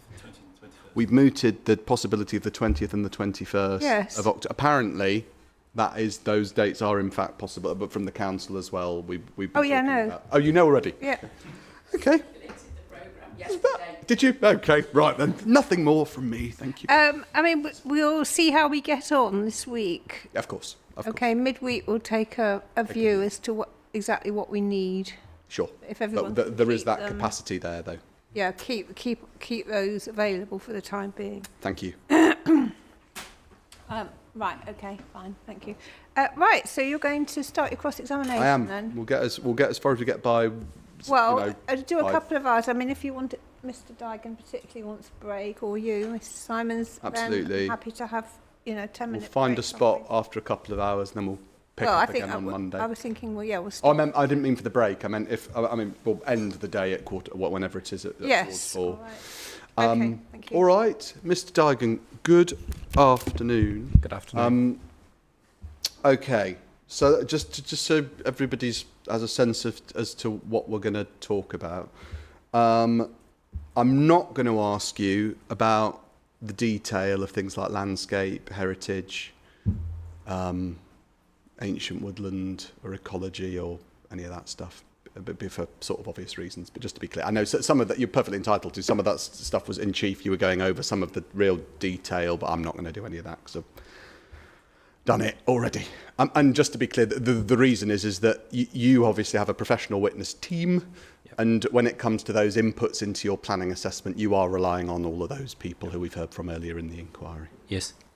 So that's that. What I will do is 5 overall things. So firstly, I'll ask you just about some points of, I'm going to call them housekeeping, on just to get a clear understanding of where the LPA's case is as we finish up the inquiry. So housekeeping. The second thing is we'll go through the development plan in a bit more detail. So development plan. Hopefully we'll get into development plan today, I'm hoping. The third thing is the emerging plan, which obviously won't take as long. The fourth thing is just looking at some of the key benefits in a bit more detail.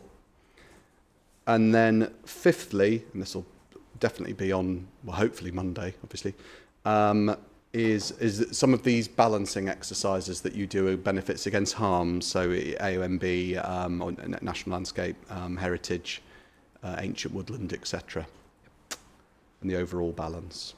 So first thing then, housekeeping. And under here, there's a few bits of housekeeping that I want to just ask you about. Just for the first thing of housekeeping is weightings, and we've already covered this in chief, but just so we're clear, you've got different lingo from Mr. Bashforth. As the inspector sort of intimated, it doesn't really matter because it's her weightings and then the Secretary of State's ones that will count. But just so we know, because he talks about substantial and significant and all of that. When when your evidence, you adopt a scale, and Yes. in your scale, the most you give anything, I think, is very significant. Yes, that's right.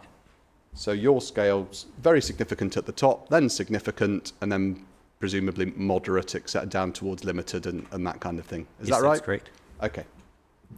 So just if it helps, Mr. Simons, this is 17.4 of my main proof. It's in your proof. Should have just asked you to check that. Thank you very much. Good. So the reason that it was, I think, perhaps my idea that we might try and get a sort of joint vocabulary going but it hasn't worked because, in part, because Mr. Bashforth has this level of substantial harm and benefit, and whereas you're at significant, as it were. Yes. Anyway, doesn't matter. That's that. When it comes to attributing these adjectives, these significant, very significant, moderate, all whatever, it's a planning judgment, isn't it? Each time, for a planner. Yes. And getting to the right adjective involves considering the nature of the thing, the benefit or the harm or whatever, doesn't it? Yes. And the scale of the thing. Yes, I would just qualify that. So, so there's not a standard set of weights that I'd use across different applications. These are the ones I've chosen for this particular application, Yeah, for these applications. Yeah. So, for example, when I describe moderate, I think that's kind of middle of the range. Mm-hmm. And there are middle of the range benefits and disbenefits across lots of different applications. Sure. So it's not as if there's a special moderate for the Highsted schemes that means something different. I wasn't suggesting that. I'm just trying to get a flavour, because I want to ask you later on, it might be next week, about what you actually get to on some of these key benefits and harms here. Okay. But before, to tee up that discussion later, yep. I want us to agree now, which I think you do agree, that your attribution of the right weighting depends on an understanding of the nature and the scale of the thing. Nature and scale, that's what... Of the weighting, or of the weight that I give the thing? In order to adduce a correct weighting for an impact or a benefit, yep. you have to know what it is, what its nature is, and you also have to know at what scale it's happening. Yes, that's correct. Yeah, that's it. That was all I was putting to you. It sounds obvious, but this is a scheme where there's some significant scales going on, so I want to come back to them later on. Okay, and when it comes to me asking you questions about these benefits and harms, on the benefits side, the key things that I'll be focusing on, this is really just for the inspector's note, there's a range of benefits that you pick out, but the key ones I'll be focusing on, just for time, are housing, employment and highways. And the key harms are the ones that relate more to the footnote 7 issues of I mean, obviously there are other harms as well, but it's an enormous number of planning issues, so I'm trying to use my time as efficiently as possible. So AOMB, heritage. No, that's fair. So if for both schemes, yeah, I kind of just tabulated the benefits and the weight that I give to them. And yeah, in terms of the big ticket items, you're right, housing, affordable housing, transport. Yeah. And then in terms of the disbenefits, I've approached it in relation to policies. Policies rather than the theme. Thing itself, as it were. And or just to explain, that means that there's several policies. Yeah. It's not one theme, which might... People approach things in different ways. That's the way I've approached this. So when it comes to the benefit side, you've looked at the thing itself. I hope this makes sense, which is to say, for instance, housing or whatever. Yes. And you've attributed significant weight to market housing, very significant weight to affordable. When it comes to the disbenefit side, you've not done it in precisely the same way. You've looked at instead policies that you think are infringed, and you list those policies. Yeah, so, and there's a couple of elements to that in terms of weight, understanding the policy and what weight to give it, and then understanding the conflict and how extensive it is or how severe it is. Righto. Okay. Thank you. Again, just helpful to be clear on the way that the LPA is setting out its case. On one of those issues that's an important issue in your balance, on highways, still in housekeeping for now, obviously, the Swale has no highways evidence. No. So what's happened, and you explained this in chief, that you, as Swale's planner, accept and rely on the specialist highways authorities, which is to say Kent on the one hand, and National Highways for the strategic road network yes. on the other. So just to unpack that a little, I know that I could just stop there, but just because obviously we've had a lot on highways at this inquiry, just so the inspectors and the Secretary of State are clear on Swale's position as the LPA. The material before the inspector from, say, Mr. Bamber, and also from the Duchy of Cornwall in respect of highways, none of that you accept or adopt? No, follow on from Kent County Council and for the Strategic Road Network, National Highways. National Highways. Yep. Just wait for some noise, sorry. But you accept what Kent say, focusing on Kent now just for a moment, right? You accept what National Highways and Kent say, focusing in just on Kent for a moment as the Highways Authority. Yep. As I understand it, you accept what Kent say on highways in full, with no qualifications, reservations or quibbling? So, in relation to highway matters... In relation to highway matters, I know Yep. they comment on other things too. Yep. I'll ask you about some of that. But on highway... On the highway, I roads- need to take what... so we follow on from Kent and National Highways. When you say you follow on from, just so that we're clear on what that means to everybody, that means in your planning analysis, you have accepted in full everything they've said on highways matters with no caveats, basically. Is that correct? In relation to highway matters, I've said yes. highway Yep. matters. Yep. Yeah, okay. Well, that's not quite right, is it? Because you said earlier on that you deferred from Mr. Was it Mr. Millard's? I was gonna come back to Come that. on to that. Yeah. Yeah. But No, because so I think it would be fair, I'm going to come to that. The inspector's is right, isn't it? Just before Yes, we get she to is what the right. inspector just said, just answer my question. It is correct, isn't it? You've not presented any highways evidence. Your barristers didn't ask any questions, I don't think, did you? Maybe you did. I don't think so, of Kent's highways witnesses. And you presented, obviously, no witnesses of your own. And the reason for that is that Swale accepts in full, as I understand it, on the topic of highways, everything that Kent has said with no reservation or qualification. With one exception, With one exception. which is the route of the Northern Relief Road Really? has not been precluded from running north of the railway line. That's the one exception. Yeah, that's one exception. Is it? Did you know that there was one exception until this discussion that we've just been having? Because where was that one exception explained in your written evidence? Was the one exception put to Mr. Millard for him to consider? Was it put to Mr. Wilde for him to consider? No, it wasn't. Wasn't it? What a shame. Because Mr. Millard might have had an opportunity to explain why, in fact, Swale, with no highways expertise of its own, has just gotten this wrong. But Well, we'll I never know. think I think that's incorrect. Oh, Mr. Millard has made an error in his understanding of where the Northern Relief Road could go, Yeah. and the advice from the conservation officer. yeah. So you are right. I ought to have issued some sort of a rebuttal to that. I did not, but I've No. identified it and highlighted it. You've done it now, but Yes. Mr. Millard is long gone from this Agreed. inquiry. Oh, are you there? I'm sorry, Mr. Millard. I didn't know. That's not Mr. Millard. Have been since the beginning, but So, as it stands, the situation is that without any highways input or expertise from Swale, just to check, is that correct?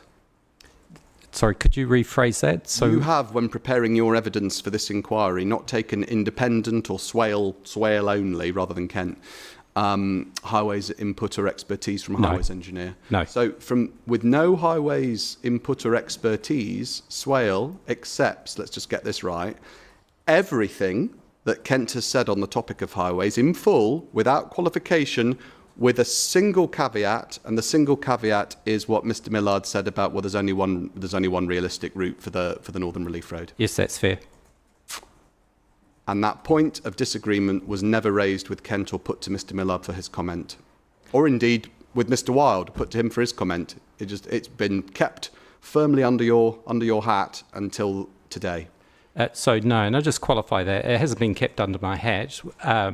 We've not been holding it back to try and surprise anyone. What I wanted to do is to make sure that people were aware that his interpretation of the Conservation Officer's concern meant that it precluded the Northern Relief Road running north of the railway line was incorrect.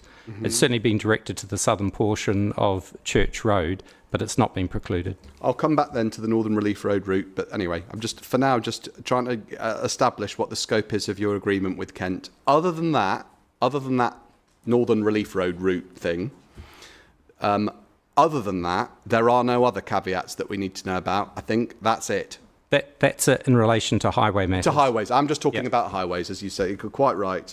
So that means that when Kent tell us, and it was just for everyone's reference, it was in Mr. Young's opening, but obviously reflected in their evidence throughout, that the Northern Road, the Northern Relief Road would be beneficial, would be necessary, and would fulfil a long-standing commitment in Kent's local transport plan. All of that is accepted and endorsed and relied on by Swale. Yes. And when it comes to the Southern Road, which Kent... Well, let's just get this up, actually, because I don't want to... If you could just get up the main statement of common ground with Kent, which is... Just get the... One sec, sorry. With... 34.2? No, it is... Let me see, sorry. Yeah, it probably is 0.12. I think it is 0.12. I think it's 34.12. I hope. I've not got one on my... And...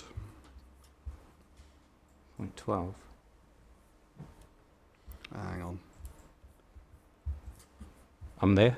Thank you. And I'm hoping that there's a table 10.2 in it. Let me just see if I've got the right one.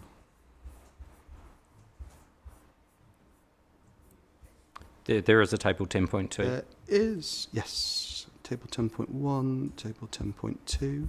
Oh, and it's paginated, isn't it? That might help. If we go to... Hang on. Right. Oh, I can't open it. It's not opening. If you go to... That's annoying. Table 10.2, there is... I can't tell you where. There's on the left-hand side, the table should say highway infrastructure proposals. Let me just find it.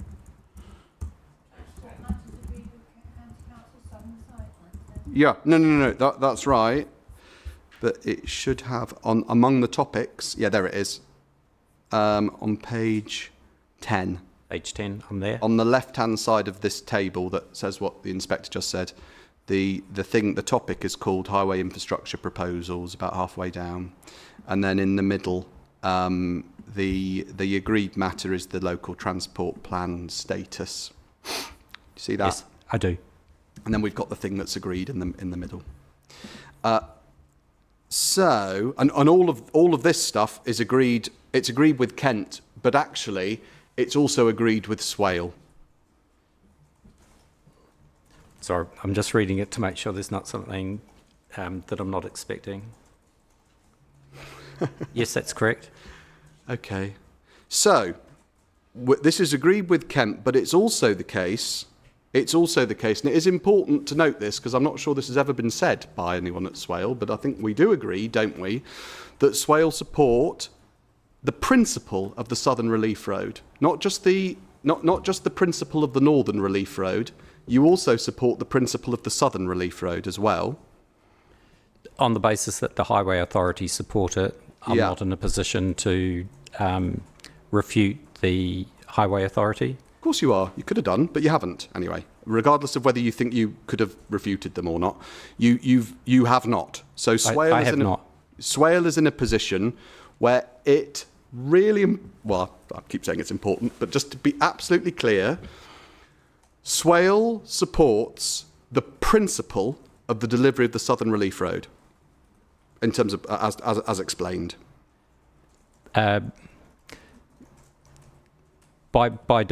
Yes, just qualify it, rather by default, because we're relying on the highway authority. They're supportive of it. We're not refuting that. I'm not sure that is a qualification. By default or not, you could have said we don't agree. I mean, you haven't just agreed with everything Kent have said. When there are things you don't agree with, it turns out, like the Northern Relief Road route or whatever, you told the inspector.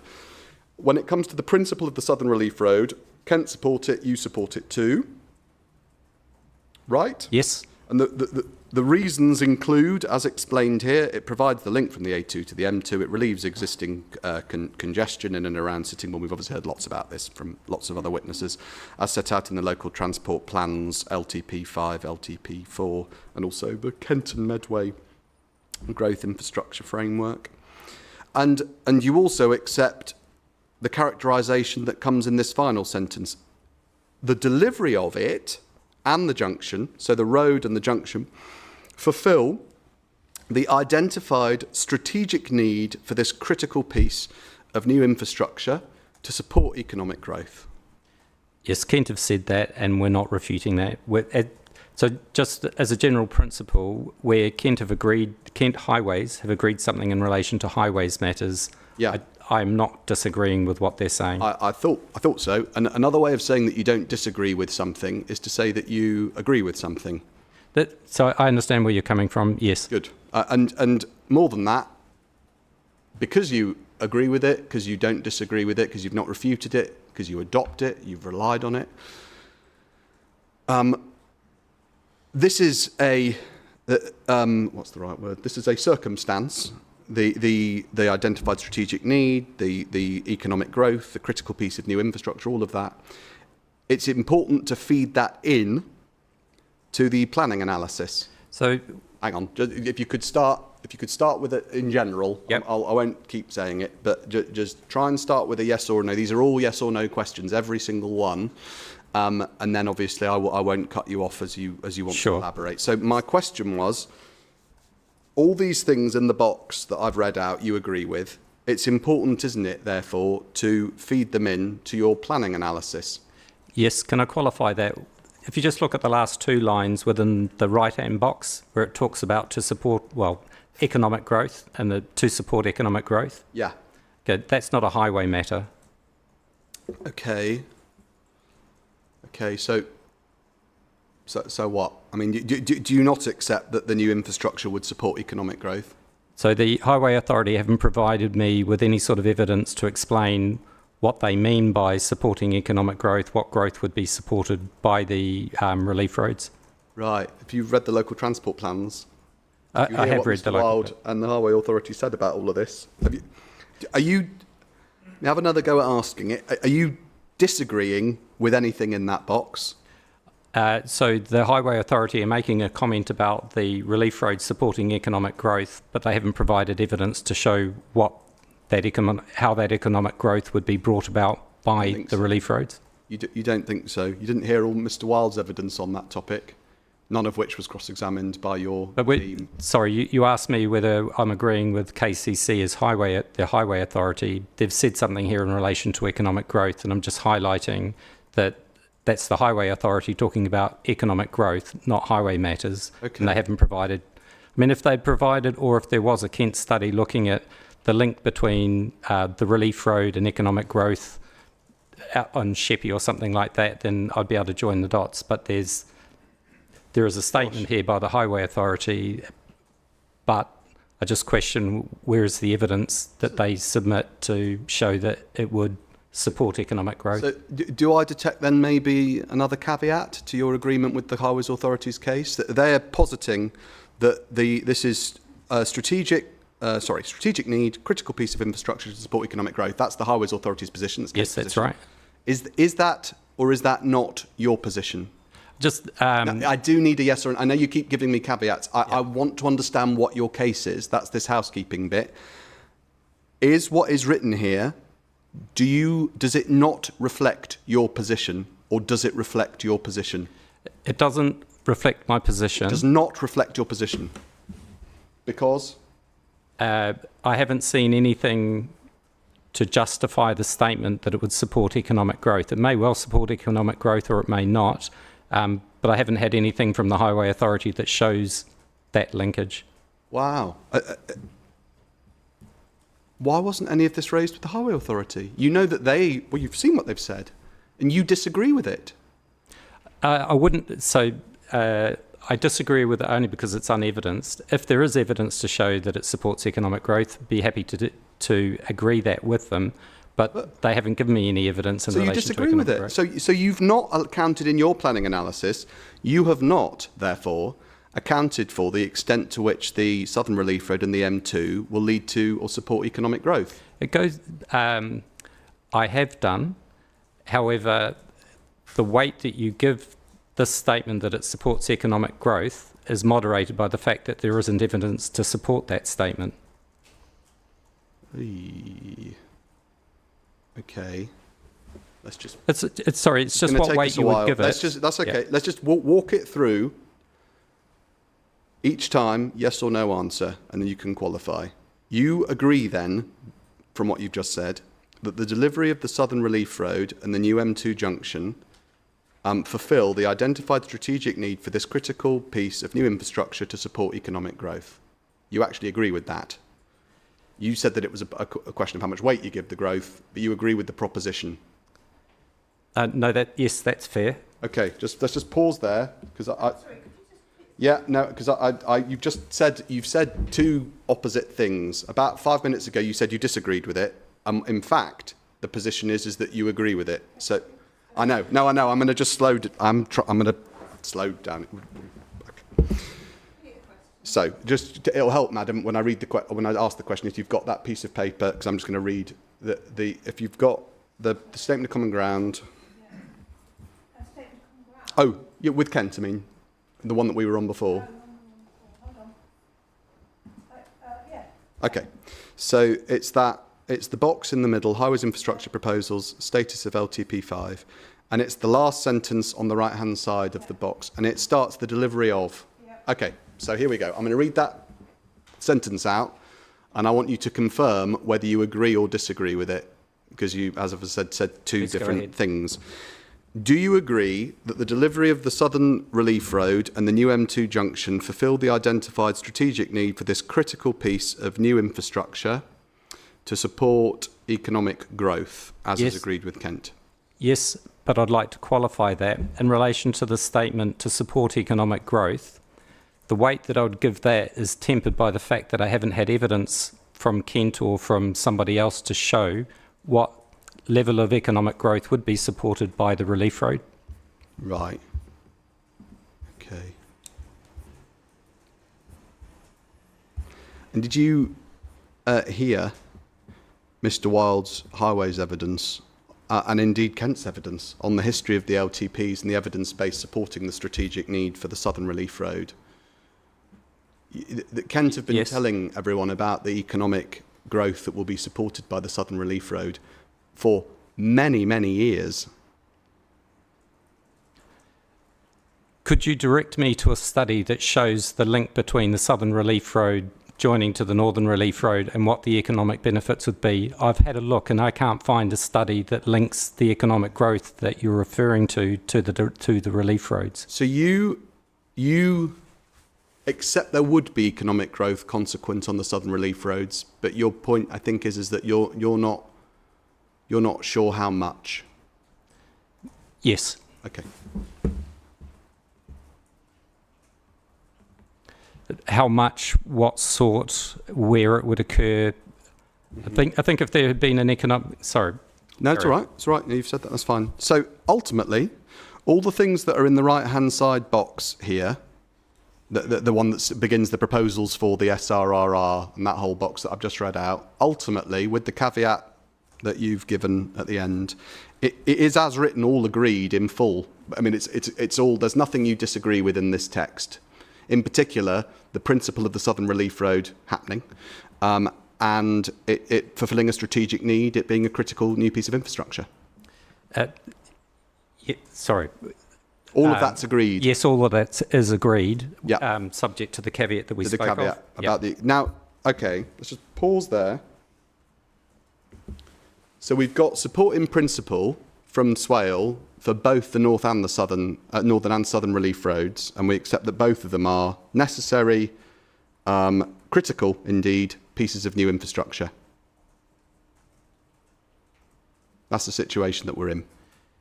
This one's just about the Southern Relief. No, Road, I know, yeah. but you agree on the north as well. Yes. I mean, that one's even stronger, I suppose, because it's got that area of search policy. There's Yes.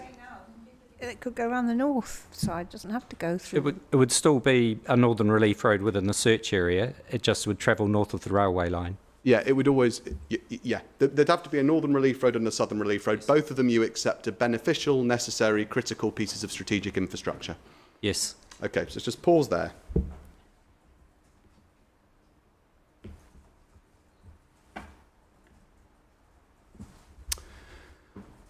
When you wrote the officers' reports, plural, neither of those things were accepted. None of that was accepted by you for understandable reasons. Things have moved on. But at the time, you did not accept there was any strategic case for the Southern Relief Road at all. Not for the Southern Relief Road, no. And you didn't accept any strategic benefits associated with the delivery of the Southern Relief Road.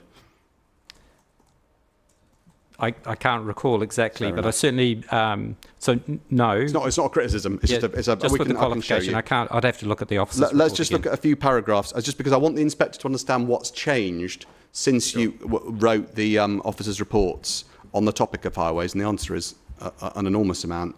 So if we take out the southern, it's 12.1.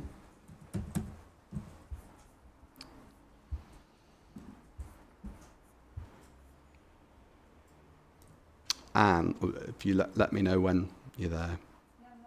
The transport and highways discussion begins on PDF page 129. 129. That's the beginning of it. It's long, so but that's where it starts. Just for context, is page 129. And if we flip through, there's all sorts of analysis. Just bear with me. Oh, sure. Not PDF page 129, page PDF. No, it was PDF. Sorry. 7.15 PDF. I'm there. Thank you. That's the transport and highways section. And you go through, if we just flip, there's a bit on the access proposals, there's a section on traffic generation, servicing and parking, sustainable transport strategy. The overall conclusion on transport and highways is on PDF page 136. This is on the... Yes. And here, you tell us at paragraph 86, 7.15.86 at the bottom. You see? I see that, yes. This is where we were, where you were at the time of recommending refusal. Yep. So as it stands, we'll come to the link roads in a minute, but this is just on transport and highways. As it stands, the proposal fails to provide appropriate modelling to sufficiently demonstrate that the development would not result in unacceptable transport and highways impacts. Sorry, one sec. Including to the SRM. The sustainable transport strategy leaves key details to be determined later. This involves risk. Measures are delayed, aspirations in the sustainable transport strategy wouldn't be achieved, concerns raised in relation to severance, fragmentation of public rights of way. It's not clear that appropriate opportunities to promote active travel, sustainable transport modes have been taken, and as a consequence of that stuff, the proposals are considered to be contrary to the NPPF, contrary to local plan policies CP2 and DM6. That was then. Yes. And just so we're clear, as a consequence of common ground with the Highways Authority, all of that stuff has gone now. Yes, that's correct. So, and those would have weighed in your scales at the time. This is an obvious question, but Yep. bear with. Those would have weighed on the negative side of the scales. That's correct. So there's all these negatives, conflict with policy, conflict with the framework, that weighed at the time of the OR officers' reports in relation to transport, in relation to highways. They weighed against the scheme. Yes. And all of them have gone now. Yes. We're talking about highways here. We are, yeah. No, I know. Yes. And if we take it a bit further, the principle of the highways infrastructure is addressed in the same report on page 80. Sorry, it's quite noisy. PDF 85. You tell me, Mr. Dargan, if you're struggling to hear. No, that's fine. PDF principle. Yes, I'm there. I'll just let you. Sorry, so it was same report, PDF 85. It's got a heading: Principle of the Highways Infrastructure. PDF 85, we're going up.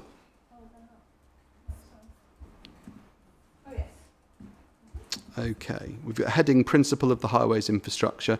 This is where you get into a description of the Southern Relief Road. You go through what Kent have said in consultation response. And here we are at 7.4.7.8. Yes. Towards the bottom. 7.4.7.8. You having just set out what Kent were saying, you say there is no evidence to suggest, have you got this? There's no evidence to suggest that the Southern Relief Road is required to meet an existing need. You see? Yes, I do. Now, that conclusion, have you got that, Inspector, where I'm at? Yeah, that conclusion, that was on the basis of what you had at the time, okay? Yes. The opposite of that is now true. That's correct. And we agree that there is actually a critical existing need that the Southern Relief Road would go towards meeting. Yes, and that's as a result of support from KCC and National Highways, Yeah, who we follow. exactly. And it's the same story.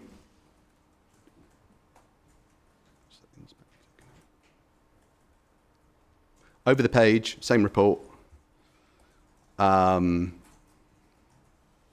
At 7.4.7.12, 3 paragraphs down, there's a paragraph that begins, the justification for such significant infrastructure, including the junction, is the need to access significant quantum of development proposed. I'm going to come back to that one because we don't accept that, but anyway. However, in terms of employment space, there are other locations where the need for industrial space could be met. Well, I'll come back to that one as well, because that's something you're saying still. But here's the bit I wanted to read out. The council does not have before it evidence to demonstrate that there is a strategic justification for the Southern Relief Road. See that last bit? Yes, I do.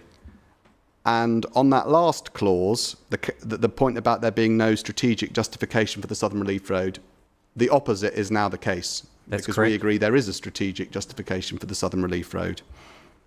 Correct? Yes. Okay.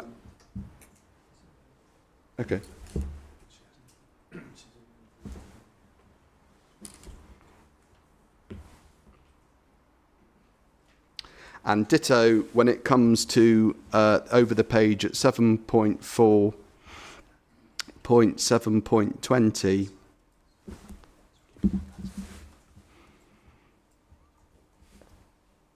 When you're drawing this together, you say that the Southern Relief Road would have significant impacts on a protected area, national landscape, loss of habitats, landscape, visual impacts, heritage assets. And then you repeat the strategic case for the relief road's not been evidenced. And given the location, the highways infrastructure, etc., would result in adverse impacts and contrary to a list of policies. You see? Yes, I do. And much of that, I think you're still saying, actually, but the point about the strategic case for the Southern Relief Road not being evidenced, that's the bit that's completely reversed now. So yes, but I've qualified that. So strategic case has to exist, otherwise National Highways and KCC wouldn't be supportive of the road. Correct. And That's right. Yes, it is. And this is my qualification. Mm-hmm. So if you take Junction 5 Okay. and the strategic case for Junction 5, I see a difference between the strategic case for, say, Junction 5 and the proposed Junction 5A. Both strategic. If they weren't strategic, then you wouldn't get support from National Highways and KCC in the way that we have. But Right. I do see differences between this case and other cases. Righto. Okay. So this has its own strategic justification that Has Kent to. have explained and that National Highways have explained as well. So, Yep. but we agree that there is one, and so, and we agree that there's a strategic need to be met, as it were, and the Southern Relief Road would meet it. Does strategic highway need? Yeah, Yeah, sure, yeah. exactly. And that's what the Relief Road's meeting is, a highway need. Okay. So the meeting of a strategic need is a benefit that this scheme would bring Yes. in highways terms. Yeah, in highway terms. Yes, you're right. And just to explain because I'm not a highway officer, and this is the same as any planner who might be taking advice from an archaeologist or from any specialist who's clearly a specialist in a field that the planner is not qualified in. Yes, I take my cue from them. So we're not refuting. I'm not in a position to doubt or refute what Kent is saying. So here's the thing: that then is a benefit that we agree exists. The meeting of a strategic highways need. It's not a benefit that was reflected in your officer's report because you didn't accept it at that stage, right? Yeah, that's correct. So there's a couple of big things that are happening on highways since the officer's report. A number. Second? Several. Several. No, I'm just talking about highways, but you're right, several. From a highways point of view, harms have gone. All the conflicts that you were listing in the various bits of your report, they've all gone. And benefits have been added, e.g. the meeting of strategic needs, support in principle, critical infrastructure being delivered, etc., etc. Yes.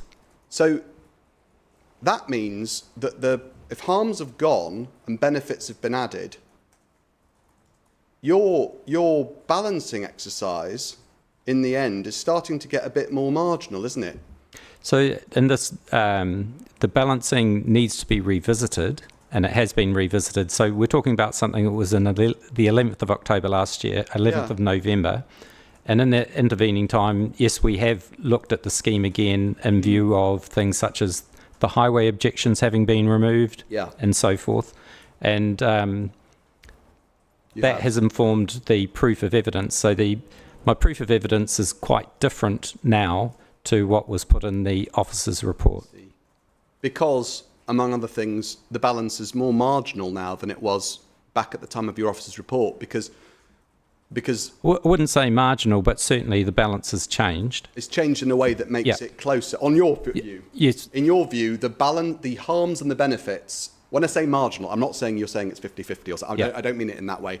What I mean is, since the officer's report, where your view was that the harms were clearly outweighing all the benefits, etc., that it's a bit the competition between benefits and harms is closer now than it was then because all the highways harms have gone. And all these highways benefits have accrued. Yes. Okay, so it's a closer run thing than it used to be on your analysis. Certainly, and I'm sure you'll come to this, but it's not just highway matters. No, I know. Yeah. I'm not just going to ask you about highways, don't worry. No, I'm just talking about, but highways is one of the single most important issues in this case, isn't it? I mean, as you're saying, okay, you agree with me? Yes, I do. Yeah. Okay.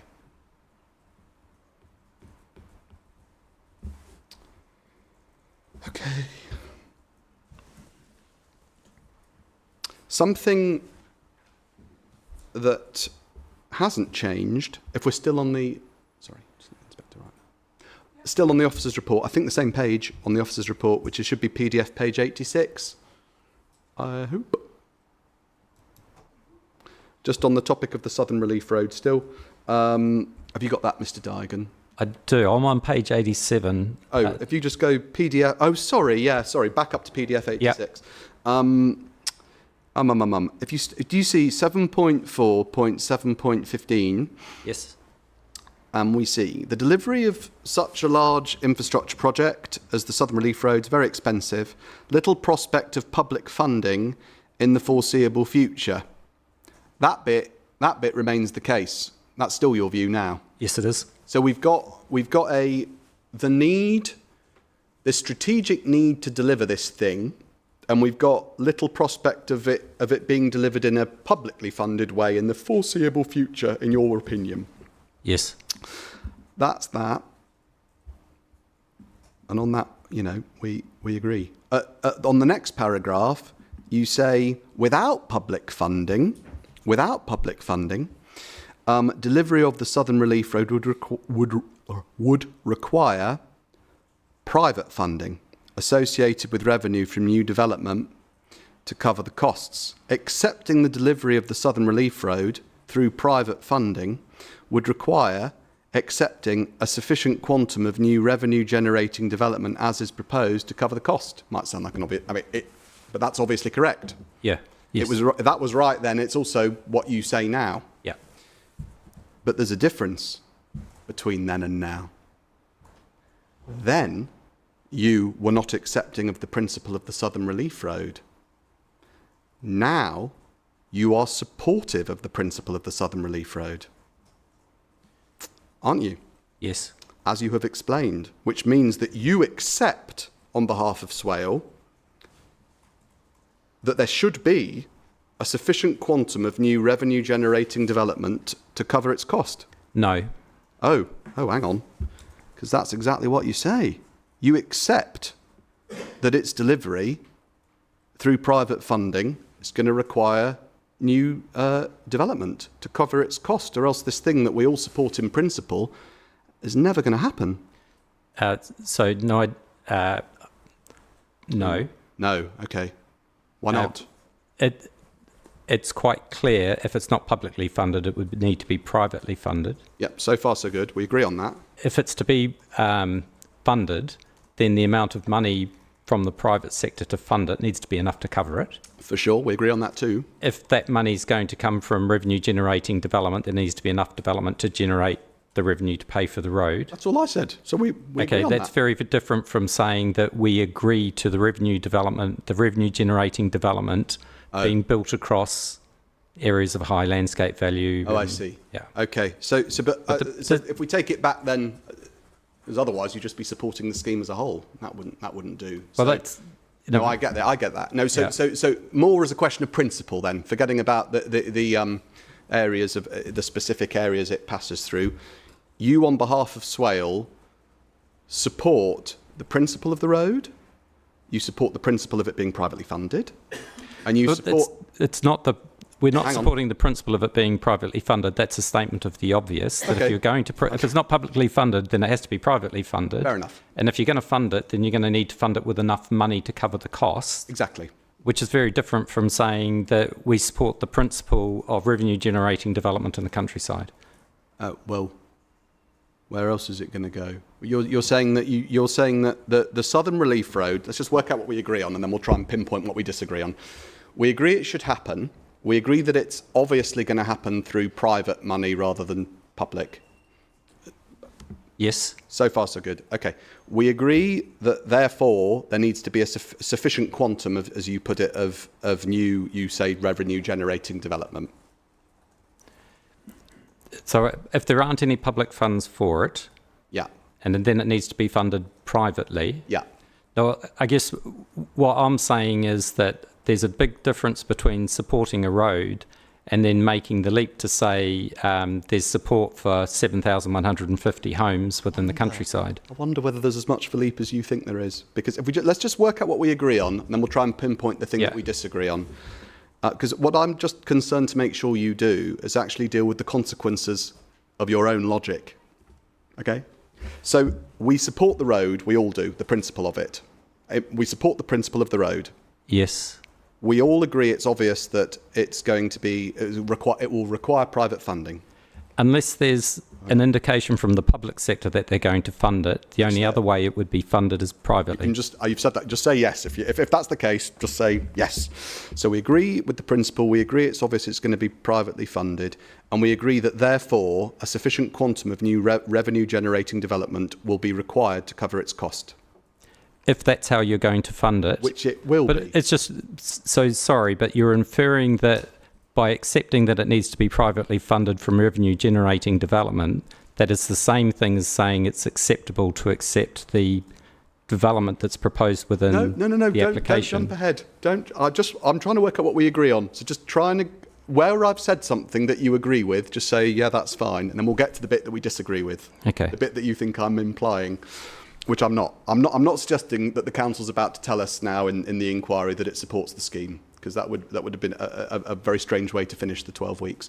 But I do want to see how far we do agree, because I think we might agree on quite a bit, and so it's important for the inspector to understand and report to the Secretary of State what Swale thinks.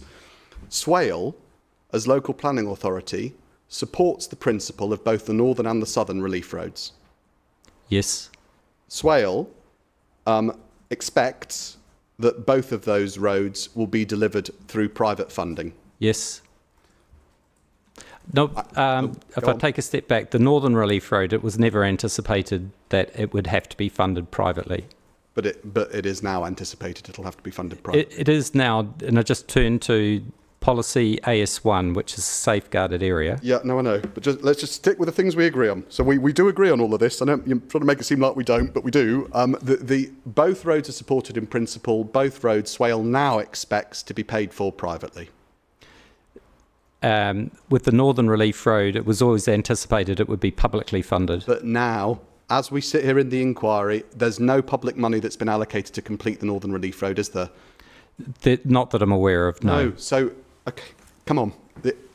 We agree, don't we, that the principle of both roads is supported. You've said that many, many times. We agree that Swale expects both roads to be paid for privately now, whatever they may have thought in the past. Well, so no, the policy AS1 supports the Northern Relief Road. The borough supports the Northern Relief Road. That support was not predicated on private funding via 1,250 units on the northern site. I didn't say that. Come on, Mr. Digan. Listen to the question. I wasn't suggesting that you should support the Northern scheme, or else, as I say, you wouldn't be here. The two are interlinked. You can't no, get I'm the not funding asking you. without agreeing the development. No. So if you agree that it has to be privately funded from the revenue generating development which is within the scheme, you're asking me to sort of say, I well, wasn't asking you to agree any of that. well then I'm misunderstanding. Yeah, well then just your really query. listen. I'll stop all of this soon because I'm obviously repeating myself and not making progress. But I want you to really try and just engage with the particular things I'm putting to you, and then ultimately we are going to get something we disagree on, which is the schemes themselves and whether they're acceptable. It may be, hang on, ma'am. Let me just ask the questions and then you can answer them. That's going to be the best way. Okay. All right? So, we agree that there's a strategic need for, let's just do the Southern Road to try and get somewhere. Okay. We agree there's a strategic need for the Southern Relief Road. We agree that there's no foreseeable prospect of public funding to meet that need. Yes. We agree, therefore, that if the need's to be met, it's only likely to be met through private means. Yes. We agree that achieving that private funding will require development, in principle. Yes. We agree that development which is required will have to be of a sufficient quantum to cover the cost of a new road. Yes.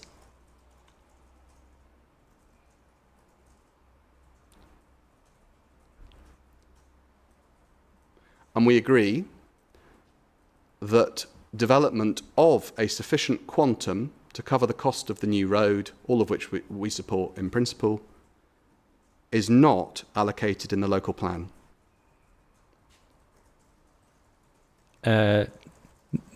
Not as far as I'm aware. So could I get you just to rephrase The existing that? local plan. Sorry. Yeah, so The I got local that. plan, we've agreed that in principle there needs to be a sufficient quantum of new development to fund a new Southern Relief Road Yep. to meet these strategic needs. All I'm saying is that new development, that the privately funded new development, Yeah. that's not allocated in the local plan. No. So the existing allocations, so if someone built them out, they wouldn't use that money to pay for the road. Exactly. So if all of this stuff is to happen to meet the need in principle that we all agree is there, if this is to happen, it's going to happen outside the auspices of the current local plan.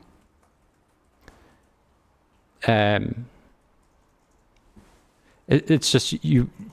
Was that a difficult question? Well, I just can't see how another site allocated for something else would generate money that would then be directed to this site. It wouldn't, would it? No, we're agreeing. So, sorry. so just don't try and overthink it. Just answer the questions, okay? Yeah, no, I It's understand an what you're obvious saying. question. We all agree the road should happen. We support it in principle. We all agree development's required to fund it. In principle, we've all been over that. The development that is required to fund the road is not going to come out of the existing local plan because there aren't allocations for it. It's not going to.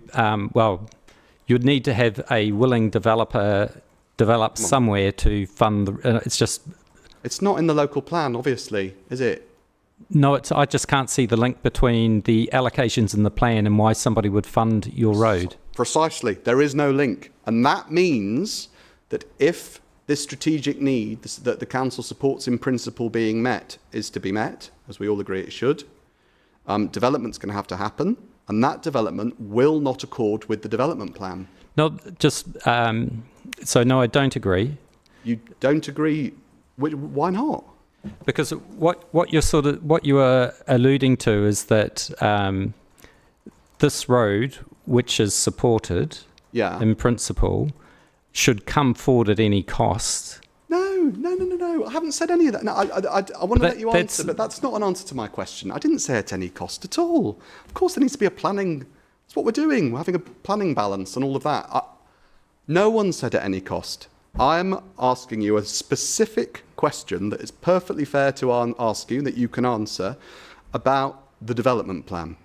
We agree that there's a strategic need to deliver a road, privately funded, through new development. My question's very specific and it's pretty basic, and I think we all know what the answer is. That development that will come forward to meet this strategic need is not in the local plan. It will be outside the local plan, obviously. Yes. Exactly.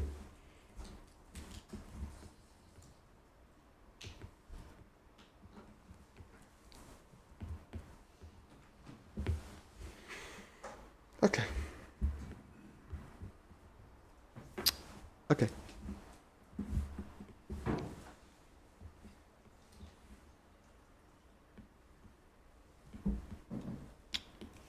Okay. So I'm just ticking off some things. Okay. Right. On that, I'm going to move off from highways soon, obviously, because that's more than enough on highways. But just to understand then where your case sits, on the national landscape related to the Southern Relief Road and the motorway junction. Obviously, I'll ask you more about the national landscape and the approach to policy and all of that next week. Okay. But just on a point of detail, we agree that the junction that you support in principle inevitably requires physical incursion into the national landscape, wherever you put it along the motorway, because the motorway is the border. So, there's two things that you're putting to me there. Are there? Okay. Yeah. Break them down for me then. Okay. So if you're talking about, if you want to have a junction which serves the site and you get onto it and off it from both sides of the M2. Right. So if you want to get off and on, then you're going to need to have physical infrastructure on the southern portion of the M2 in the Kent Downs. That's the thing that National Highways think there's a strategic need for, strategic benefit, which is to say a junction where you can get onto it and you can also get off of it. Okay, so you understand that you can't get on and off without having some sort of infrastructure on both sides of the road. I wouldn't have thought you could. But the second thing that you put there is that I agree in principle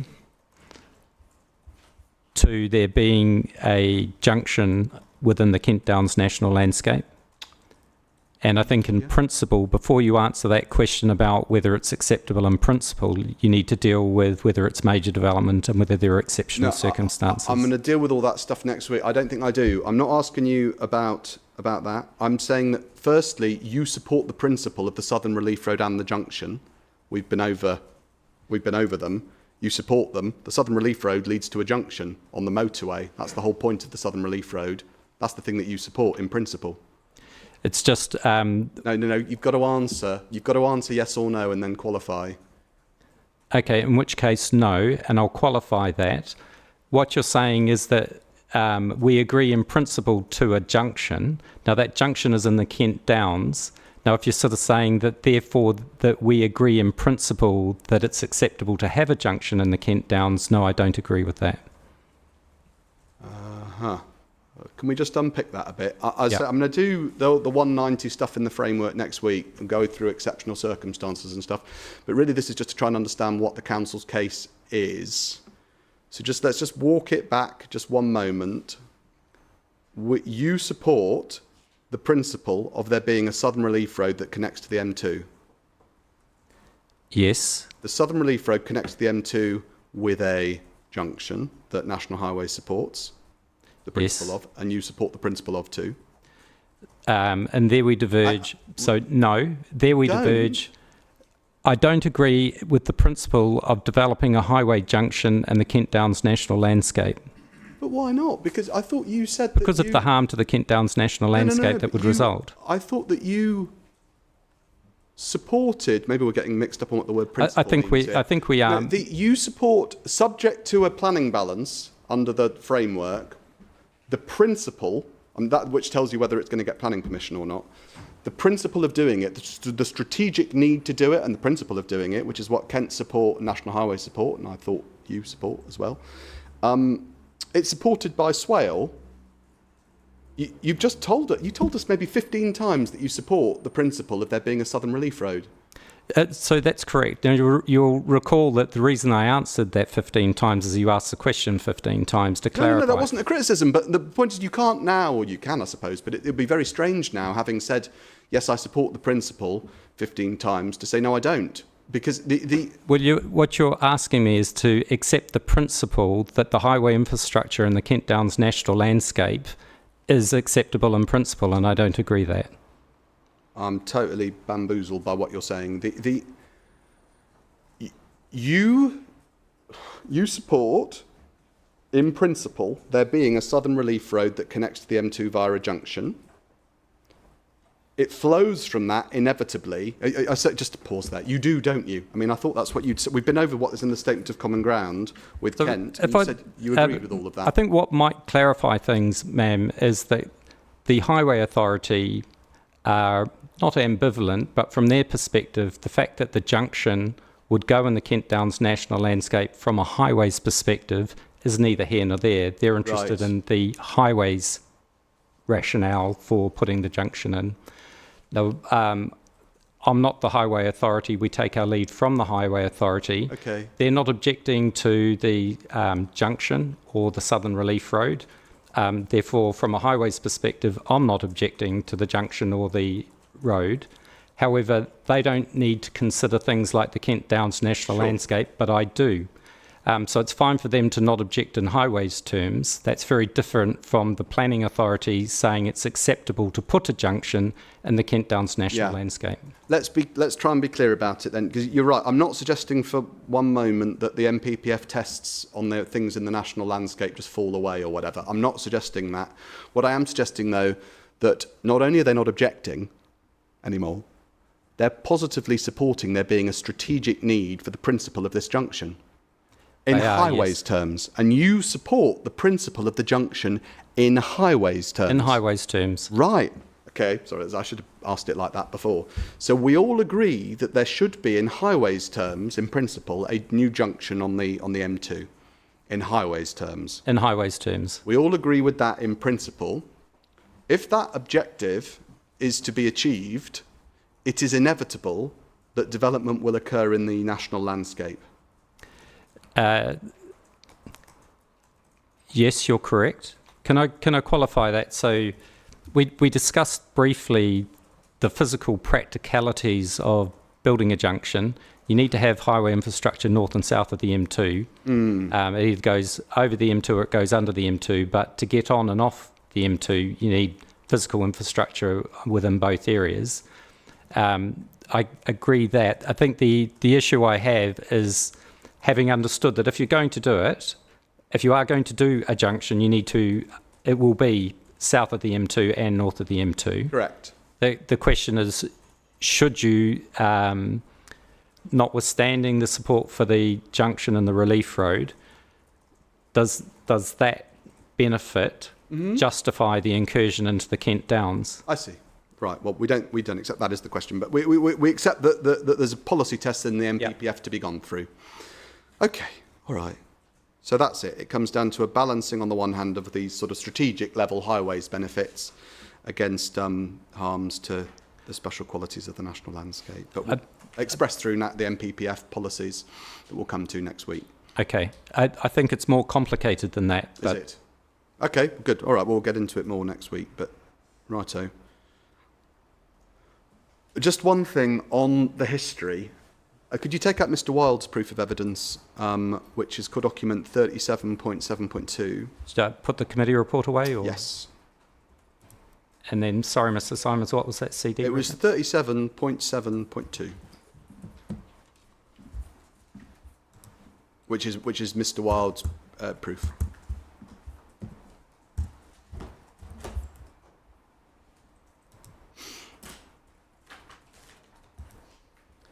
I'm there. Thank you so much. Oh, I'll let the inspector get there.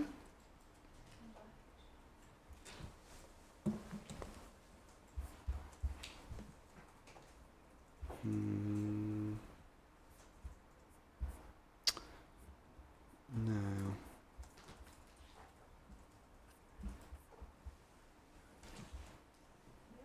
Okay.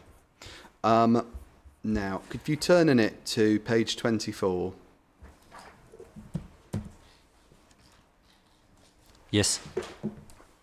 Inspector get there as well. Now, in this section that begins adopted local plan from 4.3.8 and following, which I'm not going to read out in any detail, this is where Mr. Wilde, he did this orally in his evidence in chief.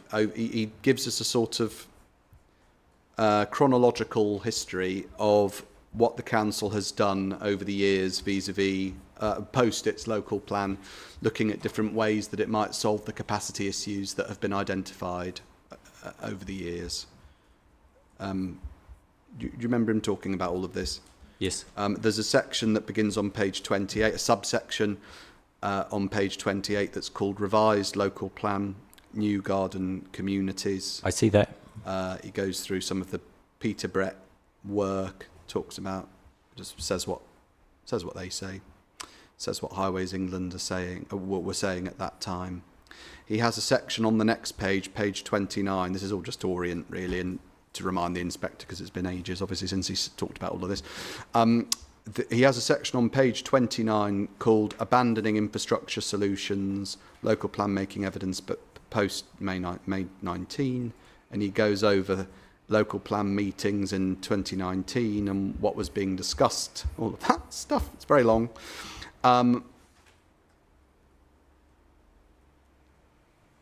And he concludes at the top of page 33 with his observation.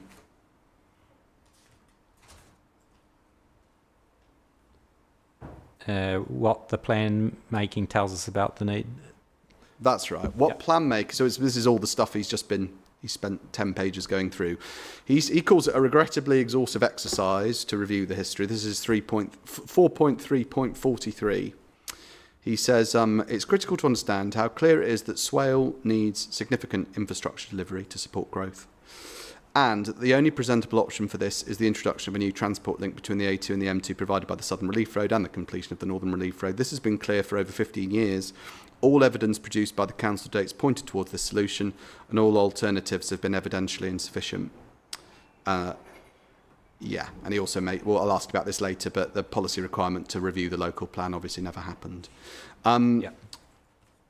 Anything, well, you've not provided any evidence that disagrees with any of that.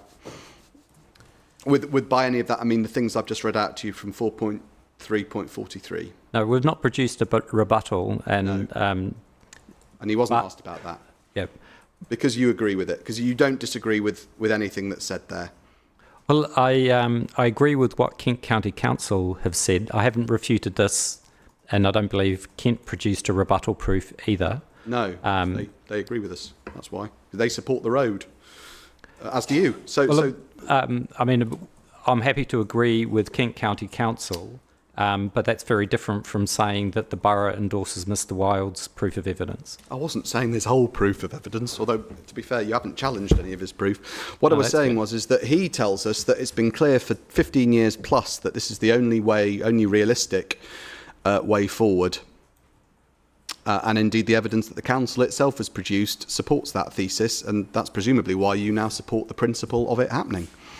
We support the principle of it because the local highway authority and national highways are supportive of it. All right then. Thank you. And just on a point of chronology, if you like,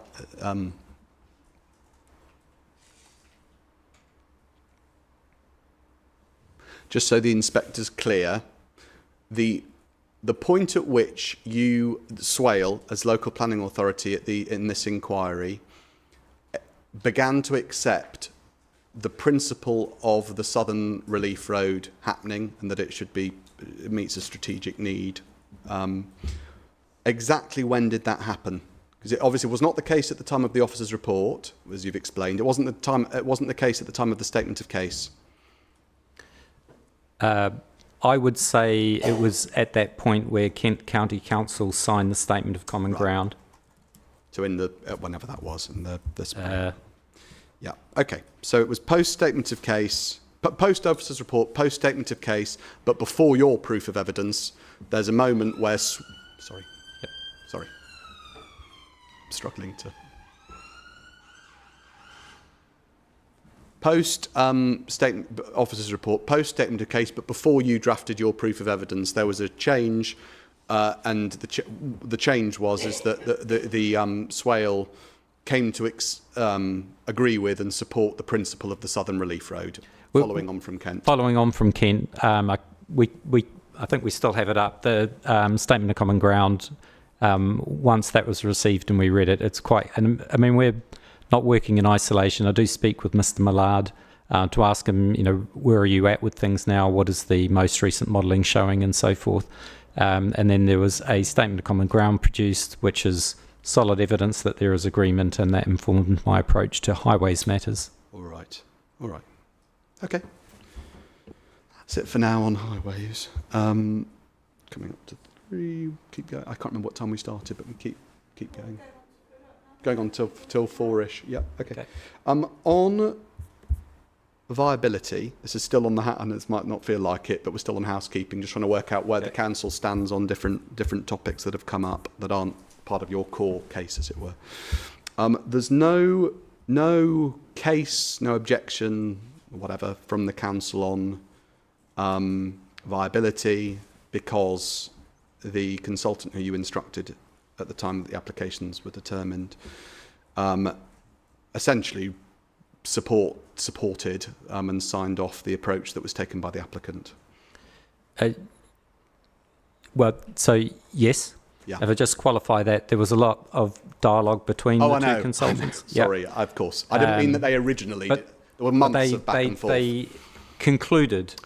And that conclusion was, as reflected in Mr. Alst's report. I mean, he does have a caveat within his report that he hadn't analysed the highway costings.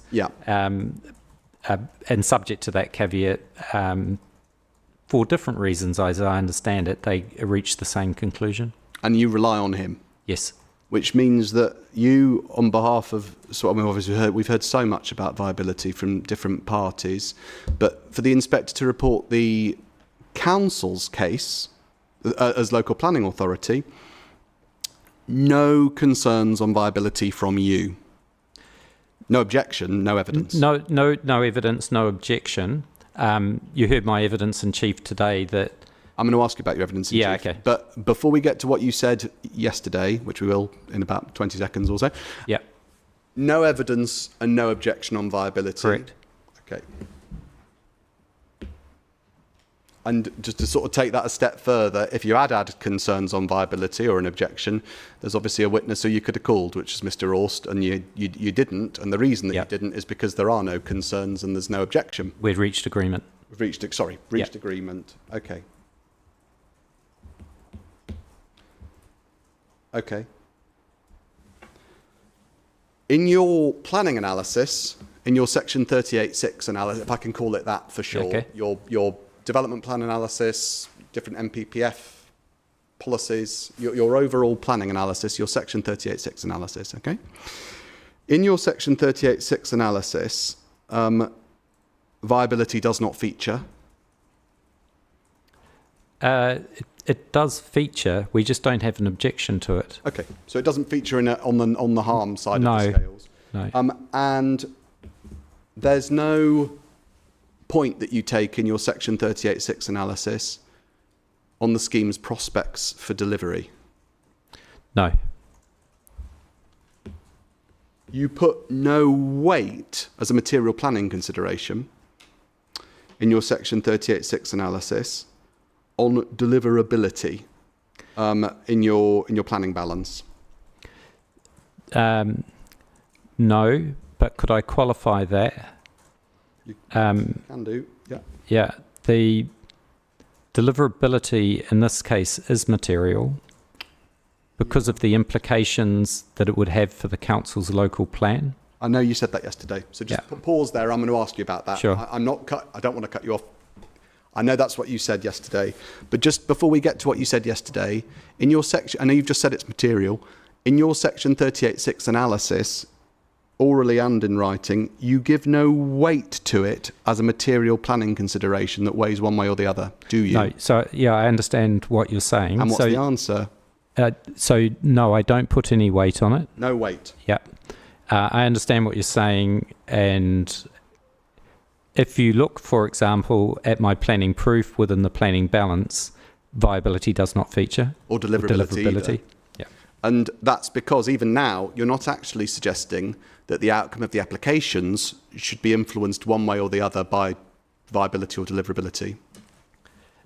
No, and I'll qualify that. As in, no, you agree, or no, you disagree? I disagree. You disagree? It's important for the decision maker we've heard the evidence. It's important that they make clear their position in the decision on deliverability because of the implication it would have with the council's local plan. No, Mr. Dygan. It's important if, but only if, it's relevant to the section 38.6 exercise. That's to say, accordance with the statutory development plan and other material planning considerations. And you've confirmed that you give no weight at all to... I haven't. To viability or deliverability, one way or the other, in your planning analysis. Correct? Correct. And if it's right that no weight should be given one way or the other, but by one way or the other, what I'm using that as shorthand for either in support of the scheme or against the scheme on your analysis, you give no weight to viability or deliverability matters for or against the scheme in your section 38.6 planning analysis, then the Secretary of State doesn't have to either. Because it's not what you do. Answer the question before you qualify. No, I disagree, and I will qualify. I think it is relevant. There is evidence which the council has not been involved with from KCC and from the applicant. It's entirely appropriate, quite separate from what I have done as the local planning authority for the Secretary of State or the decision maker to take on board evidence that's been given by Rule 6 parties and the applicant. Why didn't you take it on board then? You're the planning witness for the local planning authority. Yes. You've got to reach a planning judgment on the acceptability of the schemes. Yes. And in your planning judgment that you've reached on the acceptability of the schemes, you've not taken it on board. You've not given any weight to deliverability concerns one way or the other. That's correct. But you're saying that even though you've not done it, the Secretary of State should do it even though you don't. Yes, that's correct. And even though you don't even now tell the Secretary of State what your own view is on the likely deliverability of the schemes. No. As in you don't do that, do you? No, I do not do that. So there's something to which you've given no weight at all in your own balance, and indeed no planners have, because Kent didn't call a planning witness, did they? Kent, sorry, who raised this?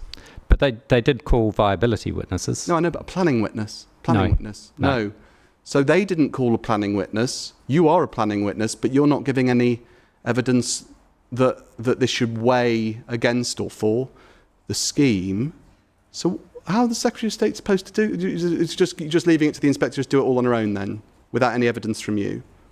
Is that what it is? Well, there hasn't been evidence from me. We heard about 3 weeks worth of evidence from experts in viability. On planning. It's all very well hearing about viability, but we want to know, as a planning consideration, whether or not this is something that's actually relevant to the Section 38.6 analysis. Because you'll remember that I was suggesting to some of Kent's witnesses that they'd gotten the wrong end of the stick, and as indeed did Mrs. Dickinson, and that the viability approach they were taking was not appropriate.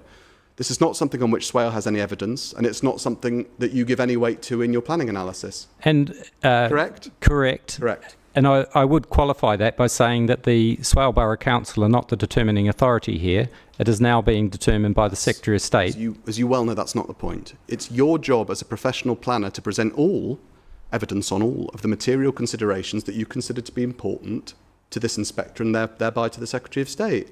You're not the determining authority anymore, but you've got a professional obligation to the inquiry. If you'd thought deliverability and viability were important one way or the other, such that they bore on the Section 38.6 analysis, the RTPI code of conduct would have compelled you to tell us. But you don't. No, I can't see how that means that the Secretary of State shouldn't take viability into account. In fact, not to do so would potentially put any decision as being susceptible to challenge. You think so? Yes. Well, why then is it not something that you give any weight to at all in your own analysis? But you've already covered that, Mr. Simons. We have a viability consultant who reached the conclusion or agreement with your viability How consultant. about this? That's viability. You've expressed no view, even now, on whether or not the deliverability of strategic infrastructure like the relief roads should be assessed with reference to the FVA style process that Kent went through. Whether or not Kent's exercise was appropriate or inappropriate, nothing on that from you. No. So, I mean, Swale, obviously we presented a fair bit of evidence on that now through Mrs. Dickinson. So Swale, you're telling the inspector, oh, you know, watch out, there'll be a legal challenge if you don't deal with this. But actually, it's a topic on which you're completely agnostic. You have no position one way or the other. Is that correct? It's not that we don't have a position one way or the What's other. the position? That the consultant agreed with your consultant. We're not objecting in viability terms. So to the extent you're telling the inspector to have regard to it, she should have regard to it in support of the scheme. Now, just to bear in mind... Try sorry. and answer, come on. Okay. To the extent you're telling the inspector this hugely important thing, if you don't have regard to it, you'll be in trouble in the High Court. Oh, golly, right, OK. Well, I say to you, well, what... Exactly, yeah. Well, I say, all right, well, what are you actually asking her to do? You're agnostic on it, I said. You're not actually telling her to do anything. You said, no, there's no objection because we've had, in the end, agreement through our viability consultant. So then I'm saying to you, OK, so the effect of your position is to say to the inspector, have regard to this thing, really important, and to the extent that you should have regard to it, support the applicant because our viability consultant has reached agreement with theirs. Yes. Yes. Our viability consultant has agreed with the applicants. Now, that's very different from telling the Secretary of State that they should disregard evidence presented by either KCC or the applicant in relation to viability. You've not had any regard to KCC's evidence in striking your planning balance? No. No. OK. All right.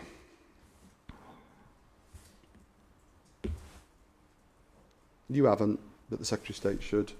All right, we'll leave it. You mentioned yesterday, and in your answer earlier on to me, your concern about the future local plan. And if, just let this get a question, if it turns out this scheme's undeliverable, I'm just trying to paraphrase what you said. If it turns out this scheme's undeliverable, then there'll be problems in the future for a new local plan, what that needs to allocate, what comes forward outside any new... I'm just summarising what you said yesterday, but referring the inspector back to what you said yesterday. OK. Just to sort of test that for a minute, just to test it for a minute and to think about that thesis, if you like, that was interesting, and I didn't know you were going to say yesterday. Future local plan. Yes. As a material consideration, as it were, it's not material. In the sense that it doesn't exist. The future local plan, we agree, has no bearing on the outcome of these applications. No, not at this stage. Yeah, well, this is the stage I'm asking you about, but obviously it will in the future if when it comes into... Just looking at the timeframes, it's not going to be. Exactly. Yep. So future local plan, emerging / future local plan, it has no bearing on, it's not material because there isn't a plan for it to be material, that there's not even a Reg 18 yet. So, yes, you're correct. Yeah. What I would say is that there is an evidence base which is being prepared, Sure. capable of being material consideration. So, and we agree with the principle of that, and we'll come back to some of that evidence next week. But the future local plan is not a material consideration. No, not in terms of determining the application, but you are aware of the concerns we have that if the schemes are consented, they will influence and dictate the growth strategies within Sure. Well, we're moving into so what territory, because if the future local plan is not a material consideration, and it's not a material consideration, and the inspector can't look at it, shouldn't look at it, because she's got absolutely no idea what it's going to say. Is she? I mean, that's the whole point. That's why it's not getting any material weight in your planning analysis. No, the reason it doesn't carry material weight is it just hasn't reached that stage in the process. What I'm talking about is the ability of a consented scheme to change the direction of a local plan, and then if it's not delivered, that local plan will become quite dysfunctional. You're talking about a theoretical local plan that does not exist, that has not been even consulted on, let alone examined or whatever. And how that plan might have to change years and years down a theoretical line after this permission for this scheme has been granted. If the plan's not material, it's not material. No, what you're talking about, whether the policies in the plan carry sufficient weight to be material in this application. There aren't any policies. There's no plan. We're talking about it like it exists. It's probably my fault. There is no plan. I mean, it's a thought at the moment in the LDS. There's an evidence base, sure, but there's no plan. Now, the work on the plan has been delayed so that it would be timed to start up, as it were, after the decision on the Highsted applications. I can't understand quite where you're coming from. It's quite obvious that the decision on the Highsted applications, the local plan's delayed deliberately or paused deliberately so account can be taken by the outcome of these applications. Mm-hmm. That would then inform the development of the local plan. It then potentially gets adopted, and if Highsted's consented, those the housing and employment space, etc., would be allocated within it. If it then proves to be undeliverable, then the plan would not deliver what it needs to. Yeah, sure, but you're going so many steps down that track when we've agreed right at the outset that the potential for the emerging local plan is not a material consideration in the determination of these applications, is it? I mean, we agree on that. Yes, we agree. Okay. But I qualify that. I think the two things are different. If you're making a development management decision, you look at the policies and the weight that they carry. Clearly, the emerging local plan doesn't carry weight. Yeah. What I'm talking about is a different scenario with the deliverability being a material consideration in terms of potentially causing a problem for an emerging local plan next year after. But I don't think we are talking about, because we're talking about the same emerging local plan. It's either material as a consideration for the inspector or it's not. And if, well, I agree it's not. But in any event, I mean, you're saying this, but your concern that you're expressing is not one that you've actually parlayed into any planning analysis at all, because we've agreed that deliverability of this scheme is not something that you give any weight to in your planning analysis. That's very different from suggesting that if it's not deliverable... Before you say it's different, you've just raised a sort of concern today and yesterday. Yes. Even though we agree that the emerging local plan is not material, but we're move beyond that, you say, well, no, I think that there's a concern about the future, but it's not a concern that you give any material weight to in your section 38.6 analysis at all. No, I haven't. Okay, that's it on that.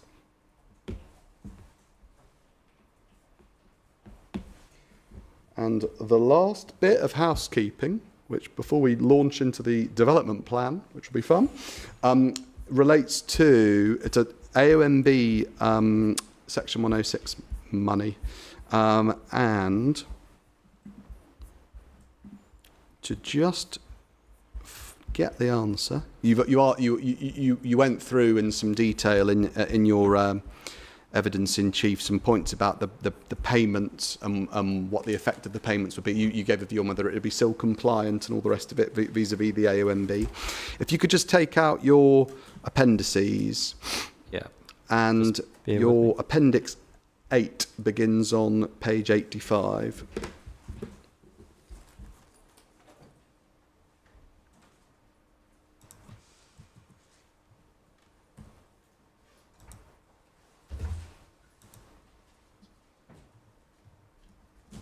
Yes. Just to go find it. There we are. So this is the letter that the inspector asked who'd written, and it's from I think it's Miss Miller. Did you say from the Kent Downs unit, National Landscape Unit, but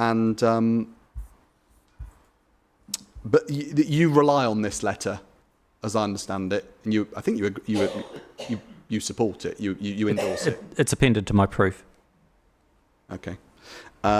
Turning it to the conclusions then. I just want to see where it goes. Could you give me a page number? Yeah, page 96. Ah, one. I'll just let everybody find page 96. I just want to understand what, in your view, the consequences, as you said, there's a blue pencil clause and all the rest of it. So, Yeah. Clearly, your take is that unless this full amount, which is £3.5 million, we can see from 7.2 second line, it's £3.5 million. Unless that £3.5 million is paid, council's position is conflict with statutory duty, conflict with AOMB, etc. I think that's sort of obvious. Yes. That's your position. Yeah. But that's fine. But I want to understand what the consequences are, in your opinion, of that money being paid. So what happens in the scenario, what I want to explore with you is what your take is in a scenario where the Secretary of State goes with you on the SIL stuff, goes with you on the necessity and all the rest of it, and says, yes, I will include in the 106 a payment to the AOMB unit to pay for all of the things that are set out in this letter, for just under £3.5 million. Then we are told I'll just inspect to capture at 7.2. I see. Yeah. It's the view of the team at the unit, the National Landscape Unit, and Swale. So they must have spoken to someone at Swale, presumably, to get this far. That compensation that delivers the following measures amounting to £3.5 million would be an appropriate and proportionate response to meet the duty. So far, so good? Yes. So just to pause there, on your take, on your analysis of this, if the Secretary of State decides to grant planning permission with the £3.5 million in place, the duty of furthering the purpose of conserving and enhancing the natural beauty of the AOMB, etc., that's met. That would be one way it could be met. Yeah, that's the way that you're... Okay, there might be other ways it could be met. There could be other ways, yes. But in that scenario, the legal duty to further the I'll just call it the furthering duty because I won't read it out, it's a mouthful.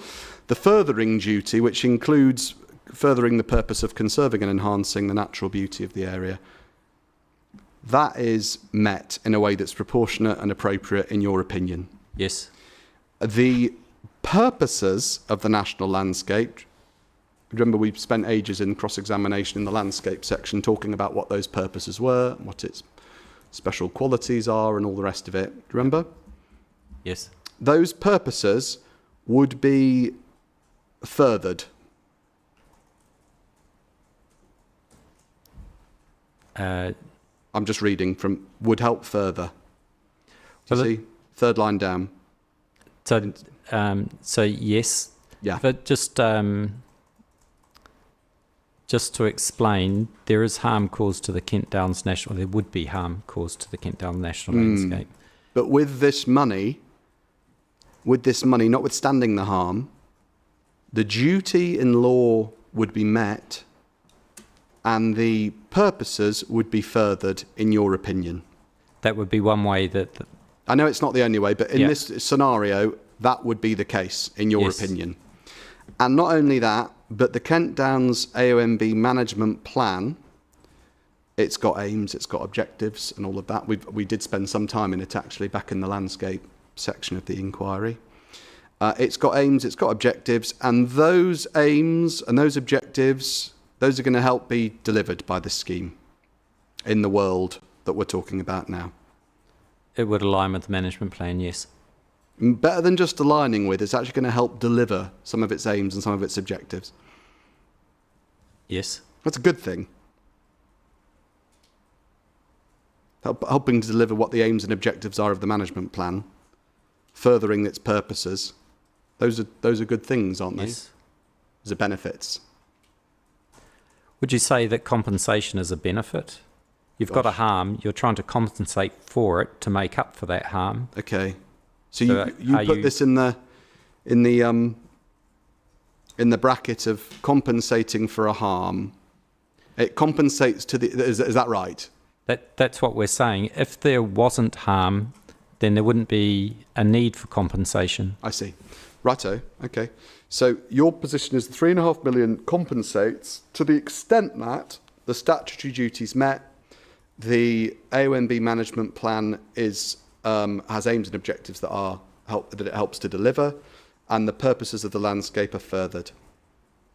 That's the key, is it's furthering the purpose. I understand what you say about the management plan. The key thing here is furthering the purpose. Fair enough. So the purpose, which you say is the key thing, is the purpose of the national landscape furthered or not? Well, your view to the Secretary of State is if you grant this scheme and you impose the £3.5 million payment through the blue pencil clause, the purpose is furthered. Notwithstanding the harm's compensated because the purpose is furthered.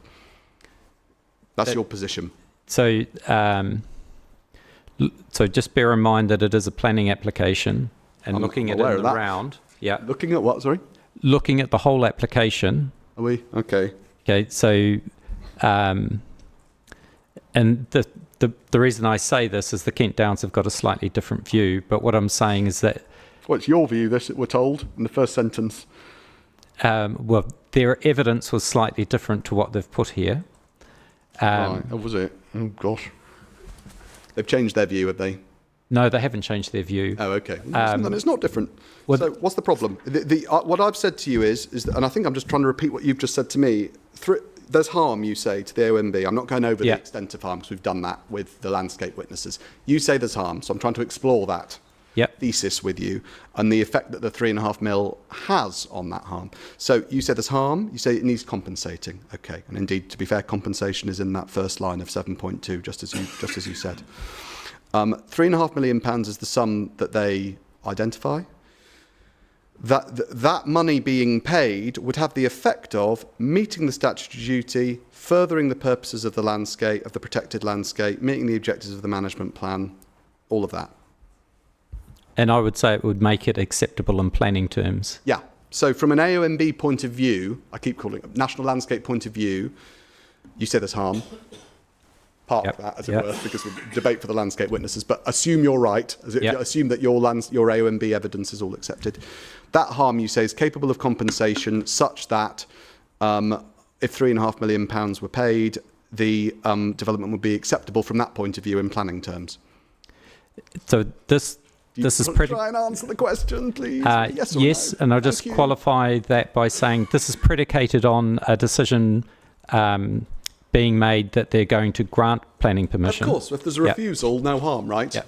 No benefits either, but no harm. Yep. Okay, so if the Secretary of State's interested in granting permission, but the Secretary of State's concerned about impacts on the national landscape, your take is, well, okay, in that world, if you impose the £3.5 million,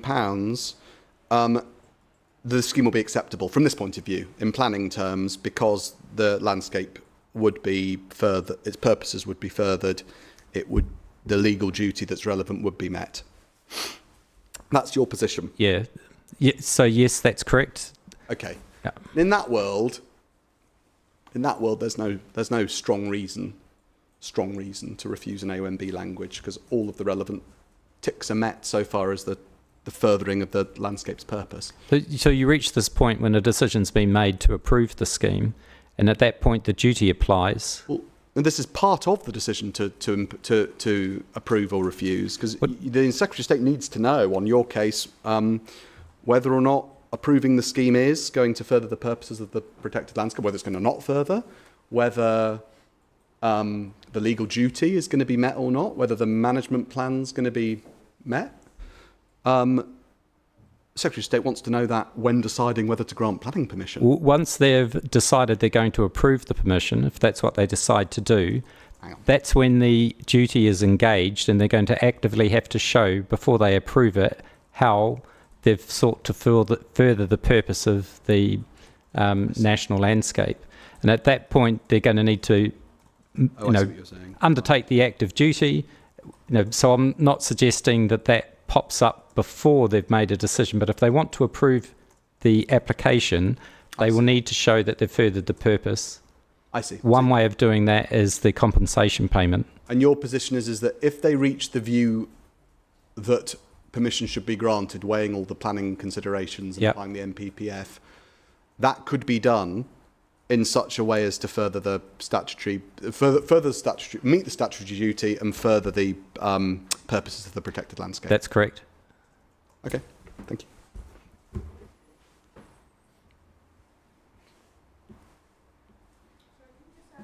I will. Let me have a go. So it was quite a long question. I'm just trying to summarise your. Okay. Yep. I'll just take it a bit slower. Can we just be clear that the duty is to seek to further? Seek to further. Yeah. Sorry. Sure. If the Secretary, let me just do it quite slowly, Mr. Duggan, so listen in. Okay. If the Secretary of State decides to grant planning permission, Yes. we're only talking about the south, aren't we, at the moment? Yeah, it's just the south. If the Secretary of State decides to grant planning permission for both, because it would have to be cumulative, so for both applications, your view is that could be done in such a way as to meet the relevant statutory duty that I'm not going to try and quote, but the Section 85 duty, and also further the purposes of the Kent Downs AONB in the way that you describe, in the way that is described here. Subject to the compensation. If £3.5 million is yes. paid. So I agree. Yes. Okay, I think that was the question. That was what I was trying to ask. When you said in chief, what you said in chief about this was that would overcome that issue from a planning perspective. Remember saying that? Might have been an offhand comment. Yes. Do you want me to just clarify what I was meaning by that? Yeah. So when you said in chief that would overcome that issue from a planning perspective, what issue did you have in mind? So the Kent Downs National Landscape Witness did not consider that the compensation would overcome the objection. I see, but you do.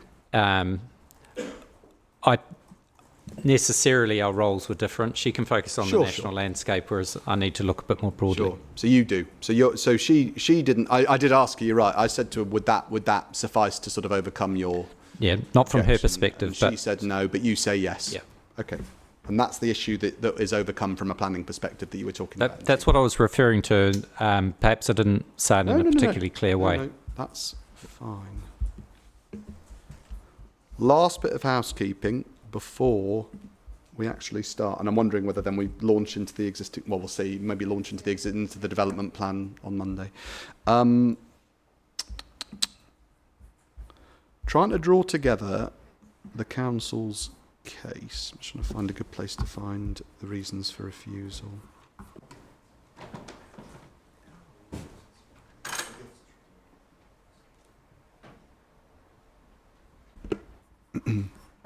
Could you turn to the putative reasons? I think they count as putative. Anyway, the reasons for refusal that you recommended to members. And the I think officer the officer's report? report's the place to go, and I'm just trying to find them. So if we start with the south, and then we'll do the north. So I'll give you a reference. So the south reference is 12.1, and the reasons for refusal. Sorry, yeah.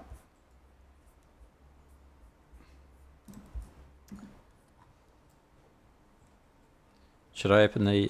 no. You can do the north as well if you like. So 12.1 is the south, and the reasons for refusal begin on page PDF page 174. Yes. Okay, I'll just let the we'll do the same for the north, but if we just pause on the south just for now. Yeah.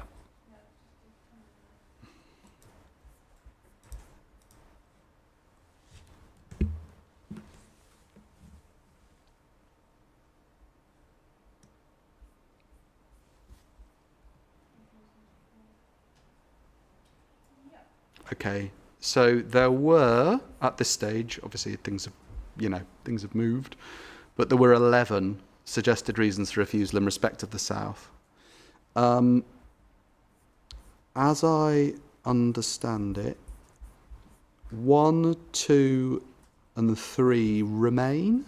By that I mean you still rely on the issues in 1, 2 and 3, which is to say national landscape, notwithstanding what we've just talked about, obviously, national landscape, ancient woodland and trees and heritage. Yes, that's correct. And then moving on over the page, well, ecology's moved, hasn't it? It has. I'd need to think about that a little more. It does mention the word ancient woodland. Oh, yes. Does it? What, in ecology? It does, yeah. And rule Oh, it does. number Yes, 4. it does. Yeah. Sorry. Yes. And obviously it's got the European sites in there as well. So at least been some of the resolved. ecology reasons gone, but not all. Is that right? Yes, that's correct. Okay, so ecology partial. Archaeology gone. Resolved. So 5's resolved. 6, I'm imagining 6 is still in play from Yes, your it is. perspective. So 6 remains. 7 remains. Doesn't it? Yes, that's correct. 6 is outside settlement boundary. 7 is landscape and visual. 8, 9, and 10 are all gone. That's correct. And then there will be... And then 11 depends on the 106. Yeah. Yeah. Okay. So just to be clear, as to where we are with the original reasons for refusal. Did you want to go to the northern scheme? We will. Yep. I'm hoping it. Is this a useful thing to do, madam, from your perspective? Okay. If we do the same thing for the north, it's 6.1.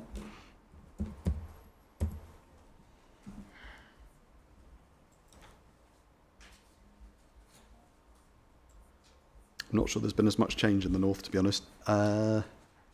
Little bit of change. Okay. So... just bear with me. Yeah, of course, sorry. So it's 6.1 and it's PDF 129.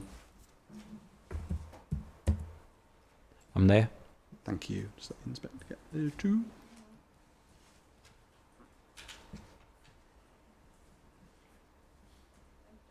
Right. So this time there were 6, and I think most of them are still in play from your perspective. So ecology...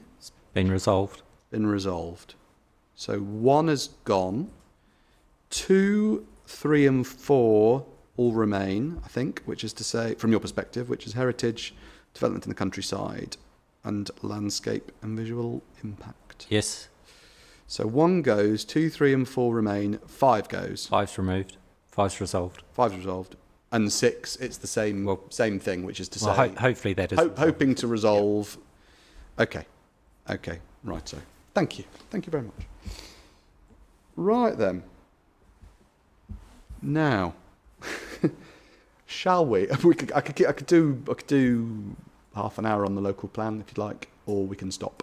It's a change of topic, actually getting into the nub of the moving to policy. Depends whether people feel got a stomach for some policy. I'm happy to do that, but I can have a 2-minute break just to come. I think we stop. That sounds like a sensible suggestion. Oh, what a birthday treat. No, kidding.